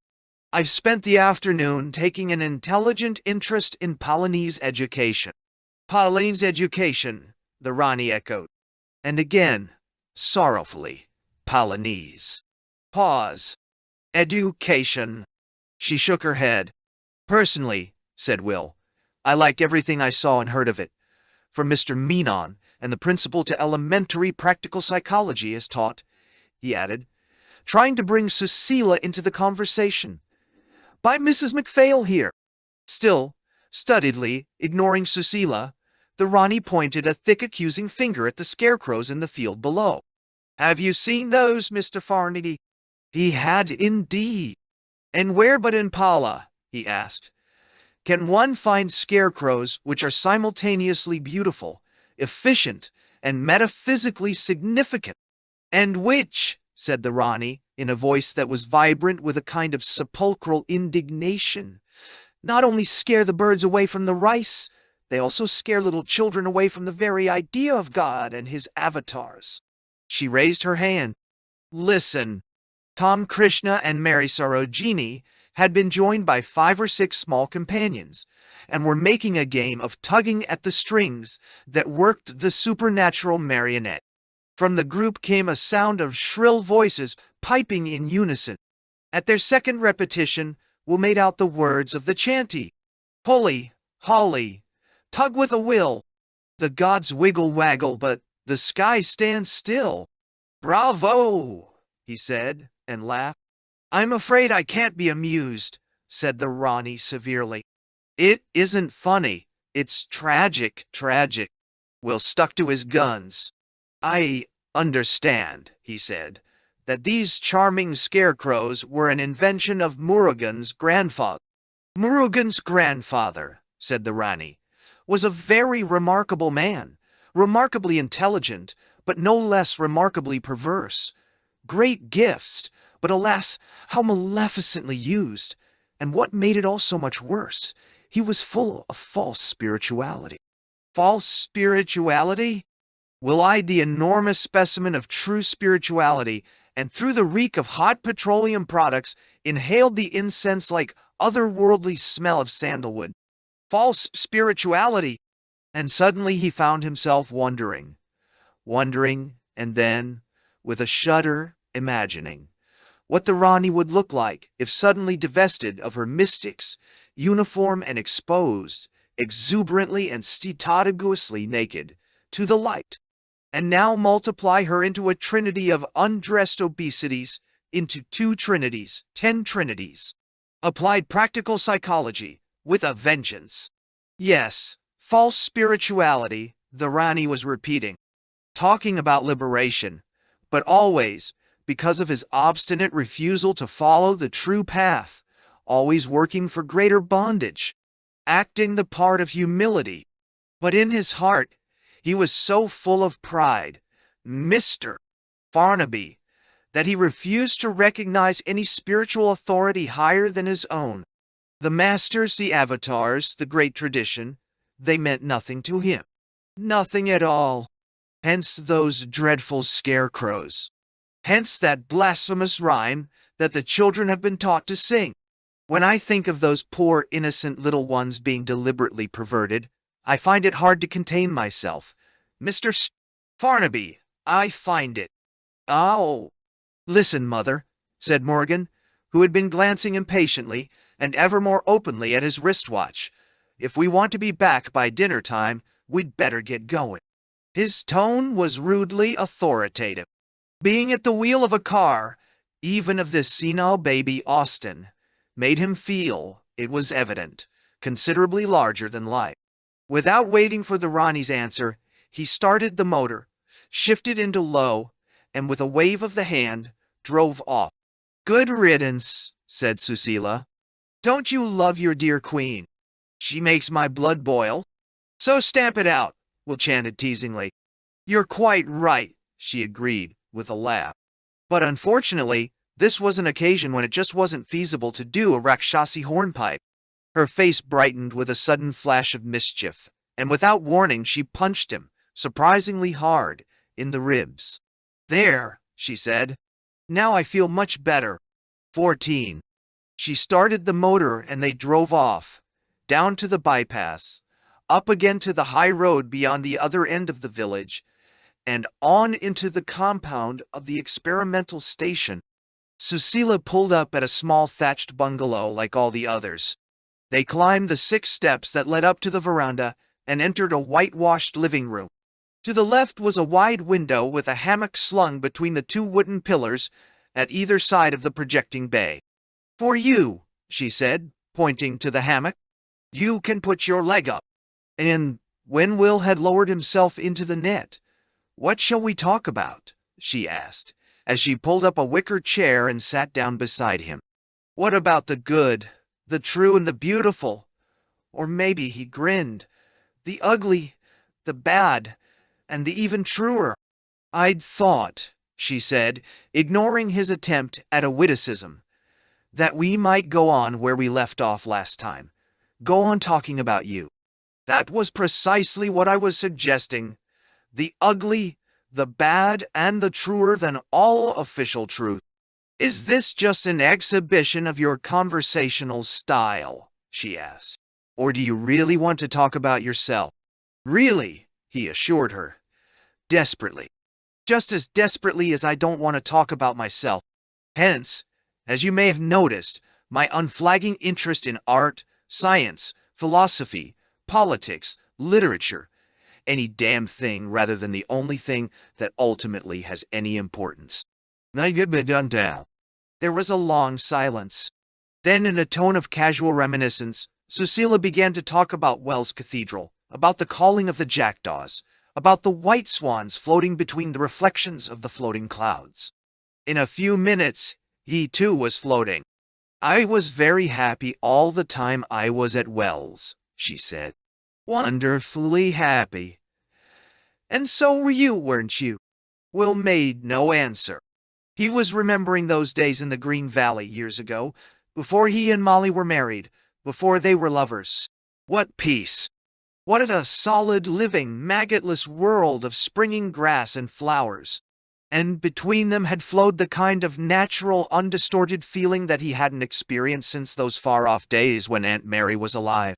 The only person he had ever really loved. And here, in Molly, was her successor. What blessedness! Love transposed into another key.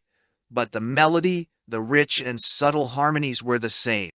And then, on the 4th night of their stay, Molly had knocked on the wall that separated their rooms, and he had found her door ajar, had groped his way in darkness to the bed where, conscientiously naked, the Sister of Mercy was doing her best to play the part of the wife of love.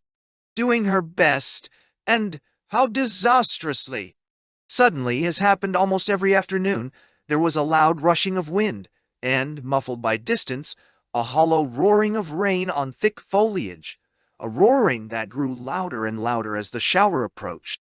A few seconds passed, and then the raindrops were hammering insistently on the window panes, hammering as they had hammered on the windows of his study that day of their last interview. "Do you really mean it, Will?" The pain and shame of it made him want to cry aloud. He bit his lip. "What are you thinking of?" Susila asked. It wasn't a matter of thinking. He was actually seeing her, actually hearing her voice. "Do you really mean it, Will?" And through the sound of the rain he heard himself answering, "I really mean it." On the window pane, was it here?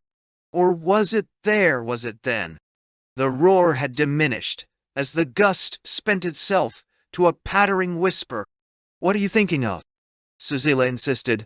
"I'm thinking of what I did to Molly." "What was it that you did to Molly?" He didn't want to answer, but Susila was inexorable. "Tell me what it was that you did." Another violent gust made the windows rattle. It was raining harder now. Raining. It seemed to Will Farnaby. On purpose. Rain in such a way that he would have to go on remembering what he didn't want to remember. Would be compelled to say out loud the shameful things he must at all costs keep to himself. "Tell me." Reluctantly, and in spite of himself, he told her. "Do you really mean it, Will?" And because of Babs. Babs. God help him. Babs, believe it or not, he really did mean it, and she had walked out into the rain. The next time I saw her was in the hospital. "Was it still raining?" Susila asked. "Still raining." As hard as it's raining now?" "Very nearly." And what Will heard was no longer this afternoon shower in the tropics, but the steady drumming on the window of the little room where Molly lay dying. "It's me," he was saying through the sound of the rain. "It's Will." Nothing happened, and then suddenly he felt the almost imperceptible movement of Molly's hand within his own. The voluntary pressure, and then, after a few seconds, the involuntary release, the total limpness. "Tell me again, Will." He shook his head.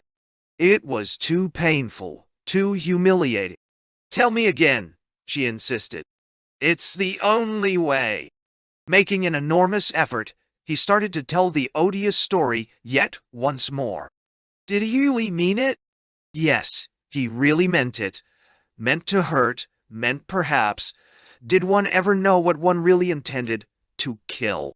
All for Babs, or the world well lost. Not his world, of course, Molly's world, and, at the center of that world, the life that had created it. Snuffed out for the sake of that delicious smell in the darkness, of those muscular reflexes, that enormity of enjoyment, those consummate and intoxicatingly shameless skills. "Goodbye, Will." And the door had closed behind her with a faint, dry click. He wanted to call her back, but Babs's lover remembered the skills, the reflexes, and within its aura of musk, a body agonizing in the extremity of pleasure. Remembered these things and, standing at the window, watched the car move away through the rain, watched and was filled, as it turned the corner, with a shameful exultation. Free at last. Even freer, as he discovered 3 hours later in the hospital, than he had supposed. For now he was feeling the last faint pressure of her fingers, feeling the final message of her love. And then the message was interrupted. The hand went limp, and now, suddenly, appallingly, there was no sound of breathing. "Dead," he whispered, and felt himself choking. "Dead." "Suppose it hadn't been your fault," said Susila, breaking a long silence. "Suppose that she'd suddenly died without your having had anything to do with it. Wouldn't that have been almost as bad?" "What do you mean?" he asked. "I mean, it's more than just feeling guilty about Molly's death. It's death itself, death as such that you find so terrible. She was thinking of Dugald now. So senselessly evil. Senselessly evil, he repeated. Yes, perhaps that's why I had to be a professional execution watcher.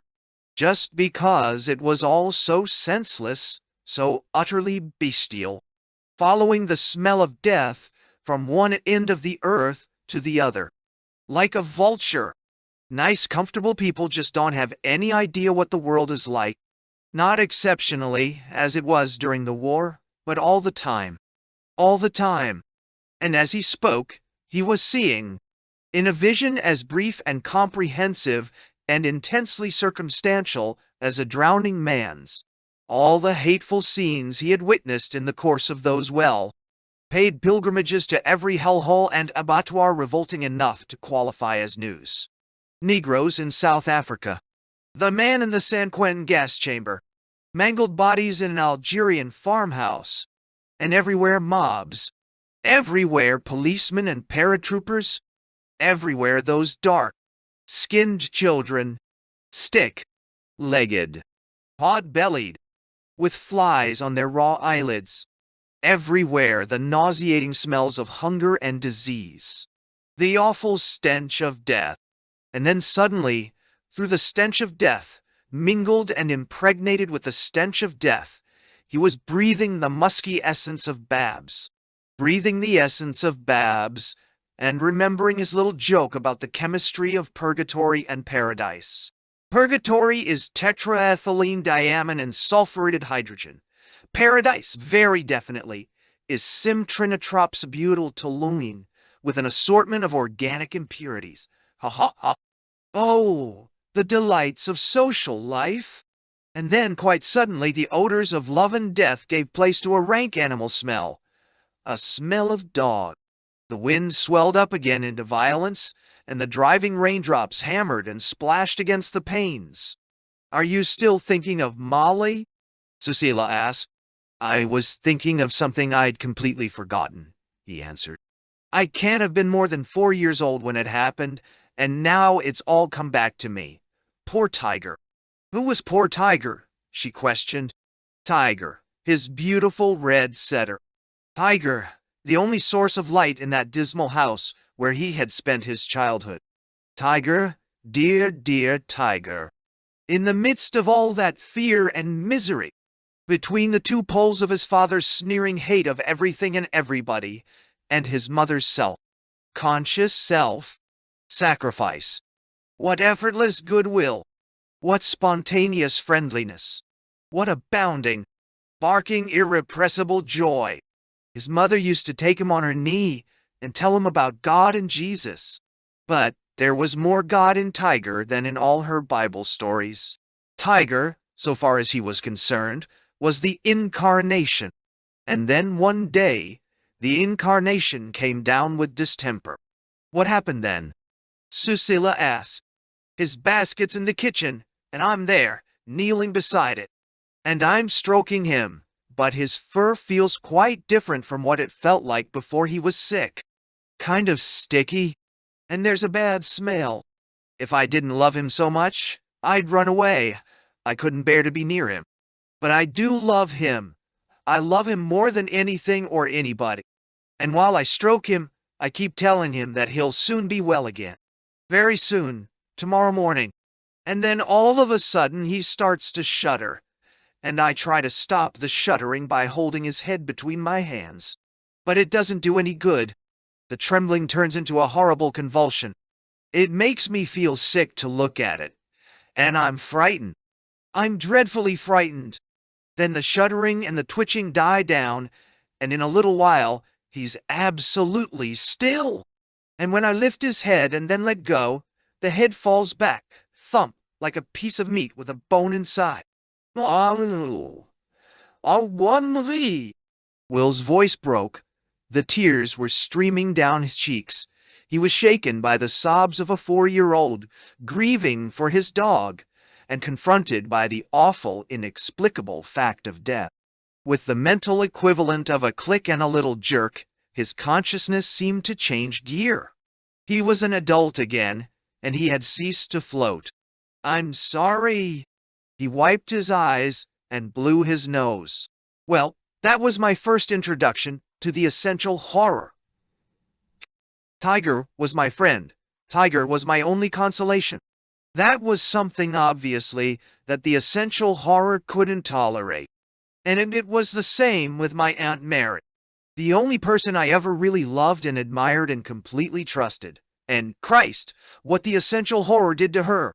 "Now, tell me," said Susila. Will hesitated, then shrugging his shoulders. "Why not?" he said.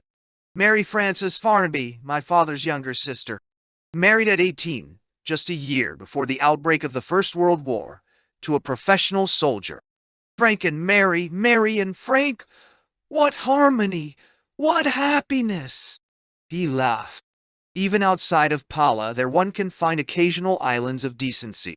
Tiny little atolls, or even, every now and then, a full-blown Tahiti, but always totally surrounded by the essential horror. Two young people on their private Pala.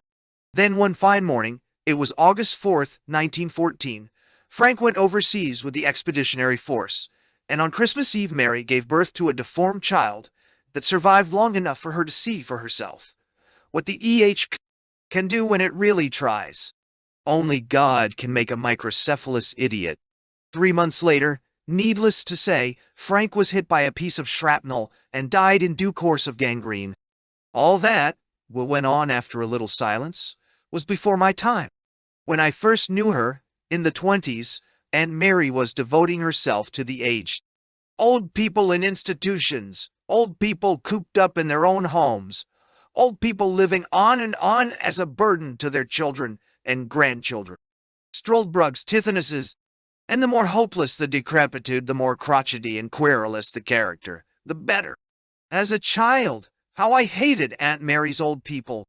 They smelt bad, they were frighteningly ugly, they were always boring and generally cross. But Aunt Mary really loved them through thick and thin, loved them in spite of everything.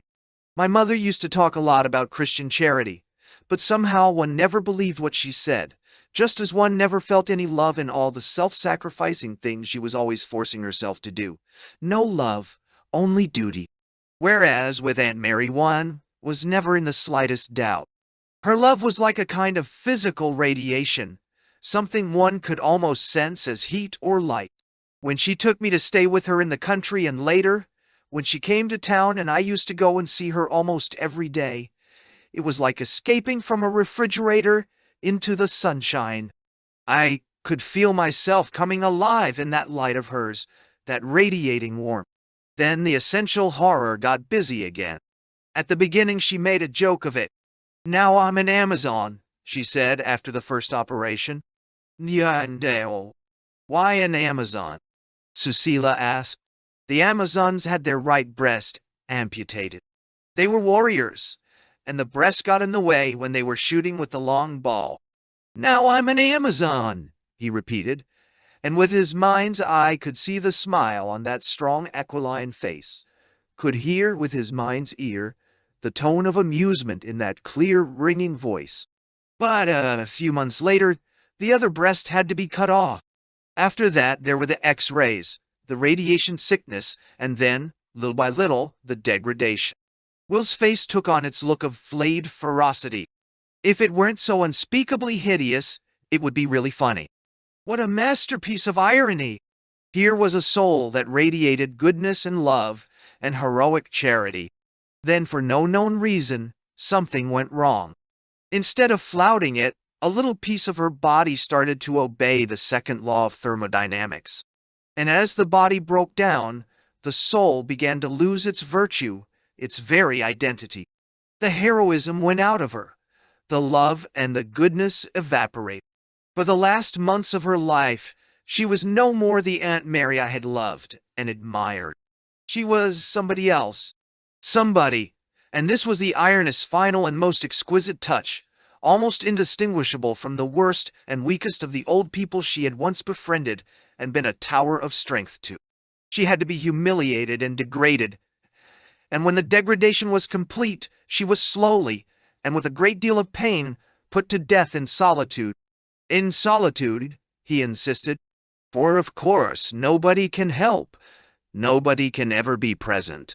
People may stand by while you're suffering and dying, but they're standing by in another world. In your world, you're absolutely alone. Alone in your suffering and your dying, just as you're alone in love, alone even in the most completely shared pleasure. Nah. The essences of Babs and of Tiger, and when the cancer had gnawed a hole in the liver, and her wasted body was impregnated with that strange aromatic smell of contaminated blood, the essence of Aunt Mary died.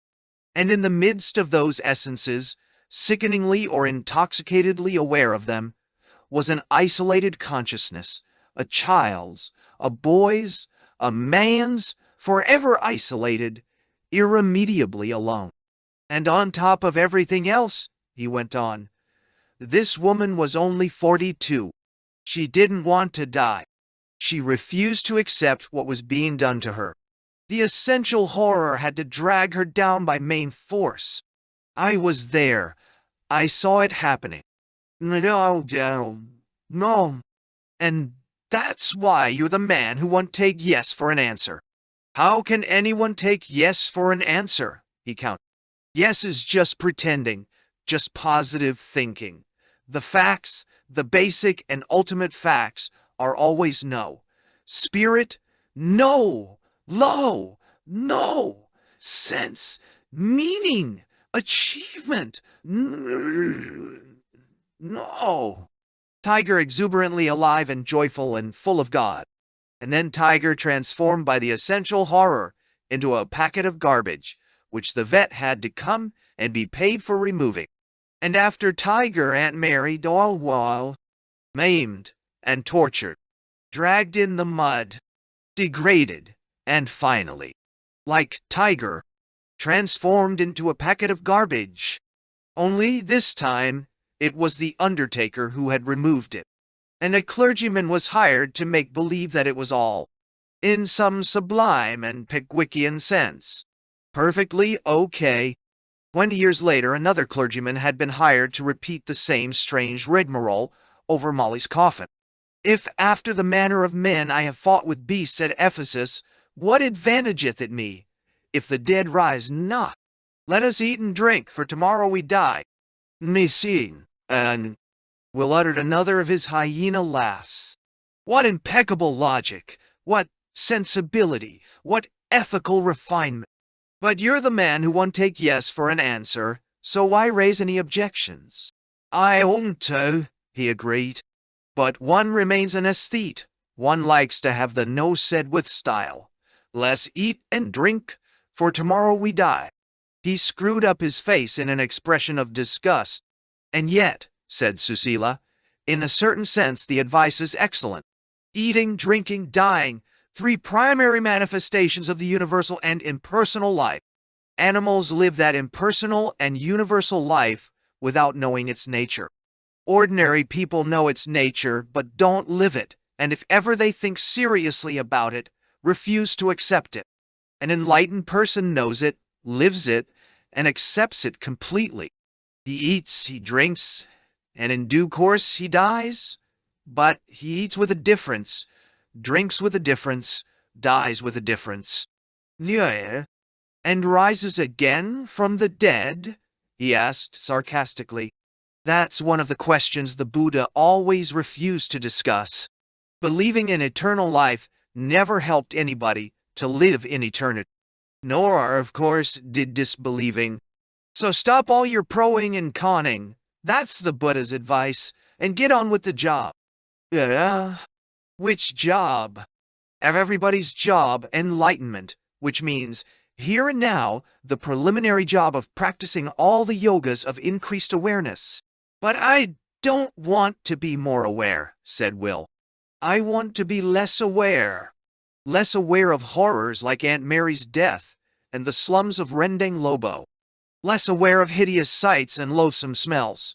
Even of some delicious smells, he added as he caught, through the remembered essences of dog and cancer of the liver, a civet-like whiff of the pink alcove.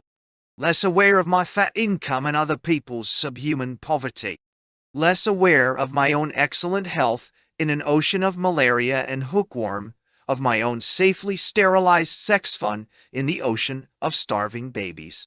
Forgive them, for they know not what they do. What a blessed state of affairs! But unfortunately I do know what I'm doing. Only too well. And here you go, asking me to be even more aware than I am already. I'm not asking anything, she said. I am merely passing on the advice of a succession of shrewd old birds, beginning with Gautama and ending with the old Raja. Start by being fully aware of what you think you are. It'll help you to become aware of what you are in fact. Nay. He shrugged his shoulders. One thinks one's something unique and wonderful at the center of the universe, but, in fact, one's merely a slight delay in the ongoing march of entropy. And that precisely is the first half of the Buddha's message. Transience, no permanent soul, inevitable sorrow. But he didn't stop there. The message had a second half. This temporary slowdown of entropy is also pure undiluted suchness. This absence of a permanent soul is also the Buddha nature. Nay. Absence of a soul. That's easy to cope with.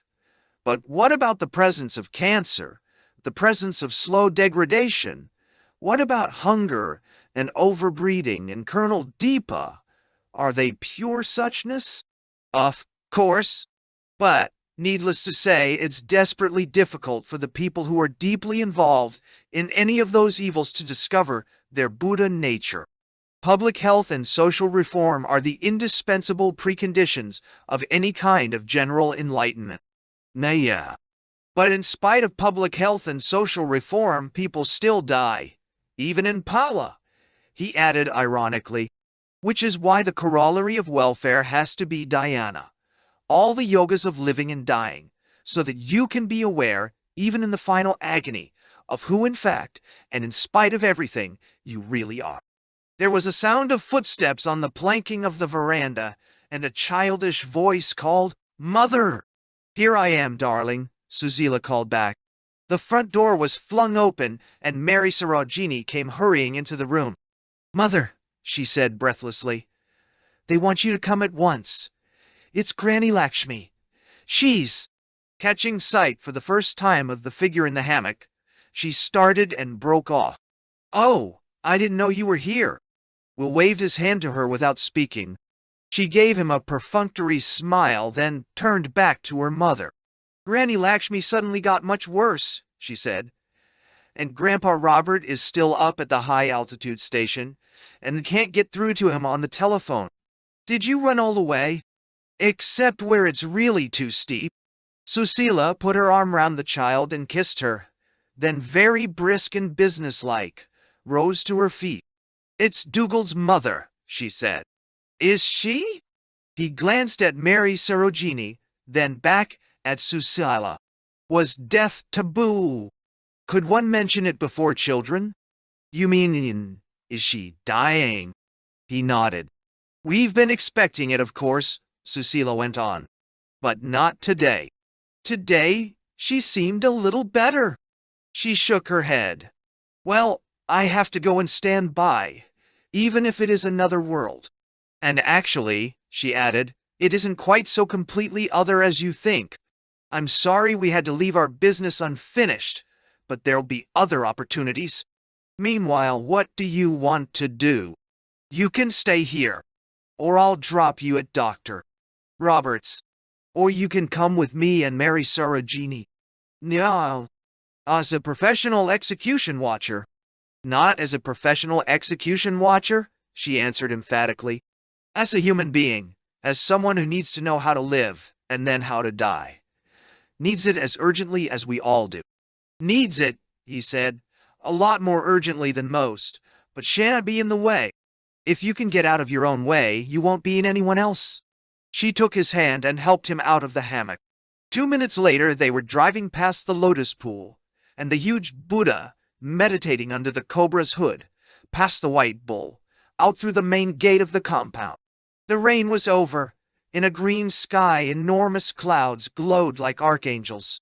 Low in the west, the sun was shining with a brightness that seemed almost supernatural. Solas oxidaire et redire possum. Nobis cum semel occidit, brevis lux. Nox ist perpetua una dormienda. Donis cata under vi. Dami basia mille. Sunsets and death. Death, and therefore kisses.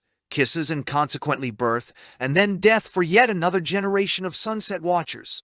What do you say to people who are dying? He asked. Do you tell them not to bother their heads about immortality and get on with the job? If you like to put it that way, yes, that's precisely what we do. Going on being aware, it's the whole art of dying. And you teach the art. I'd put it another way. We help them to go on practicing the art of living even while they're dying. Knowing who in fact one is, being conscious of the universal and impersonal life that lives itself through each of us, that's the art of living. And that's what one can help the dying to go on practicing. To the very end, maybe beyond the end. Not only beyond, he questioned. But you said that was something that the dying aren't supposed to think about. They're not being asked to think about it. They're being helped, if there is such a thing, to experience it. If there is such a thing, she repeated, if the universal life goes on when the separate me life is over. Do you personally think it does go on? Susila smiled. What I personally think is beside the point. All that matters is what I may impersonally experience while I'm living, when I'm dying, maybe when I'm dead. She swung the car into a parking space and turned off the engine. On foot, they entered the village. Work was over for the day, and the main street was so densely thronged that it was hard for them to pass. I'm going ahead by myself, Susila announced. Then to Mary Sarojini, be at the hospital in about an hour, she said. Not before. She turned and, threading her way between the slowly promenading groups, was soon lost to view. You're in charge now, said Will, smiling down at the child by his side. Mary Sarojini nodded gravely and took his hand. Let's go and see what's happening in the square, she said. How old's your Granny Lakshmi? Will asked as they started to make their way along the crowded street. What? I don't really know, Mary Sarojini answered. She looks terribly old, but maybe that's because she's got cancer. Do you know what cancer is? He asked. Mary Sarojini knew perfectly well. It's what happens when part of you forgets all about the rest of you and carries on the way people do when they're crazy. Just goes on blowing itself up and blowing itself up, as if there was nobody else in the whole world. Sometimes you can do something about it, but generally it just goes on blowing itself up until the person dies. No, and that's what has happened, I gather, to your Granny Lakshmi. And now she needs someone to help her die. Does your mother often help people die? The child nodded. She's awfully good at it. Have you ever seen anyone die? Of course, Mary Sarojini answered, evidently surprised that such a question should be asked. Let me see. She made a mental calculation. I've seen 5 people die, 6, if you count babies. I hadn't seen anyone die when I was your age. You hadn't? Only a dog. Dogs die easier than people. They don't talk about it beforehand. How do you feel about people dying? Well, it isn't nearly so bad as having babies. That's awful. Or at least it looks awful. But then you remind yourself that it doesn't hurt at all. They've turned off the pain. Believe it or not, said Will, I've never seen a baby being born. Never? Mary Sarojini was astonished. Not even when you were at school. Will had a vision of his headmaster in full canonicals conducting 300 black-coated boys on a tour of the lying-in hospital. Not even at school, he said aloud. You never saw anybody dying, and you never saw anybody having a baby. How did you get to know things? In the school I went to, he said. We never got to know things. We only got to know words. The child looked up at him, shook her head, and lifting a small brown hand, significantly tapped her forehead. Crazy, she said. Or were your teachers just stupid? Will laughed. They were high-minded educators dedicated to mens sana in corpore sano and the maintenance of our sublime Western tradition. But meanwhile, tell me something. Weren't you ever frightened? By people having babies? No, by people dying. Didn't that scare you?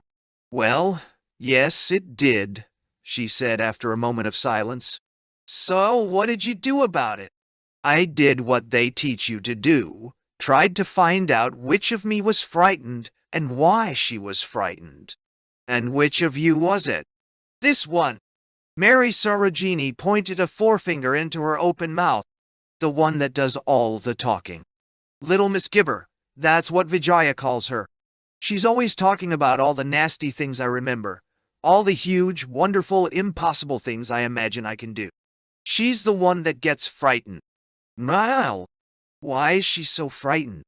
I suppose it's because she gets talking about all the awful things that might happen to her, talking out loud, or talking to herself. But there's another one who doesn't get frightened. Which one is that? The one that doesn't talk, just looks and listens and feels what's going on inside. And sometimes, Mary Sarojini added, sometimes she suddenly sees how beautiful everything is. No, that's wrong. She sees it all the time, but I don't, not unless she makes me notice it. That's when it suddenly happens. Beautiful, beautiful, beautiful. Even dogs' messes. She pointed at a formidable specimen almost at their feet. From the narrow street they had emerged into the marketplace. The last of the sunlight still touched the sculptured spire of the temple, the little pink gazebos on the roof of the town hall.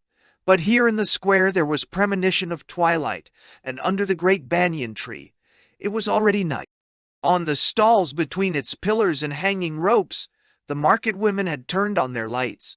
In the leafy darkness, there were islands of form and color, and from hardly visible, non-entity brown-skinned figures stepped for a moment into brilliant existence, then back again into nothingness. The spaces between the tall buildings echoed with a confusion of English and Polonese, of talk and laughter, of street cries and whistled tunes, of dogs barking, parrots screaming. Perched on one of the pink gazebos, a pair of myna birds called indefatigably for attention and compassion. From an open-air kitchen at the center of the square rose the appetizing smell of food on the fire. Onions, peppers, turmeric, fish frying, cakes baking, rice on the boil. And through these good gross odors, like a reminder from the other shore, drifted the perfume, thin and sweet and ethereally pure, of the many colored garlands on sale beside the fountain. Twilight deepened, and suddenly, from high overhead, the arc lamps were turned on, bright and burnished against the rosy copper of oiled skin. The women's necklaces and rings and bracelets came alive with glittering reflections. Seen in the downward striking light, every contour became more dramatic, every form seemed to be more substantial, more solidly there. In eye sockets, under nose and chin, the shadows deepened. Mottled by light and darkness, young breasts grew fuller, and the faces of the old were more emphatically lined and hollowed. Hand in hand they made their way through the crowd. A middle-aged woman greeted Mary Sarojini, then turned to Will. "Are you that man from the outside?" she asked. "Almost infinitely from the outside," he assured her. She looked at him for a moment in silence, then smiled encouragingly and patted his cheek. "We're all very sorry for you," she said. They moved on, and now they were standing on the fringes of a group assembled at the foot of the temple steps to listen to a young man who was playing a long-necked, lute-like instrument and singing in palanes. Rapid declamation alternated with long-drawn, almost bird-like melismita on a single vowel sound, and then a cheerful and strongly accented tune that ended in a shout. A roar of laughter went up from the crowd. A few more bars, another line or two of recitative, and the singer struck his final chord.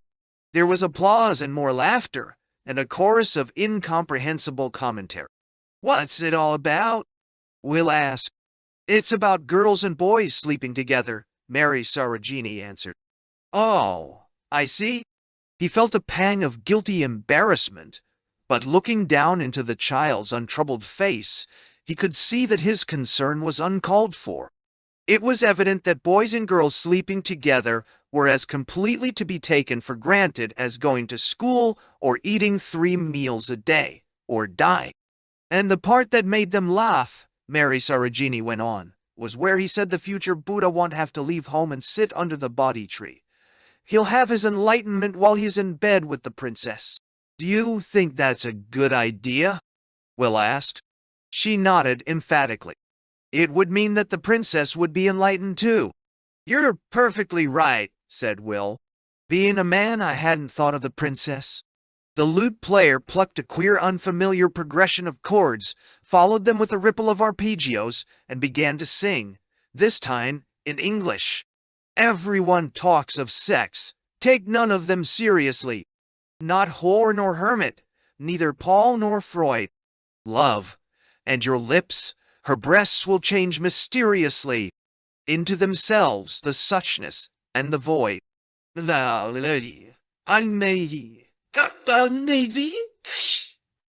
door of the temple swung open. A smell of incense mingled with the ambient onions and fried fish.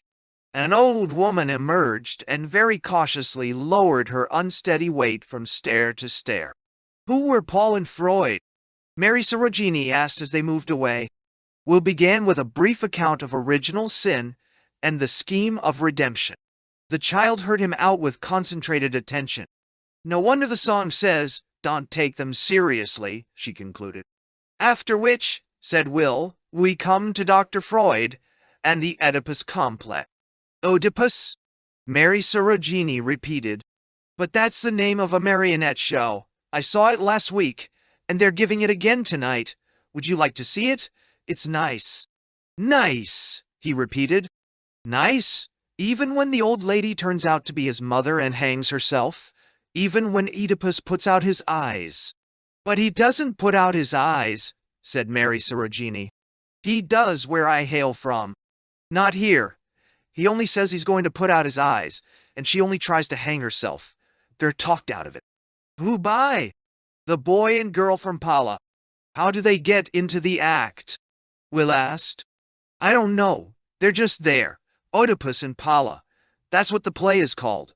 So why shouldn't they be there?" "And you say they talk Jocasta, out of suicide, and Oedipus out of blinding himself?" "Just in the nick of time. She slipped the rope round her neck and he's got hold of 2 huge pins. But the boy and girl from Pala tell them not to be silly. After all, it was an accident. He didn't know that the old man was his father. And anyhow the old man began it, hit him over the head, and that made Oedipus lose his temper. And nobody had ever taught him to dance the Rakshasi hornpipe. And when they made him a king, he had to marry the old queen. She was really his mother, but neither of them knew it. And of course all they had to do when they did find out was just to stop being married.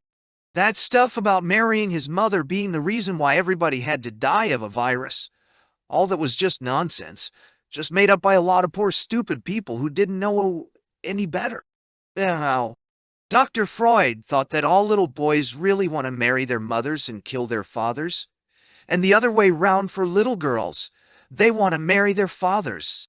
"Which fathers and mothers?" Mary Sarojini asked. "We have such a lot of them." "You mean, in your mutual adoption club?" "There's 22 of them in our MAC. Safety in numbers." But of course poor old Oedipus never had a MAC. And besides, they'd taught him all that horrible stuff about God getting furious with people every time they made a mistake. They'd pushed their way through the crowd and now found themselves at the entrance to a small roped-off enclosure, in which 100 or more spectators had already taken their seats.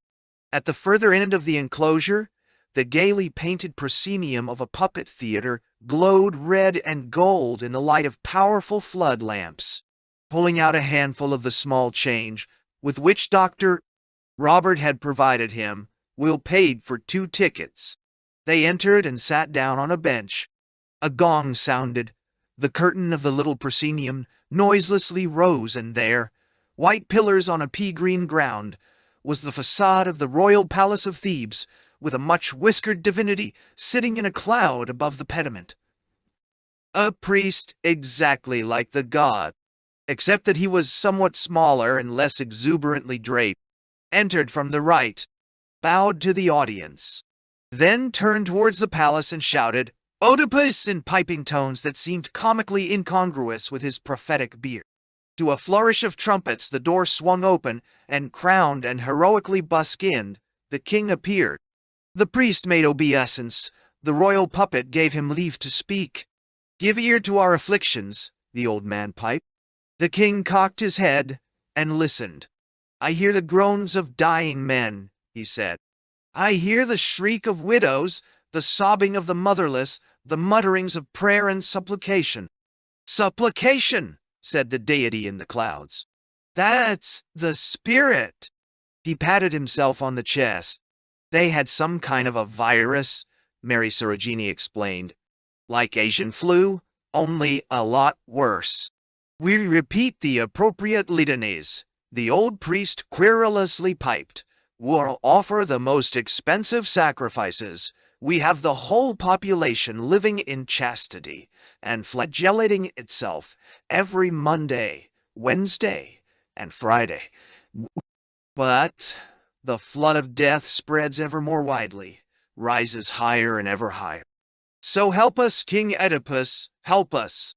"No, only a god can help."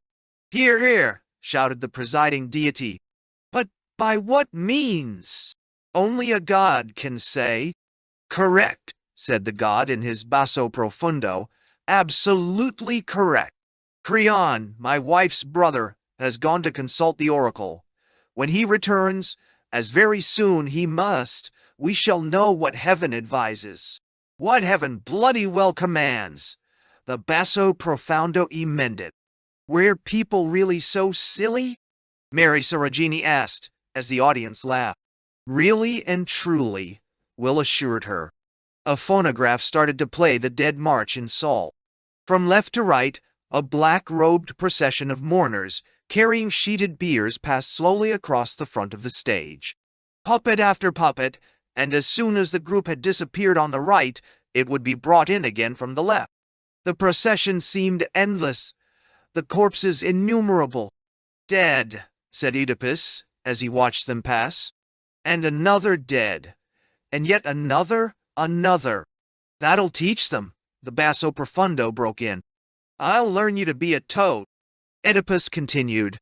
"The soldier's bier, the whores, the babes stone cold, pressed to the ache of unsucked breasts, the youth in horror, turning away from the black swollen face, that from his moonlit pillow once looked up, eager for kisses.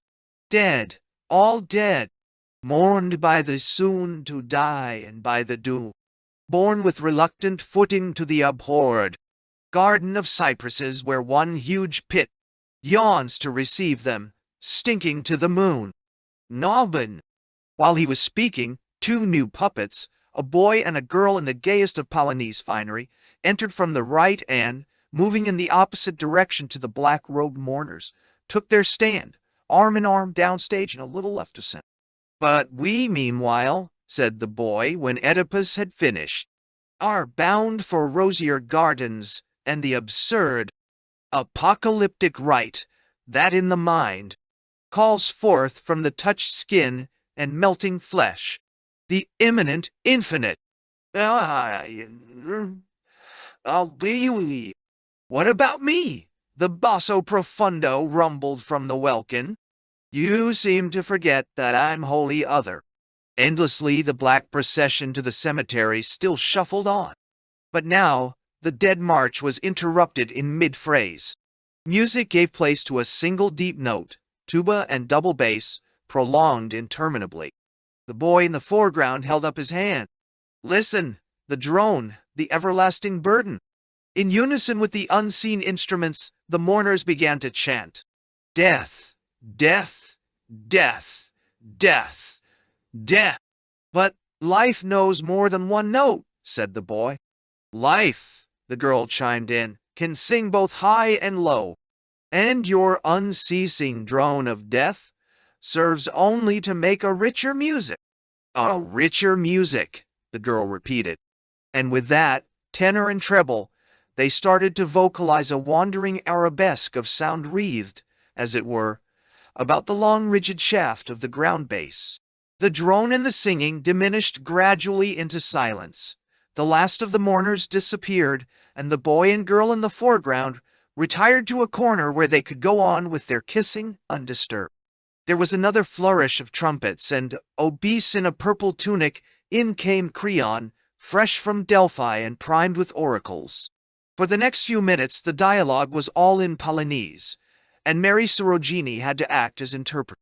Oedipus asks him what God said, and the other one says that what God said was that it was all because of some man having killed the old king, the one before Oedipus. Nobody had ever caught him, and the man was still living in Thebes, and this virus that was killing everybody had been sent by God. That's what Creon says he was told, as a punishment.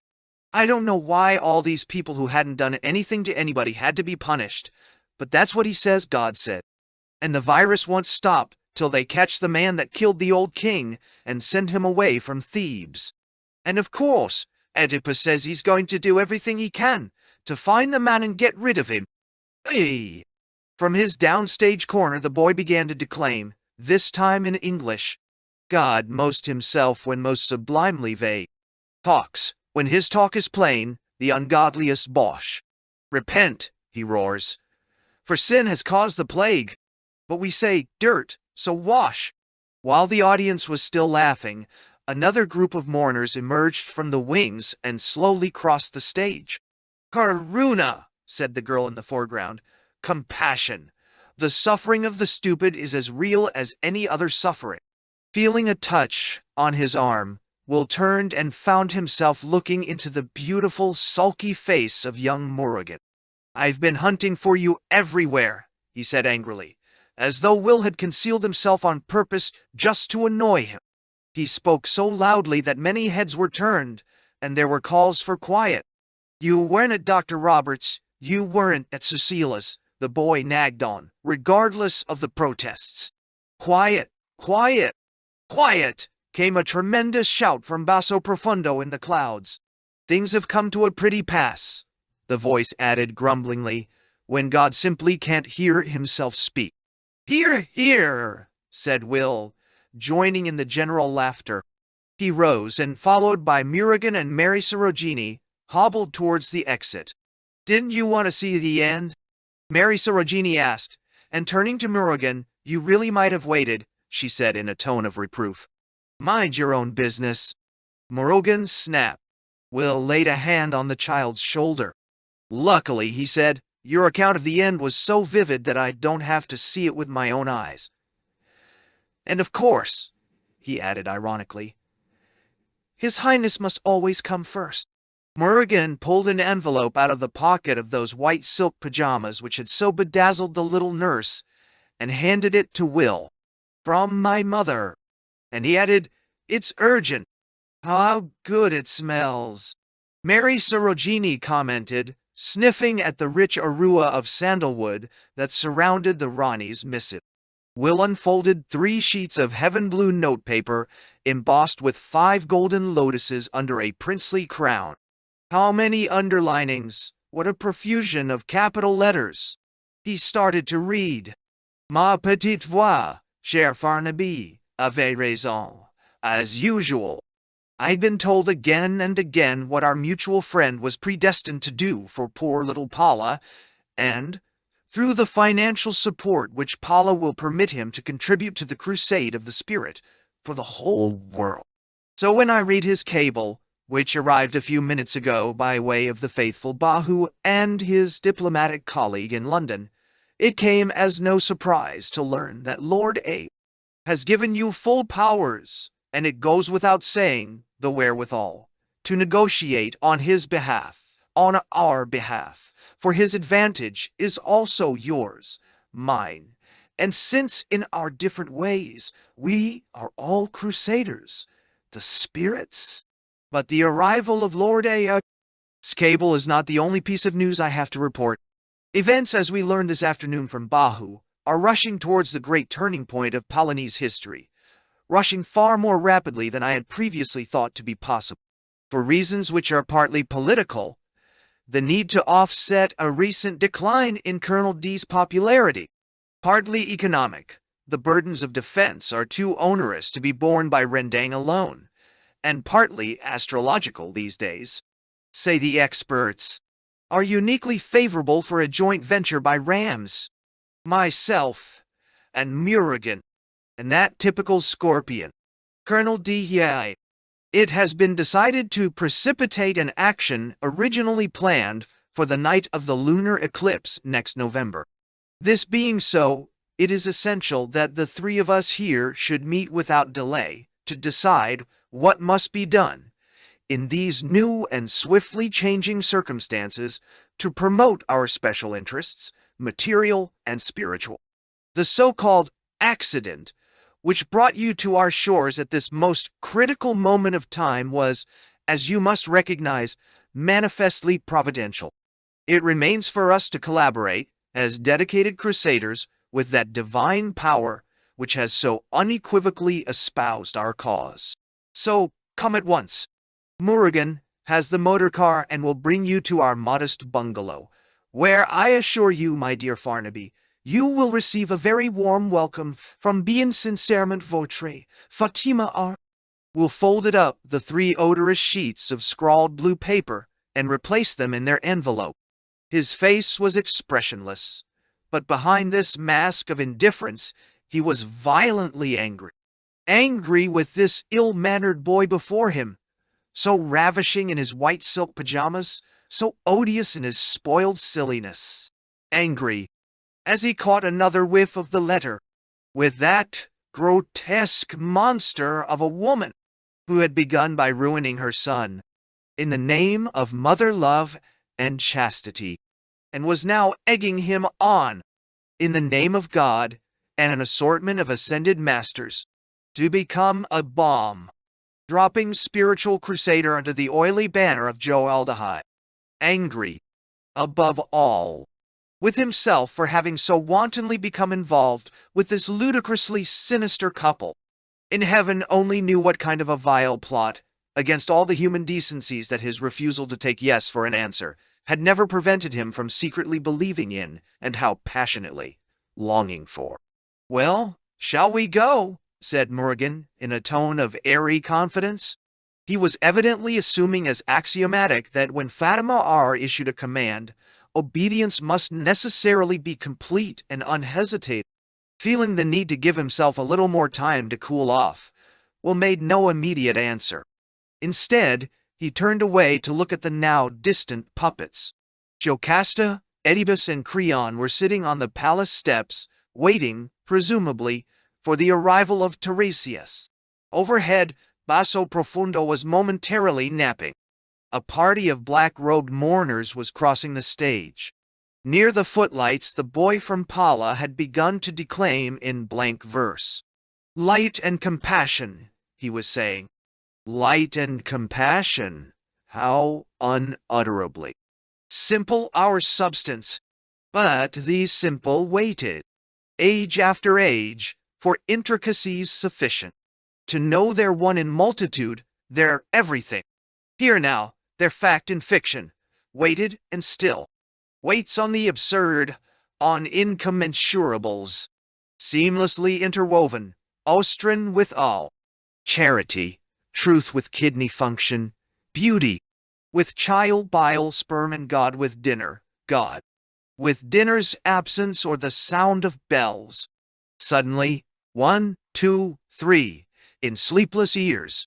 Now, there was a ripple of plucked strings, then the long-drawn notes of a flute. "Shall we go?" Morrigan repeated. But Will held up his hand for silence. The girl puppet had moved to the center of the stage and was singing, "Thought is the brain's 3 milliards of cells from the inside out. Billions of games of billiards, marked up as faith and doubt. My faith, but their collisions. My logic, their enzymes. Their pink epinephrine, my visions. Their white epinephrine, my crimes. Since I am the felt arrangement of 10 to the 9th times 3, each atom in its estrangement must yet be prophetic of me. I too." Losing all patience, Morrigan caught hold of Will's arm and gave him a savage pinch. "Are you coming?" he shouted. Will turned on him angrily. "What the devil do you think you're doing, you little fool?" He jerked his arm out of the boy's grasp. Intimidated, Morrigan changed his tone. "I just wanted to know if you were ready to come to my mother's." "I'm not ready," Will answered, "because I'm not going." "Not going?" Morrigan cried in a tone of incredulous amazement. "But she expects you. She. Tell your mother I'm very sorry, but I have a prior engagement with someone who's dying," Will added. "But this is frightfully important. So is dying." Morrigan lowered his voice. "Something's happening," he whispered. "I can't hear you," Will shouted through the confused noises of the crowd. Morrigan glanced about him apprehensively, then risked a somewhat louder whisper. "Something's happening. Something tremendous. Something even more tremendous is happening at the hospital. We just heard." Morrigan began. He looked around again, then shook his head. "No, I can't tell you. Not here. That's why you must come to the bungalow, now. There's no time to lose." Will glanced at his watch. "No time to lose," he echoed, and, turning to Mary Sarojini, "We must get going," he said. "Which way?" "I'll show you," she said, and they set off hand in hand. "Wait," Morrigan implored, "wait!" Then, as Will and Mary Sarojini held on their course, he came dodging through the crowd in pursuit. "What shall I tell her?" he wailed at their heels. The boy's terror was comically abject. In Will's mind, anger gave place to amusement. He laughed aloud. Then, halting, "What would you tell her, Mary Sarojini?" he asked. "I'd tell her exactly what happened," said the child. "I mean, if it was my mother. But then," she added on second thought, "my mother isn't the Ronnie she—" She looked up at Morrigan. "Do you belong to N. Mac?" she inquired. Of course he didn't. For the Ronnie, the very idea of a mutual adoption club was a blasphemy. Only God could make a mother. The spiritual crusader wanted to be alone with her God-given victim. "No, Mac." Mary Sarojini shook her head. "That's awful. You might have gone and stayed for a few days with one of your other mothers." Still terrified by the prospect of having to tell his only mother about the failure of his mission, Morrigan began to harp almost hysterically on a new variant of the old theme. "I don't know what she'll say," he kept repeating. "I don't know what she'll say." "There's only one way to find out what she'll say," Will told him. "Go home and listen." "Come with me," Morrigan begged. "Please." He clutched at Will's arm. "I told you not to touch me." The clutching hand was hastily withdrawn. Will smiled again. "That's better." He raised his staff in a farewell gesture. "Bonne nuit, Altesse." Then to Mary Sarojini, "Lead on, MacPhail," he said in high good humor. "Were you putting it on?" Mary Sarojini asked. "Or were you really angry?" "Really and truly," he assured her. Then he remembered what he had seen in the school gymnasium. He hummed the opening notes of the Rakshasi hornpipe and banged the pavement with his iron-shod staff. Audita stamped it out. "Maybe it would have been better." "You think so?" "He's going to hate you as soon as he stopped being frightened." Will shrugged his shoulders. He couldn't care less. But as the past receded and the future approached, as they left the arc lamps of the marketplace and climbed the steep dark street that wound uphill to the hospital, his mood began to change. "Lead on, MacPhail, but towards what, and away from what?" towards cell.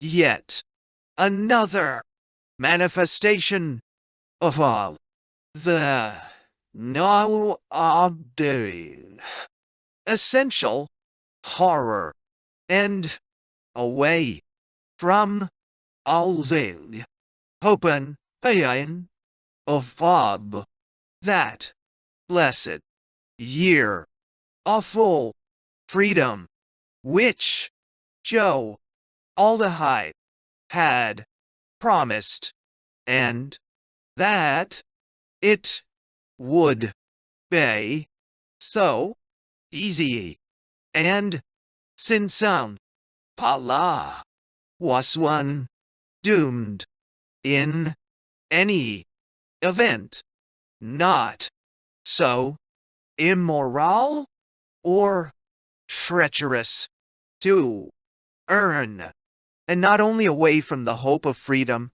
away quite possibly if the Rani complained to Joe, and if Joe became sufficiently indignant from any further prospects of well-paid slavery as a professional execution watcher. Should he turn back? Should he try to find Morgan, offer apologies, do whatever that dreadful woman ordered him to do? 100 yards up the road, the lights of the hospital could be seen shining between the trees. "Let's rest for a moment," he said. "Are you tired?" Mary Sorogini inquired solicitously. "A little." He turned, and leaning on his staff, looked down at the marketplace. In the light of the arc lamps, the town hall glowed pink, like a monumental serving of raspberry sherbet. On the temple spire he could see, frieze above frieze, the exuberant chaos of Indic sculpture, elephants and bodhisattvas, demons, supernatural girls with breasts and enormous bottoms, capering Shivas, rows of past and future Buddhas in quiet ecstasy. Below, in the space between sherbet and mythology, seethed the crowd, and somewhere in that crowd was a sulky face and a pair of white satin pajamas. Should he go back? It would be the sensible, the safe, the prudent thing to do. But an inner voice, not little like the Rani's, but stentorian, shouted, "Squalid! Squalid! Conscience! No! Morality? Heaven forbid!" But supererogatory squalor, ugliness, and vulgarity, beyond the call of duty, these were things which, as a man of taste, one simply couldn't be a party to. "Well, shall we go on?" he said to Mary Sorogini. They entered the lobby of the hospital. The nurse at the desk had a message for them from Susila. Mary Sorogini was to go directly to Mrs. Rao's, where she and Tom Krishna would spend the night. Mr. Farnaby was to be asked to come at once to room 34. "This way," said the nurse, and held open a swing door. Will stepped forward. The conditioned reflex of politeness clicked automatically into action. "Thank you," he said, and smiled. But it was with a dull, sick feeling in the pit of the stomach that he went hobbling towards the apprehended future. "The last door on the left," said the nurse. But now she had to get back to her desk in the lobby. "So I'll leave you to go on alone," she added as the door closed behind her. Alone, he repeated to himself, alone, and the apprehended future was identical with the haunting past. The essential horror was timeless and ubiquitous. This long corridor with its green-painted walls was the very same corridor along which a year ago he had walked to the little room where Molly lay dying. The nightmare was recurrent. Foredoomed and conscious, he moved on towards its horrible consummation. Death. Yet another vision of death. 32, 33, 34. He knocked and waited, listening to the beating of his heart. The door opened and he found himself face to face with little Radha. "Susila was expecting you," she whispered. Will followed her into the room. Rounding a screen, he caught a glimpse of Susila's profile silhouetted against a lamp, of a high bed, of a dark, emaciated face on the pillow, of arms that were no more than parchment-covered bones, of claw-like hands. Once again the essential horror. With a shudder he turned away. Radha motioned him to a chair near the open window. He sat down and closed his eyes, closed them physically against the present, but by that very act, opened them inwardly upon that hateful past of which the present had reminded. He was there in that other room, with Aunt Mary Doris, or rather, with the person who had once been Aunt Mary, but was now this hardly recognizable somebody else. Somebody who had never so much as heard of the charity and courage which had been the very essence of Aunt Mary's being. Somebody who was filled with an indiscriminate hatred for all who came near her, loathing them, whoever they might be, simply because they didn't have cancer, because they weren't in pain, had not been sentenced to die before their time. And along with this malignant envy of other people's health and happiness had gone a bitterly querulous self-pity, an abject despair.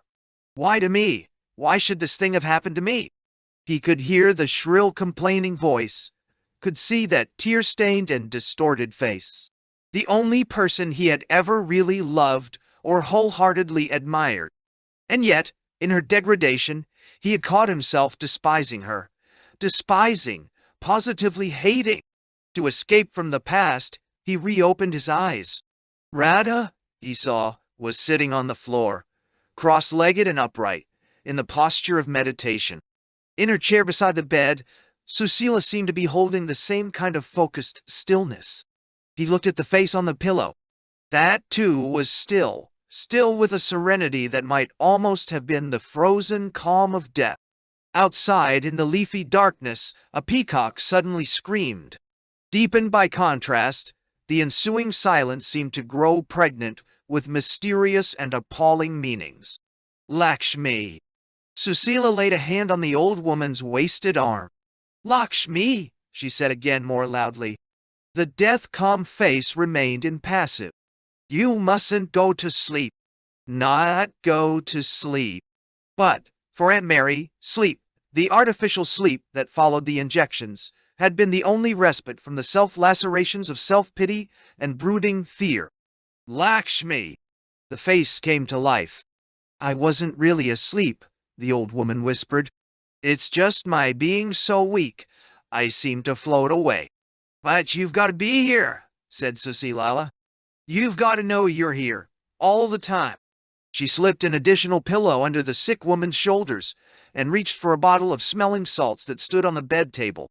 Lakshmi sniffed, opened her eyes, and looked up into Susila's face. I'd forgotten how beautiful you were, she said. But then Dugald always did have good taste. The ghost of a mischievous smile appeared for a moment on the fleshless face. What do you think, Susila? She added after a moment, and in another tone. Shall we see him again? I mean, over there? Minaraiji. In silence, Susila stroked the old woman's hand. Then, suddenly smiling, how would the old Raja have asked that question, she said. Do you think we, quote, unquote, shall see him, quote, unquote, over there, quote, unquote? What do you think? I think we've all come out of the same light, and we're all going back into the same light. Words, Will was thinking. Words. With an effort, Lakshmi lifted a hand and pointed accusingly at the lamp on the bed table. It glares in my eyes, she whispered. Susila untied the red silk handkerchief knotted around her throat and draped it over the lamp's parchment shade. From white and mercilessly revealing, the light became as dimly, warmly rosy as the flush. Will found himself thinking, on Bab's rumpled bed, whenever Porter's gin proclaimed itself in crimson. That's much better, said Lakshmi. She shut her eyes. Then, after a long silence, the light, she broke out. The light? It's here again. Then after another pause, oh, how wonderful, she whispered at last. How wonderful. Suddenly she winced and bit her lip. Susila took the old woman's hand in both of hers. Is the pain bad? She asked. It would be bad, Lakshmi explained, if it were really my pain. But somehow it isn't. The pain's here, but I'm somewhere else. It's like what you discover with the moksha medicine. Nothing really belongs to you, not even your pain. Is the light still there? Lakshmi shook her head. And looking back, I can tell you exactly when it went away. It went away when I started talking about the pain not being really mine. And yet what you were saying was good. I know, but I was saying it. The ghost of an old habit of irreverent mischief flitted once again across Lakshmi's face. What are you thinking of? Susila asked. Socrates. Socrates. Gibber, gibber, gibber. Even when he'd actually swallowed the stuff. Don't let me talk, Susila. Help me to get out of my own light. Do you remember that time last year? Susila began after a silence. When we all went up to the old Shiva temple above the high-altitude station? You and Robert and Dugald and me and the 2 children. Do you remember? Lakshmi smiled with pleasure at the recollection. I'm thinking specially of that view from the west side of the temple, the view out over the sea. Blue, green, purple, and the shadows of the clouds were like ink. And the clouds themselves, snow, lead, charcoal, satin. And while we were looking, you asked a question. Do you remember, Lakshmi? Navi. You mean about the clear light? About the clear light, Susila confirmed. Why do people speak of mind in terms of light? Is it because they've seen the sunshine and found it so beautiful that it seems only natural to identify the Buddha nature with the clearest of all possible clear lights? Or do they find the sunshine beautiful because, consciously or unconsciously, they've been having revelations of mind in the form of light ever since they were born? I was the first to answer, said Susila, smiling to herself, and as I'd just been reading something by some American behaviorist. I didn't stop to think. I just gave you the, quote, unquote, scientific point of view. People equate mind, whatever that may be, with hallucinations of light, because they've looked at a lot of sunsets and found them very impressive. But Robert and Dugald would have none of it. The clear light, they insisted, comes first. You go mad about sunsets because sunsets remind you of what's always been going on, whether you knew it or not, inside your skull and outside space and time. You agreed with them, Lakshmi. Do you remember? You said, I'd like to be on your side, Susila, if only because it isn't good for these men of ours to be right all the time. But in this case, surely it's pretty obvious. In this case, they are right. Of course they were right, and of course I was hopelessly wrong. And needless to say, you had known the right answer before you asked the question. Nanani. I never knew anything, Lakshmi whispered. I could only see. I remember your telling me about seeing the clear light, said Susila. Would you like me to remind you of it? The sick woman nodded her head. When you were 8 years old, said Susila. That was the first time. An orange butterfly on a leaf, opening and shutting its wings in the sunshine. And suddenly, there was the clear light of pure suchness blazing through it like another sun. Much brighter than the sun, Lakshmi whispered. But much gentler. You can look into the clear light and not be blinded. And now remember it. A butterfly on a green leaf, opening and shutting its wings, and it's the Buddha nature totally present. It's the clear light outshining the sun. And you were only 8 years old. Ay, what had I done to deserve it? Will found himself remembering that evening, a week or so before her death, when Aunt Mary had talked about the wonderful times they had had together in her little Regency house near Arundel, where he had spent the better part of all his holidays, smoking out the wasps' nests with fire and brimstone, having picnics on the downs or under the beaches. And then the sausage rolls at Bognor, the gypsy fortune-teller who had prophesied that he would end up as Chancellor of the Exchequer, the black-robed, red-nosed verger who had chased them out of Chichester Cathedral because they had laughed too much. Laughed too much, Aunt Mary had repeated bitterly. Laughed too much. And now, Susila was saying, think of that view from the Shiva temple. Think of those lights and shadows on the sea, those blue spaces between the clouds. Think of them, and then let go of your thinking. Let go of it so that the not thought can come through. Things into emptiness. Emptiness into sushness. Sushness into things again, into your own mind. Remember what it says in the sutra. Your own consciousness shining, void, inseparable from the great body of radiance, is subject neither to birth nor death, but is the same as the immutable light. Buddha Amitabha. Yeah. The same as the light, Lakshmi repeated. And yet it's all dark again. It's dark because you're trying too hard, said Susila. Dark because you want it to be light. Remember what you used to tell me when I was a little girl. Lightly, child, lightly. You've got to learn to do everything lightly. Think lightly, act lightly, feel lightly. Yes, feel lightly, even though you're feeling deeply. Just lightly let things happen, and lightly cope with them. I was so preposterously serious in those days, such a humorless little prig. Lightly, lightly. It was the best advice ever given me. Well, now I'm going to say the same thing to you, Lakshmi. Lightly, my darling, lightly. Even when it comes to dying. Nothing ponderous, or portentous, or emphatic.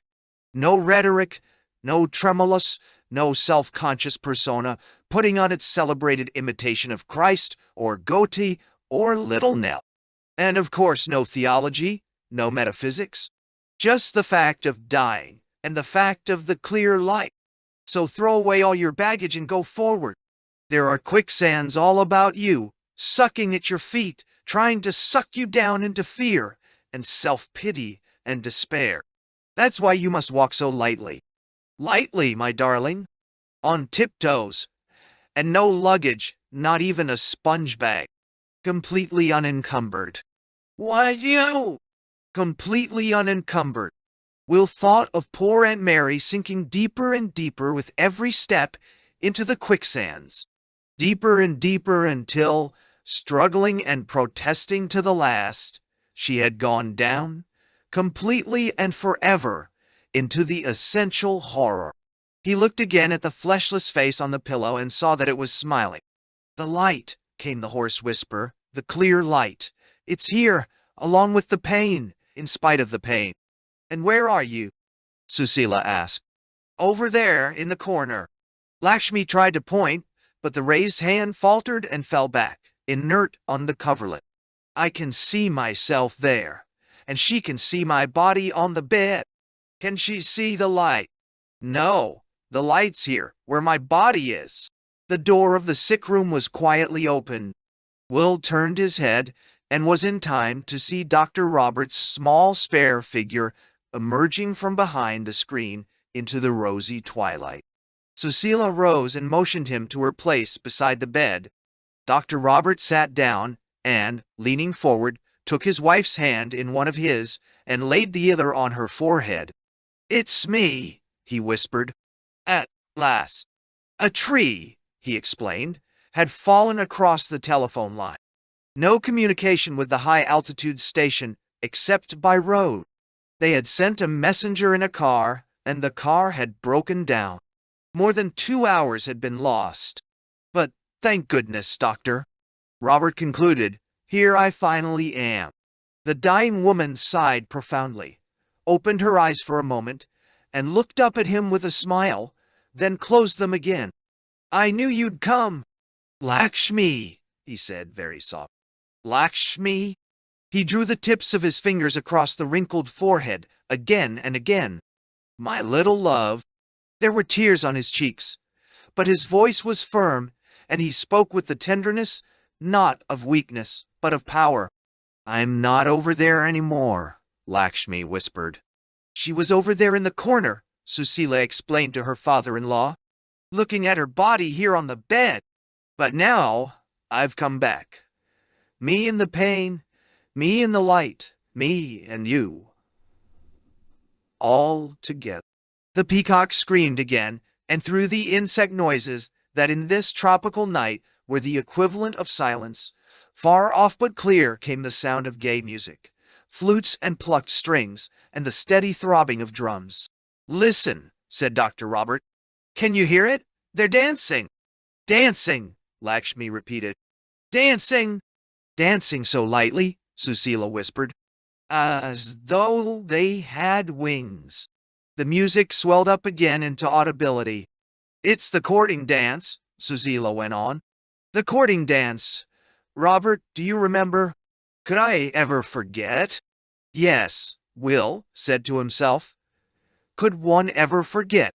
Could one ever forget that other distant music and, nearby, unnaturally quick and shallow, the sound of dying breath in a boy's ears? In the house across the street, somebody was practicing one of those Brahms waltzes that Aunt Mary had loved to play. 1, 2, and 3, and 1, 2, and 3, and 0, 0, 9, 2, 3, 1, and 1, and 2, 3, and 1. The odious stranger who had once been Aunt Mary stirred out of her artificial stupor and opened her eyes. An expression of the most intense malignity had appeared on the yellow, wasted face. "Go and tell them to stop," the harsh, unrecognizable voice had almost screamed. And then the lines of malignity had changed into the lines of despair, and the stranger, the pitiable, odious stranger, started to sob uncontrollably. Those Brahms waltzes, they were the pieces, out of all her repertory, that Frank had loved best. Another gust of cool air brought with it a louder strain of the gay, bright music. "All those young people dancing together," said Dr. Robert. "All that laughter and desire, all that uncomplicated happiness. It's all here like an atmosphere, like a field of force. Their joy and our love, Susila's love, my love, all working together, all reinforcing one another. Love and joy enveloping you, my darling. Love and joy carrying you up into the peace of the clear light. Listen to the music. Can you still hear it, Lakshmi?" "And she's drifted away again," said Susila. "Try to bring her back." Dr. Robert slipped an arm under the emaciated body and lifted it into a sitting posture. The head drooped sideways onto his shoulder. "My little love," he kept whispering. "My little love." Her eyelids fluttered open for a moment. "Brighter," came the barely audible whisper. "Brighter." And a smile of happiness, intense almost to the point of elation, transfigured her face.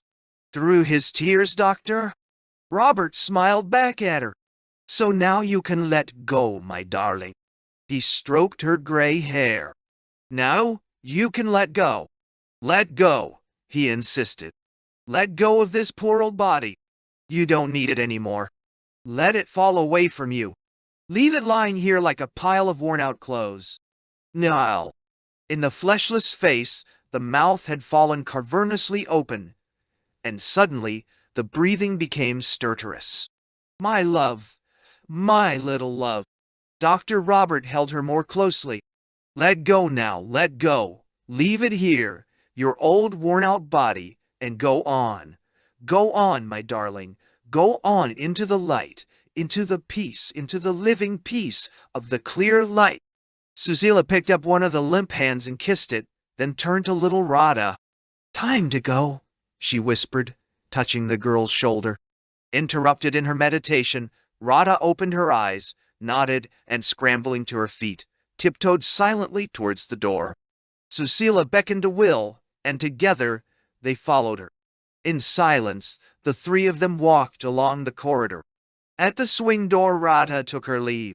"Thank you for letting me be with you," she whispered. Susila kissed her. "Thank you for helping to make it easier for Lakshmi." Will followed Susila across the lobby and out into the warm, odorous darkness. In silence, they started to walk downhill towards the marketplace. "And now," he said at last, speaking under a strange compulsion to deny his emotion in a display of the cheapest kind of cynicism, "I suppose she's trotting off to do a little Maithuna with her boyfriend." "As a matter of fact," said Susila calmly, "she's on night duty. But if she weren't, What would be the objection to her going on from the yoga of death to the yoga of love? Will did not answer immediately. He was thinking of what had happened between himself and Babs on the evening of Molly's funeral. The yoga of anti-love, the yoga of resented addiction, of lust and the self-loathing that reinforces the self and makes it yet more loathsome. "I'm sorry I tried to be unpleasant," he said at last. "It's your father's ghost. We'll have to see if we can exorcise it." They had crossed the marketplace and now, at the end of the short street that led out of the village, they had come to the open space where the jeep was parked. As Susila turned the car onto the highway, the beam of their headlamps swept across a small green car that was turning downhill into the bypass. "Don't I recognize the royal baby, Austin?" "You do," said Susila, and wondered where the Ronnie and Murugan could be going at this time of night. "They're up to no good, we'll guess." And on a sudden impulse, he told Susila of his roving commission from Joe Aldehyde, his dealings with the Queen Mother and Mr. Bahu. "You'd be justified in deporting me tomorrow," he concluded. "Not now that you've changed your mind," she assured him. "And anyhow, nothing you did could have affected the real issue. Our enemy is oil in general. Whether we're exploited by Southeast Asia Petroleum or Standard of California makes no difference. Did you know that Murugan and the Rani were conspiring against you? They make no secret of it. Then why don't you get rid of them?" "Because they would be brought back immediately by Colonel Deepa. The Rani is a princess of Rendang. If we expelled her, it would be a casus belli. So what can you do? Try to keep them in order, try to change their minds, hope for a happy outcome, and be prepared for the worst. And what will you do if the worst happens? Try to make the best of it, I suppose. Even in the worst society, an individual retains a little freedom. One perceives in private, one remembers and imagines in private, one loves in private, and one dies in private. Even under Colonel Deepa, D.A. Then after a silence, "Did Dr. Robert say you could have the moksha medicine?" she asked. And when Will nodded, "Would you like to try it?" "No." "No. Now, that is, if you don't mind being up all night with it." "I'd like nothing better." "You may find that you never liked anything worse," Susila warned him. "The moksha medicine can take you to heaven, but it can also take you to hell. Or else to both, together or alternately. Or else, if you're lucky, or if you've made yourself ready, beyond either of them. And then beyond the beyond, back to where you started from. Back to here, back to New Rothamsted, back to business as usual. Only now, of course, business as usual is completely different. The 15. 1, 2, 3, 4. The clock in the kitchen struck 12. How irrelevantly, seeing that time had ceased to exist. The absurd, importunate bell had sounded at the heart of a timelessly present event, of a now that changed incessantly in a dimension, not of seconds and minutes, but of beauty, of significance, of intensity, of deepening mystery. Luminous bliss. From the shallows of his mind the words rose like bubbles, came to the surface, and vanished into the infinite spaces of living light that now pulsed and breathed behind his closed eyelids. Luminous bliss. That was as near as one could come to it. But this timeless and yet ever-changing event, was something that words could only caricature and diminish, never convey. It was not only bliss, it was also understanding. Understanding of everything but without knowledge of anything. Knowledge involved a knower and all the infinite diversity of known and knowable things. But here, behind his closed lids, there was neither spectacle nor spectator. There was only this experienced fact of being blissfully one with oneness. In a succession of revelations, the light grew brighter, the understanding deepened, the bliss became more impossibly, more unbearably intense. "Dear God," he said to himself. "Oh, my dear God." Then, out of another world, he heard the sound of Susila's voice. "Do you feel like telling me what's happening?" It was a long time before Will answered her. Speaking was difficult. Not because there was any physical impediment. It was just that speech seemed so fatuous, so totally pointless. Light, he whispered at last. And you're there, looking at the light. Not looking at it, he answered, after a long reflective pause.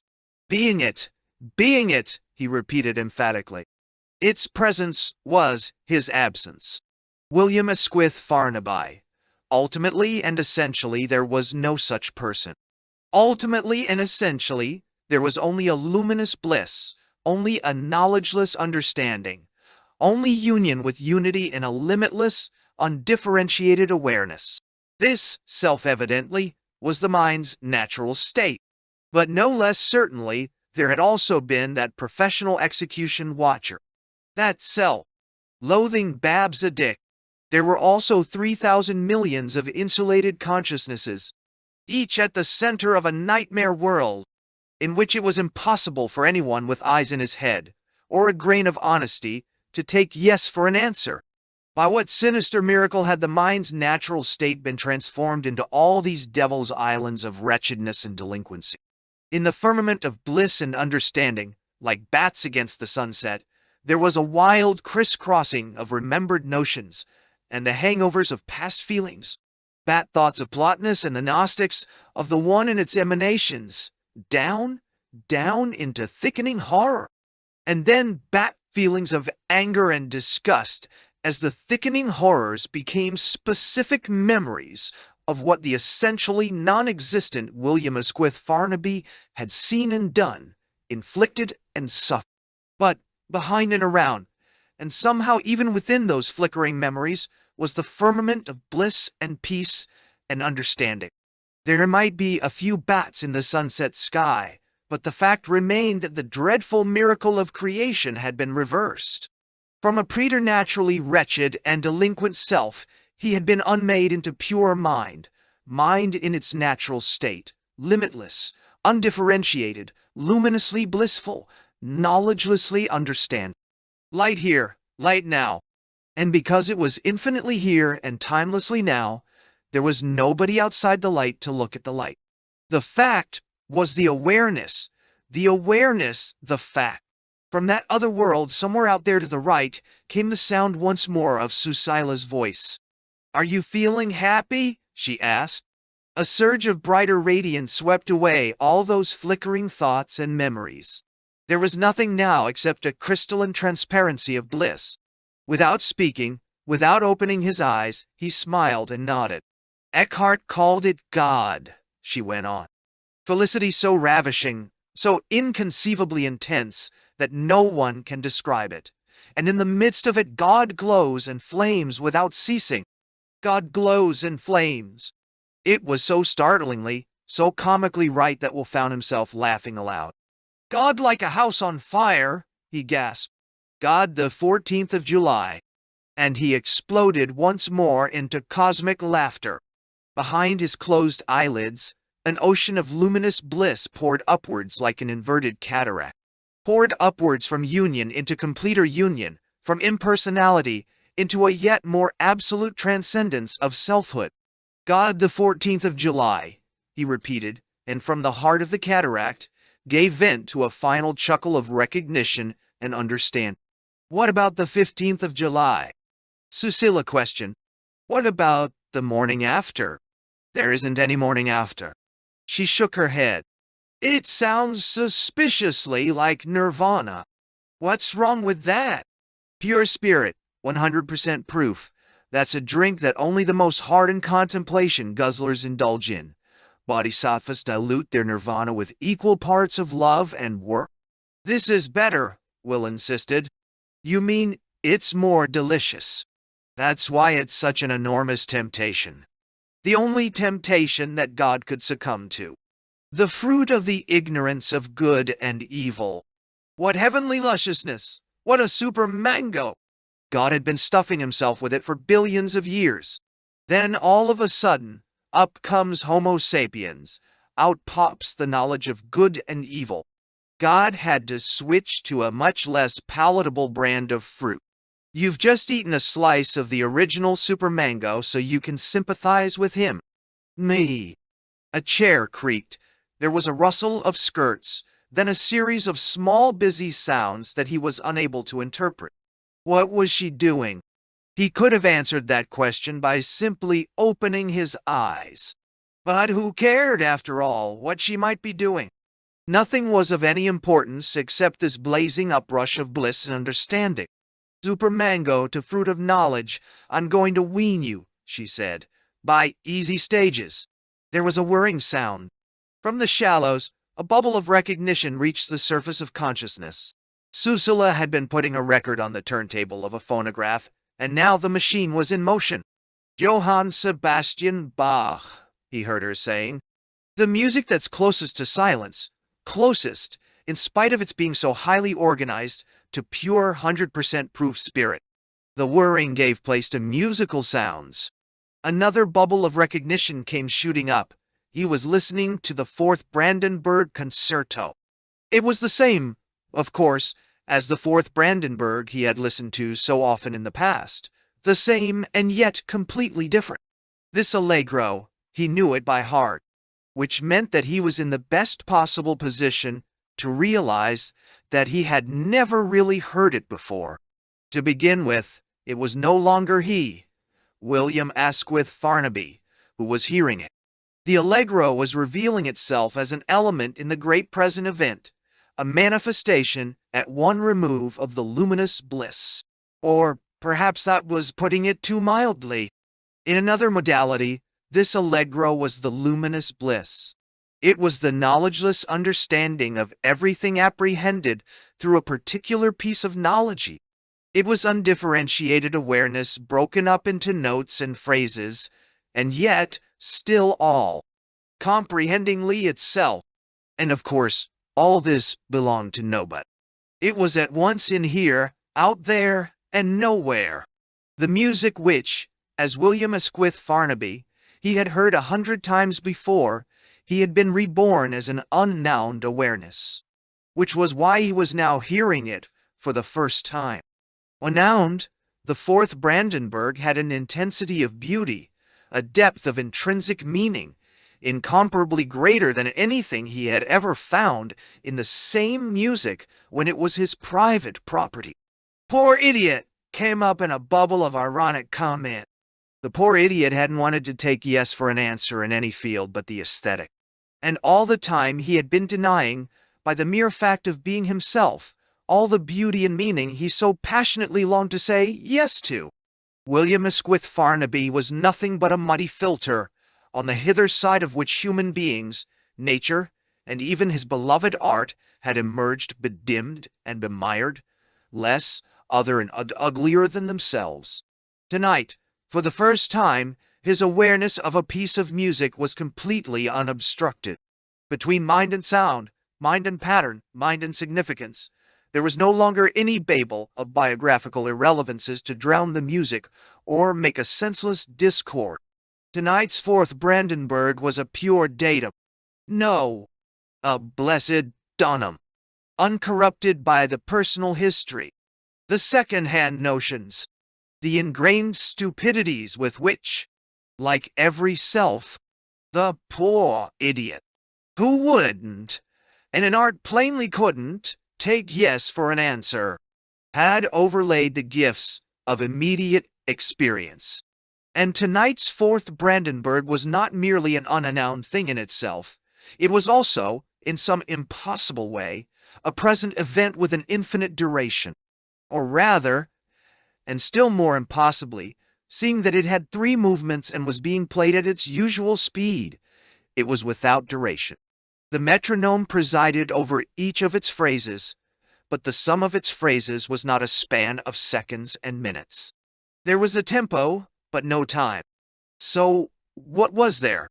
Eternity. Will was forced to answer.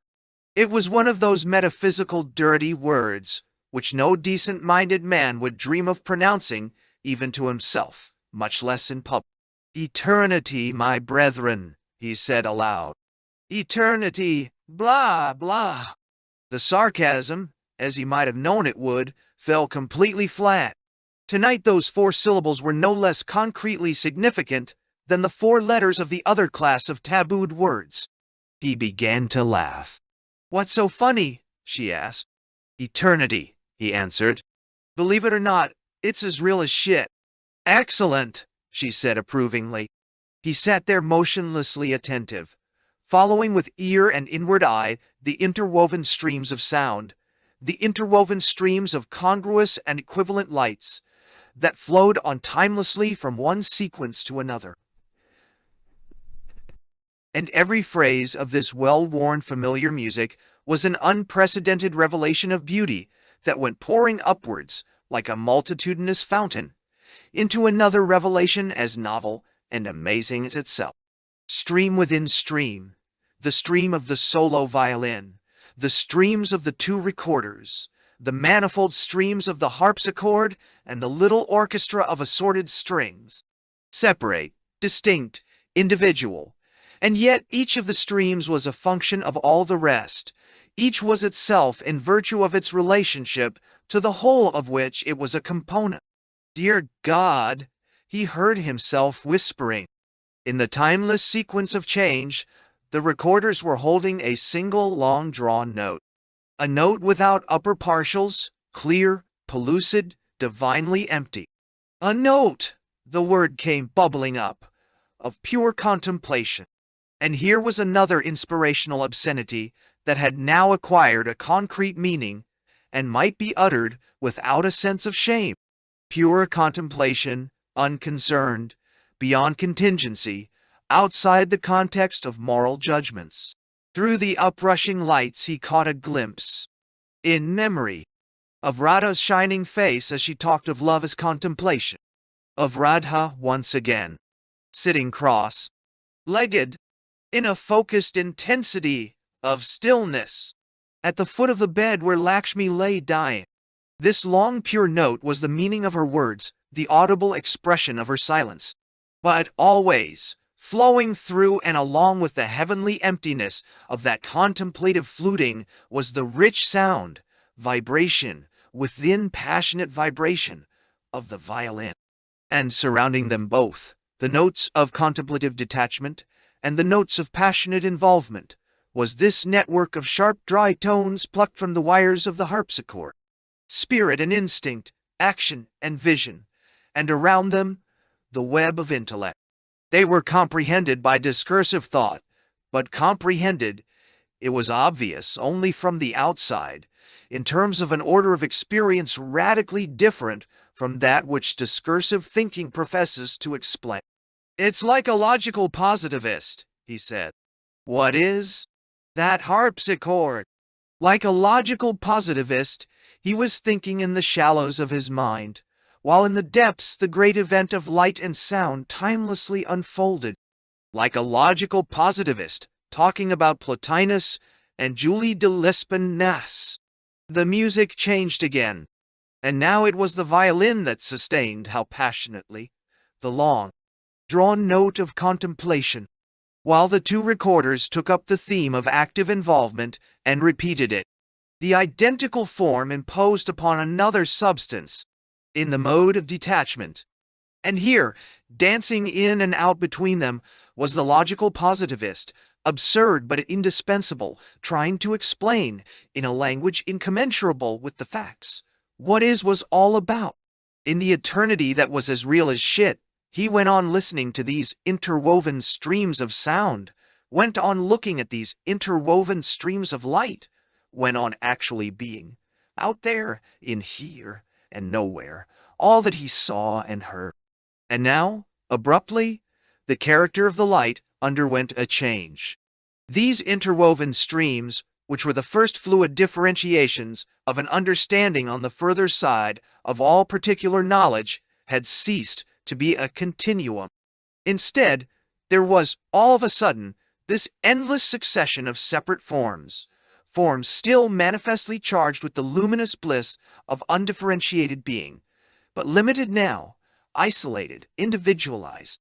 Silver and rose, yellow and pale green and gentian blue.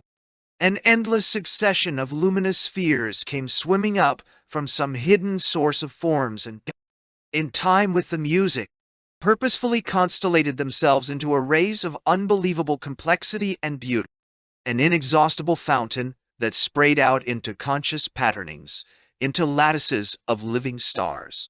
And as he looked at them, as he lived their life and the life of this music that was their equivalent, they went on growing into other lattices that filled the three dimensions of an inner space and changed incessantly in another, timeless dimension of quality and significance.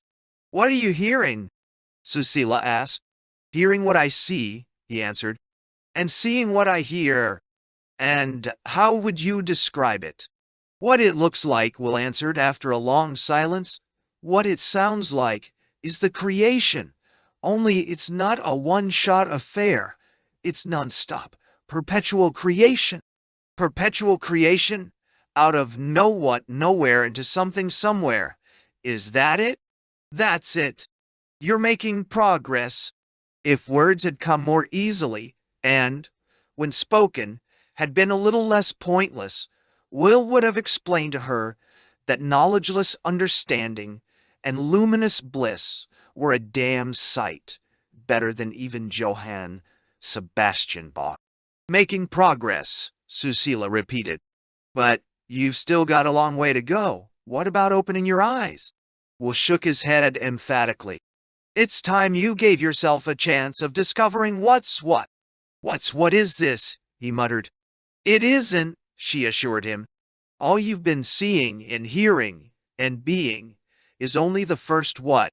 Now you must look at the second one. Look, and then bring the two together into a single inclusive what's what. So open your eyes, Will. Open them wide." "Nadia."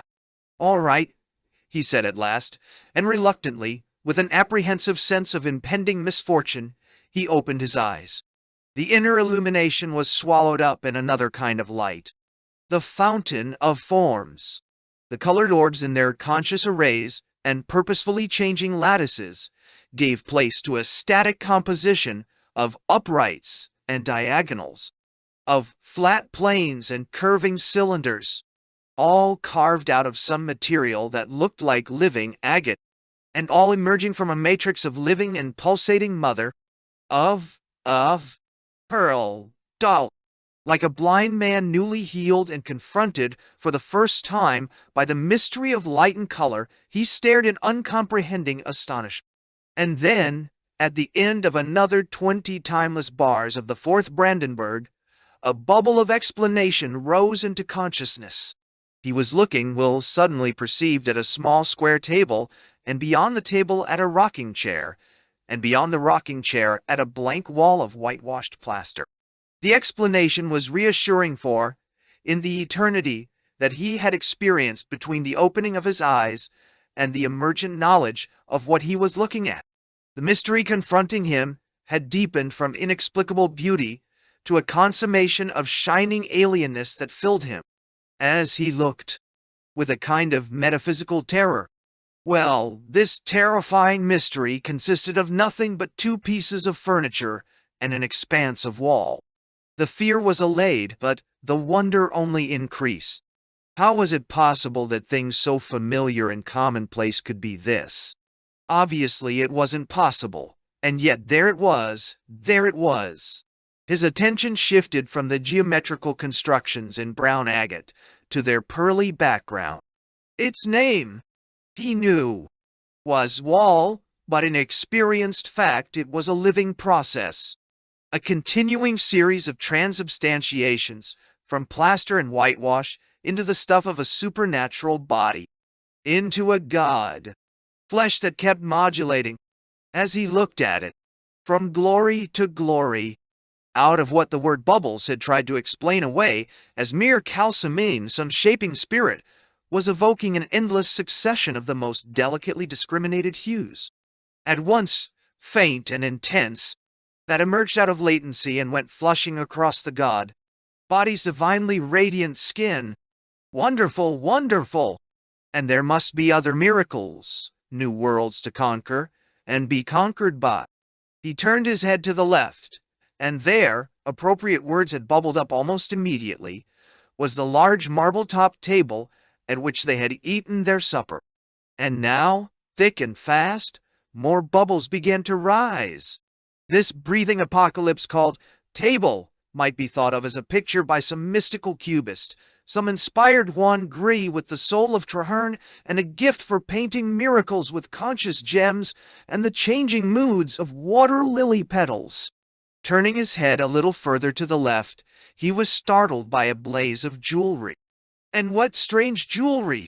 Narrow slabs of emerald and topaz, of ruby and sapphire, and lapis lazuli, blazing away, row above row, like so many bricks, in a wall of the New Jerusalem.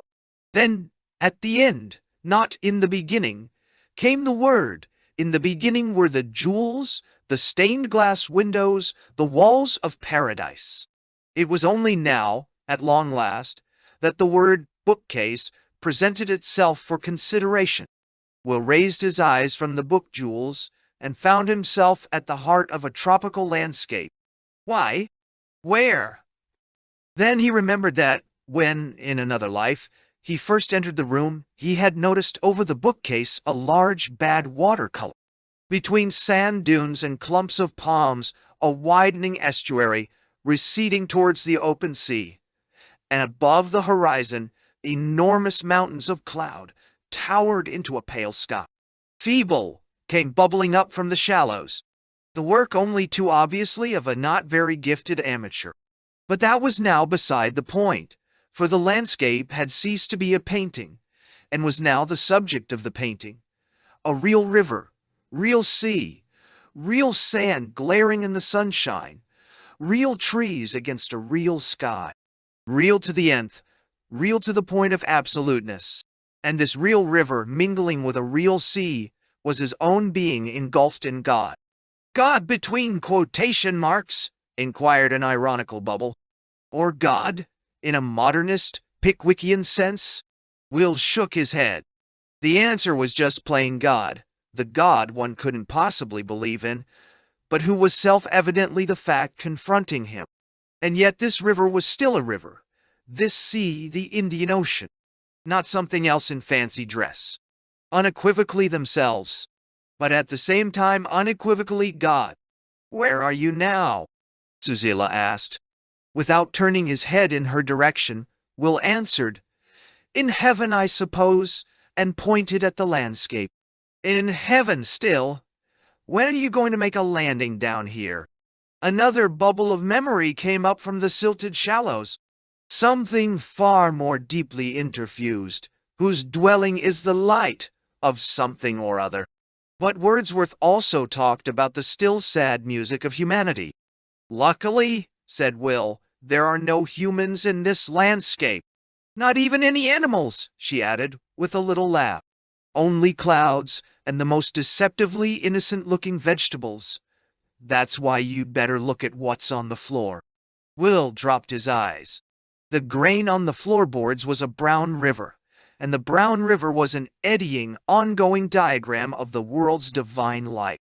At the center of that diagram was his own right foot, bare under the straps of its sandal, and startlingly three-dimensional, like the marble foot, revealed by a searchlight of some heroic statue. Boards, grain, foot. Through the glib explanatory words, the mystery stared back at him. Impenetrable, and yet paradoxically understood. Understood with that knowledgeless understanding to which, in spite of sensed objects and remembered names, he was still open. Suddenly, out of the tail of his eye, he caught a glimpse of quick, darting movement. Openness to bliss and understanding was also, he realized, an openness to terror, to total incomprehension. Like some alien creature lodged within his chest and struggling in anguish, his heart started to beat with a violence that made him tremble. In the hideous certainty that he was about to meet the essential horror, Will turned his head and looked. It's one of Tom Krishna's pet lizards, she said reassuringly. The light was as bright as ever, but the brightness had changed its sign. A glow of sheer evil radiated from every gray-green scale of the creature's back, from its obsidian eyes and the pulsing of its crimson throat, from the armored edges of its nostrils and its slit-like mouth. He turned away. In vain. The essential horror glared out of everything he looked at. Those compositions by the mystical cubist, they had turned into intricate machines for doing nothing malevolently.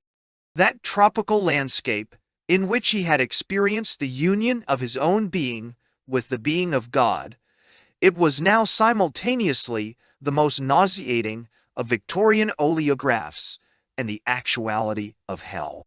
On their shelves, the rows of book jewels beamed with 1,000 watts of darkness visible. And how cheap these gems of the abyss had become, how indescribably vulgar. Where there had been gold and pearl and precious stones, there were only Christmas tree decorations, only the shallow glare of plastic and varnished tin. Everything still pulsed with life, but with the life of an infinitely sinister bargain basement. And that, the music now affirmed, that was what omnipotence was perpetually creating, a cosmic Woolworth stocked with mass-produced horrors. Horrors of vulgarity and horrors of pain, of cruelty and tastelessness, of imbecility and deliberate malice. Not a gecko, he heard Cecilia saying. Not one of our nice little house lizards.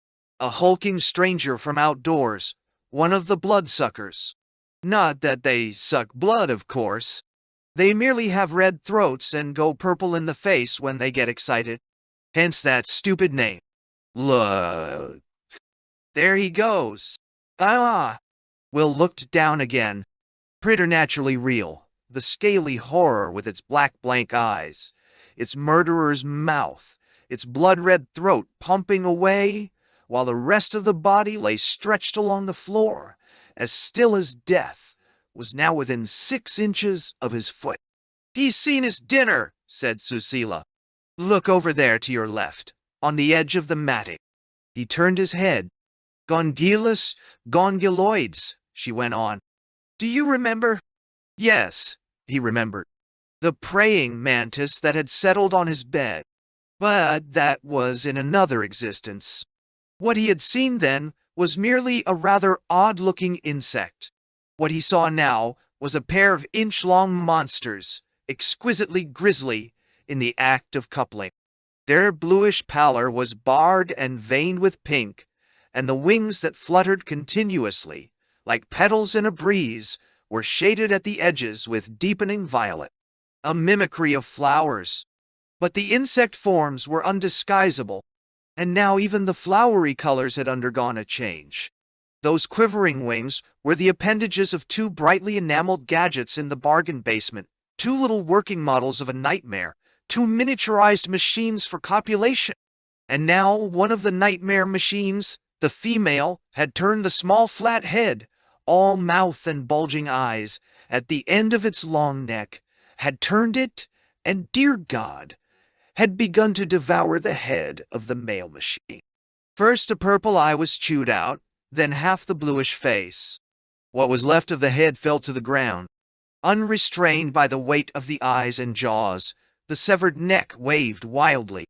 The female machine snapped at the oozing stump, caught it, and, while the headless male uninterruptedly kept up his parody of Ares in the arms of Aphrodite, out of the corner of his eye Will glimpsed another spurt of movement, turned his head sharply, and was in time to see the lizard crawling towards his foot. Nearer, nearer. He averted his eyes in terror. Something touched his toes and went tickling across his instep. The tickling ceased, but he could sense a little weight on his foot, a dry, scaly contact. He wanted to scream, but his voice was gone, and when he tried to move, his muscles refused to obey him. Timelessly, the music had turned into the final presto. Horror, briskly on the march.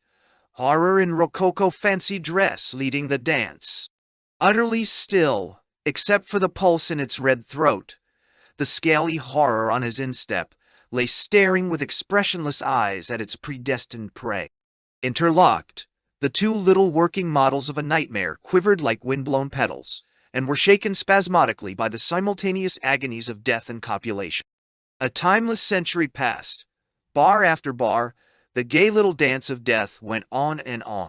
Suddenly there was a scrabbling against his skin of tiny claws. The bloodsucker had crawled down from his instep to the floor. For a long lifespan it lay there absolutely still. Then, with incredible speed, it darted across the boards and onto the matting. The slit-like mouth opened and closed again. Protruding from between the champing jaws, the edge of a violet-tinted wing still fluttered, like an orchid petal in the breeze. A pair of legs waved wildly for a moment, then disappeared from view. Will shuddered and closed his eyes, but across the frontier between things sensed and things remembered, things imagined, the horror pursued him. In the fluorescent glare of the inner light, an endless column of tin-bright insects and gleaming reptiles marched up diagonally, from left to right, out of some hidden source of nightmare towards an unknown and monstrous consummation. Gongulous gonguloids by millions, and, in the midst of them, innumerable bloodsuckers, eating and being eaten, forever. And all the while, fiddle, flute, and harpsichord, the final presto of the Fourth Brandenburg, kept trotting timelessly forward. What a jolly little Rococo death march! Left, right, left, right. But what was the word of command for hexapods? And suddenly they weren't hexapods any longer, they were bipeds. The endless column of insects had turned abruptly into an endless column of soldiers, marching as he had seen the brown shirts marching through Berlin a year before the war. Thousands upon thousands of them, their banners fluttering, their uniforms glowing in the infernal brightness like floodlit excrement. Numberless as insects, and each of them moving with the precision of a machine, the perfect docility of a performing dog. And the faces, the faces! He had seen the close-ups on the German newsreel, and here they were again, preternaturally real and three-dimensional and alive. The monstrous face of Hitler with his mouth open, yelling. And then the faces of assorted listeners. Huge, idiot faces, blankly receptive. Faces of wide-eyed sleepwalkers. Faces of young Nordic angels wrapped in the beatific vision. Faces of Baroque saints going into ecstasy. Faces of lovers on the brink of orgasm. Bell. One folk, one realm, one leader. Union, with the unity of an insect swarm. Knowledgeless understanding of nonsense and diabolism. And then the newsreel camera had cut back to the serried ranks, the swastikas, the brass bands, the yelling hypnotist on the rostrum. And here once again, in the glare of his inner light, was the brown, insect-like column, marching endlessly to the tunes of this Rococo horror music. Onward, Nazi soldiers! Onward, Marxists! Onward, Christian soldiers and Muslims! Onward, every chosen people, every crusader and holy war maker! Onward into misery, into all wickedness, into death! And suddenly Will found himself looking at what the marching column would become when it had reached its destination. Thousands of corpses in the Korean mud, innumerable packets of garbage littering the African desert. And here, for the scene kept changing with bewildering rapidity and suddenness, here were the 5 fly-blown bodies he had seen only a few months ago, faces upwards and their throats gashed, in the courtyard of an Algerian farm. Here, out of a past almost 20 years earlier, was that old woman, dead and stark naked in the rubble of a stucco house in St. John's Wood. And here, without transition, was his own gray and yellow bedroom, with the reflection in the mirror on the wardrobe door of 2 pale bodies, his and Babs, frantically coupling to the accompaniment of his memories of Molly's funeral and the strains from Radio Stuttgart of the Good Friday music out of Parsifal. The scene changed again, and Zahra, festooned with tin stars and fairy lamps. Aunt Mary's face smiled at him gaily, and then was transformed before his eyes into the face of the whining, malignant stranger who had taken her place during those last dreadful weeks before the final transformation into garbage. A radiance of love and goodness. And then a blind had been drawn, a shutter closed, a key turned in the lock, and there they were.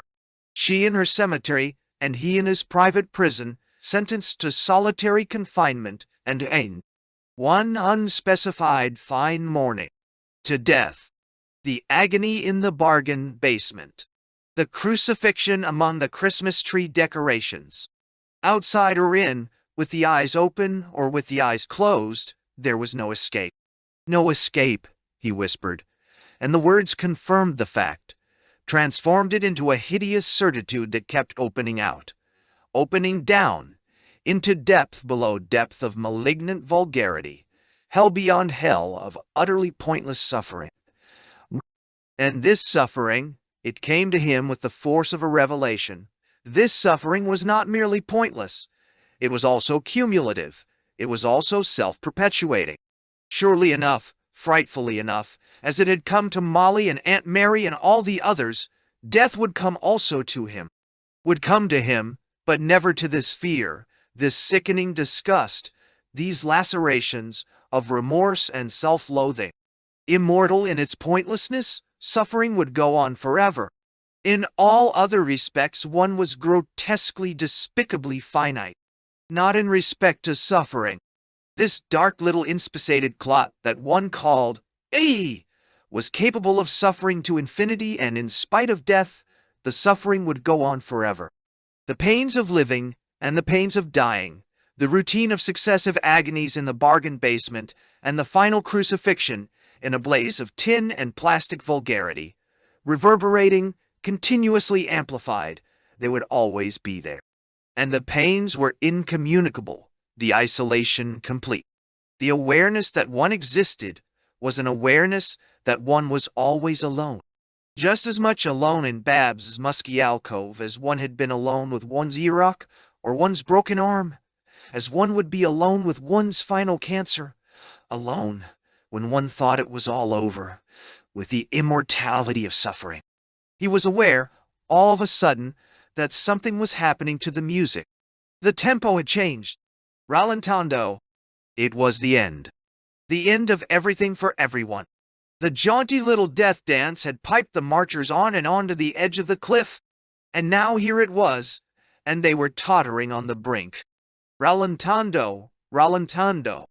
The dying fall, the fall into dying. And punctually, inevitably, here were the two anticipated chords, the consummation, the expectant dominant, and then, finis, the loud, unequivocal tonic. There was a scratching, a sharp click, and then silence. Through the open window he could hear the distant frogs and the shrill, monotonous rasp of insect noises. And yet, in some mysterious way, the silence remained unbroken. Like flies in a block of amber, the sounds were embedded in a transparent soundlessness which they were powerless to destroy or even modify, and to which they remained completely irrelevant. Timelessly, from intensity to intensity, the silence deepened. Silence in ambush, a watching, conspiratorial silence, incomparably more sinister than the grisly little rococo death march which had preceded it. This was the abyss to whose brink the music had piped him. To the brink, and now over the brink into this everlasting silence. Infinite suffering, he whispered. And you can't speak. You can't even cry out. A chair creaked, silk rustled. He felt the wind of movement against his face, the nearness of a human presence.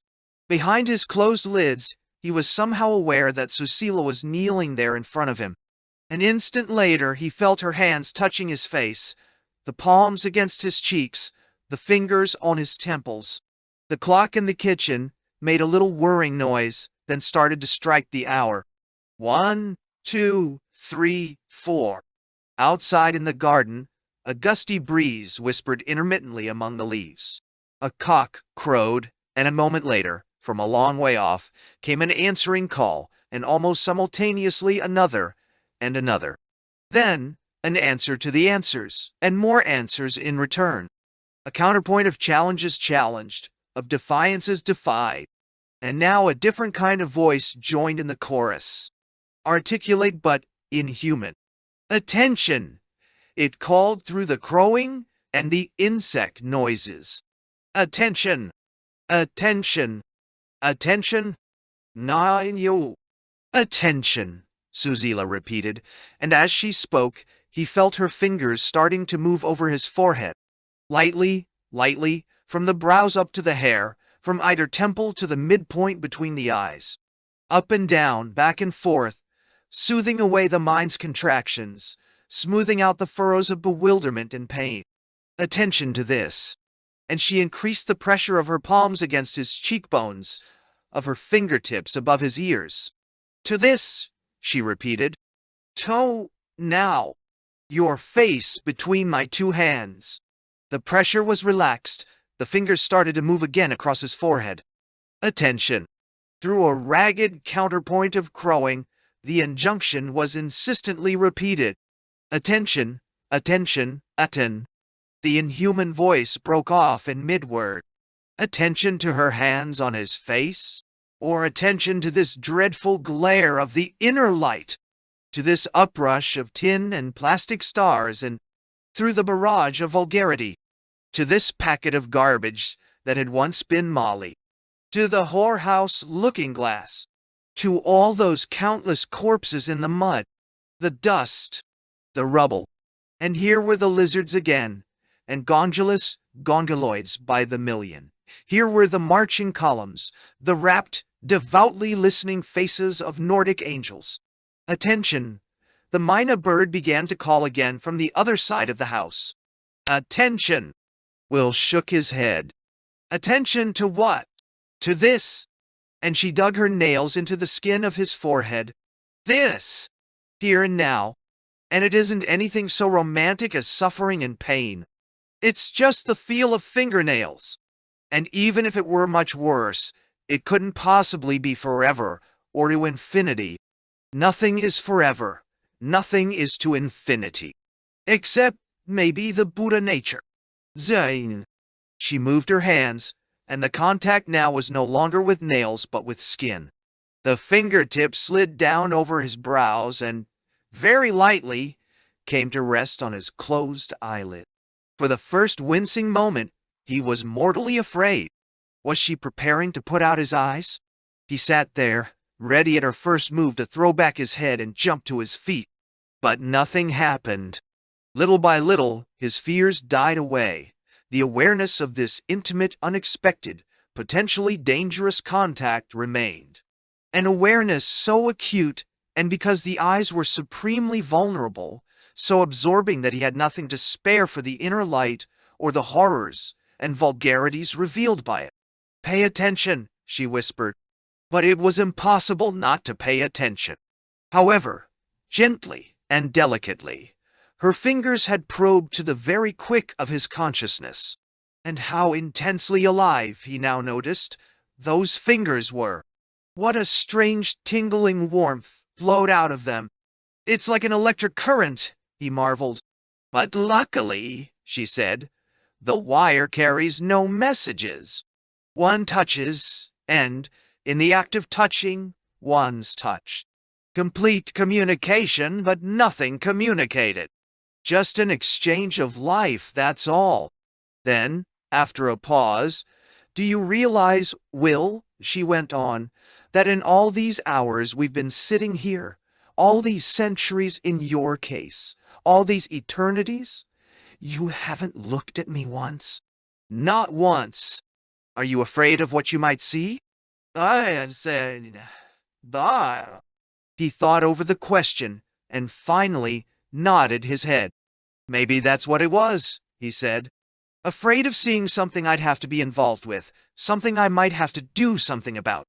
So you stuck to Bach and landscapes in the clear light of the void, which you wouldn't let me go on looking at, he complained. Because the void won't do you much good, unless you can see its light in gondolas gongoloids, and in people, she added, which is sometimes considerably more difficult. Difficult. He thought of the marching columns, of the bodies in the mirror, of all those other bodies face downwards in the mud, and shook his head. It's impossible. No, not impossible, she insisted. Sunyata implies karuna. The void is light, but it's also compassion. Greedy contemplatives want to possess themselves of the light without bothering about compassion. Merely good people try to be compassionate and refuse to bother about the light. As usual, it's a question of making the best of both worlds. And now, she added, it's time for you to open your eyes and see what a human being really looks like. The fingertips moved up from his eyelids to his forehead, moved out to the temples, moved down to the cheeks, to the corners of the jaw. An instant later he felt their touch on his own fingers, and she was holding his two hands in hers. Will opened his eyes and, for the first time since he had taken the moksha medicine, found himself looking her squarely in the face. "Dear God," he whispered at last. Susila laughed. "Is it as bad as the bloodsucker?" she asked. But this was not a joking matter. Will shook his head impatiently and went on looking. The eye sockets were mysterious with shadow, and except for a little crescent of illumination on the cheekbone, so was all the right side of her face. The left side glowed with a living, golden radiance, preternaturally bright, but with a brightness that was neither the vulgar and sinister glare of darkness, visible, nor yet that blissful incandescence revealed in the far off dawn of his eternity, behind his closed lids, and nod, when he had opened his eyes. In the book, jewels, the compositions of the mystical cubists, the transfigured landscape. What he was seeing now was the paradox of opposites indissolubly wedded, of light shining out of darkness at the very heart of light. "It isn't the sun," he said at last, "and it isn't Chartres, nor the infernal bargain basement, thank God. It's all of them together, and you're recognizably you, and I'm recognizably me, though, needless to say, we're both completely different. You and me by Rembrandt, but Rembrandt about 5,000 times more so." He was silent for a moment, then, nodding his head in confirmation of what he had just said, "Yes, that's it," he went on. "Sun into Chartres, and then stained glass windows into bargain basement. And the bargain basement is also the torture chamber, the concentration camp, the charnel house with Christmas tree decorations. And now the bargain basement goes into reverse, picks up Chartres and a slice of the sun, and backs out into you and me by Rembrandt. Does that make any sense to you?" "Ah, all the sense in the world," she assured him. But Will was too busy looking at her to be able to pay much attention to what she was saying. "You're so incredibly beautiful," he said at last.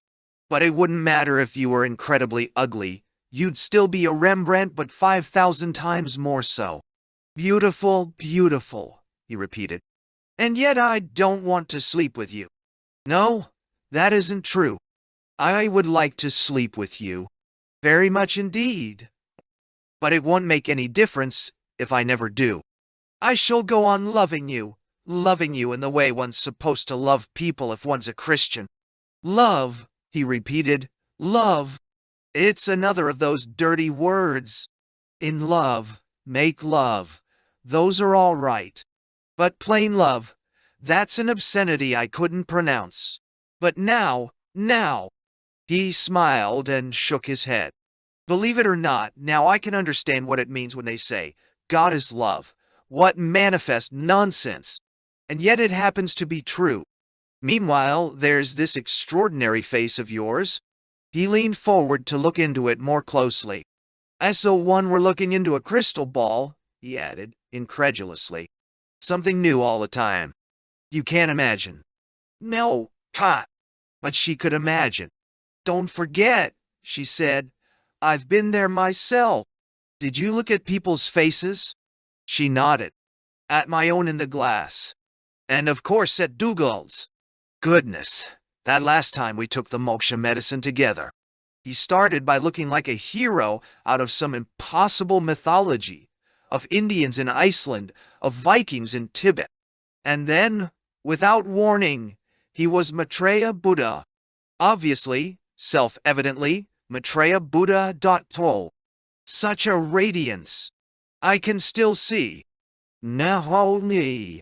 She broke off, and suddenly Will found himself looking at incarnate bereavement with 7 swords in her heart.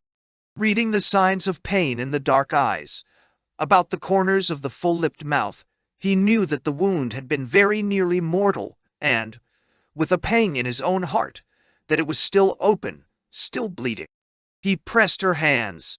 There was nothing, of course, that one could say, no words, no consolations of philosophy, only this shared mystery of touch, only this communication from skin to skin of a flowing infinity. One slips back so easily, she said at last. Much too easily, and much too often. She drew a deep breath and squared her shoulders. Before his eyes, the face, the whole body, underwent another change. There was strength enough, he could see, in that small frame to make head against any suffering. A will that would be more than a match for all the swords that fate might stab her with. Almost menacing in her determined serenity, a dark Circean goddess had taken the place of the Mater Dolorosa. Memories of that quiet voice talking so irresistibly about the swans in the cathedral, about the clouds in the smooth water, came rushing up. And as he remembered, the face before him seemed to glow with the consciousness of triumph. Power. Intrinsic power. He saw the expression of it. He sensed its formidable presence and shrank away from it. "Who are you?" he whispered. She looked at him for a moment without speaking. Then, gaily smiling, "Don't be so scared," she said. "I'm not the female mantis." He smiled back at her, smiled back at a laughing girl with a weakness for kisses and the frankness to invite them. "Thank the Lord," he said, and the love which had shrunk away in fear came flowing back in a tide of happiness.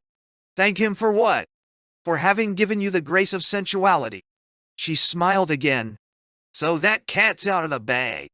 "All that power," he said, "all that admirable, terrible will. You might have been Lucifer. But fortunately, providentially." He disengaged his right hand and with the tip of its stretched forefinger touched her lips. "The blessed gift of sensuality, it's been your salvation."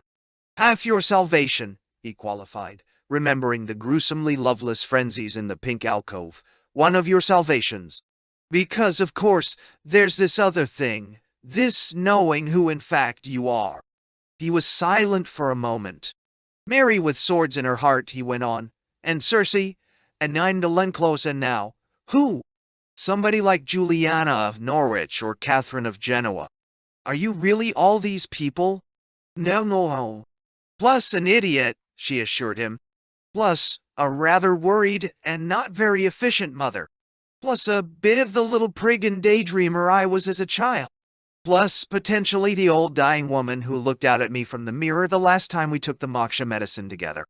And then Dugald looked and saw what he would be like in another 40 years. Less than a month later, she added, he was dead. One slips back too easily. One slips back too often. Half in mysterious darkness, half mysteriously glowing with golden light, her face had turned once again into a mask of suffering.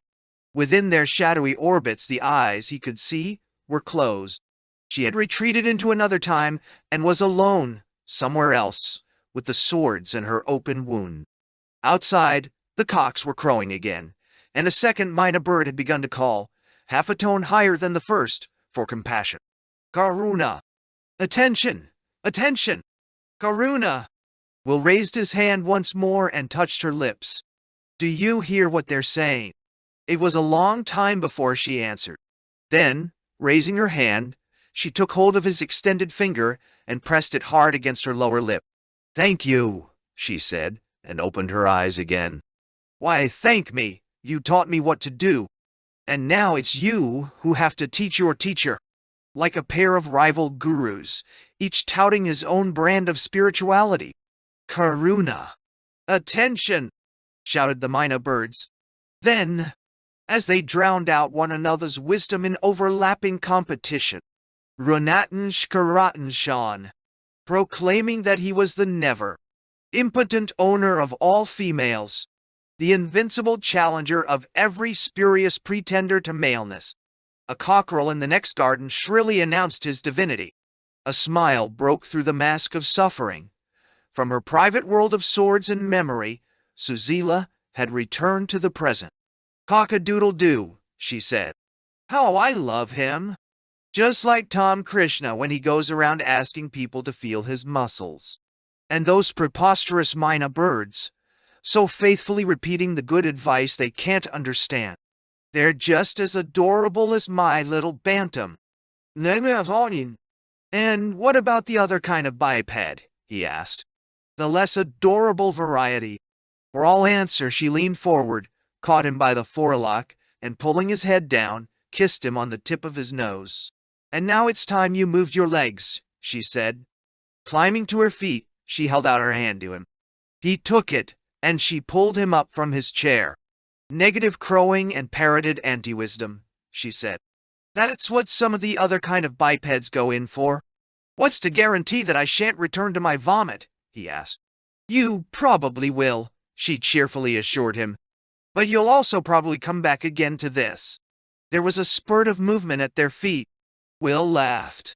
"There goes my poor little scrabbling incarnation of Eve." She took his arm, and together they walked over to the open window. Announcing the near approach of dawn, a little wind fitfully rattled the palm fronds.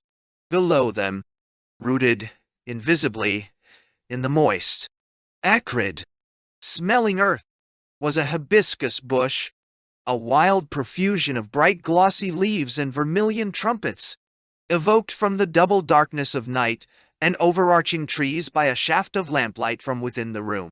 "It isn't possible," he said incredulously. He was back again with God the 14th of July. "It isn't possible," she agreed. "But like everything else in the universe, it happens to be a fact. And now that you've finally recognized my existence, I'll give you leave to look to your heart's content." He stood there motionless, gazing through a timeless succession of mounting intensities and ever profounder significances. Tears filled his eyes and overflowed at last onto his cheeks. He pulled out his handkerchief and wiped them away. "I can't help it," he apologized. He couldn't help it because there was no other way in which he could express his thankfulness. Thankfulness for the privilege of being alive and a witness to this miracle, of being indeed more than a witness, a partner in it, an aspect of it. Thankfulness for these gifts of luminous bliss and knowledgeless understanding. Thankfulness for being at once this union with the divine unity, and yet this finite creature among other finite creatures. "Why should one cry when one's grateful?" he said as he put his handkerchief away. "Goodness knows. But one does." A memory bubble popped up from the sludge of past reading. "Gratitude is heaven itself," he quoted. Pure gibberish. But now I see that Blake was just recording a simple fact. It is heaven itself. "Nah. And all the more heavenly," she said, "for being heaven on earth and not heaven in heaven." Startlingly, through the crowing and the croaking, through the insect noises and the duet of the rival gurus, came the sound of distant musketry. "What on earth is that?" she wondered. "Just the boys playing with fireworks," he answered gaily. Susila shook her head. "We don't encourage those kinds of fireworks. We don't even possess them." From the highway beyond the walls of the compound, a roar of heavy vehicles climbing in low gear swelled up louder and louder. Over the noise, a voice at once stentorian and squeaky bellowed incomprehensibly through a loudspeaker. In their setting of velvet shadow, the leaves were like thin shavings of jade and emerald, and from the heart of their gem-bright chaos, fantastically sculptured, rubies flared out into five-pointed stars. "Gratitude, gratitude." His eyes filled again with tears. Snatches of the shrill bellowing resolved themselves into recognizable words. Against his will, he found himself listening. "People of Pala," he heard. Then the voice blasted into amplified inarticulateness. Squeak, roar, squeak, and then, Uraja speaking, "Remain calm. Welcome your friends from across the strait." Recognition dawned. "It's Murugan, and he's with Daiba's soldiers." "Progress," the uncertain, excited voice was saying. "Modern life." And then, moving on from Sears, Roebuck to the Rani, and Kut Humi, truth, it squeaked.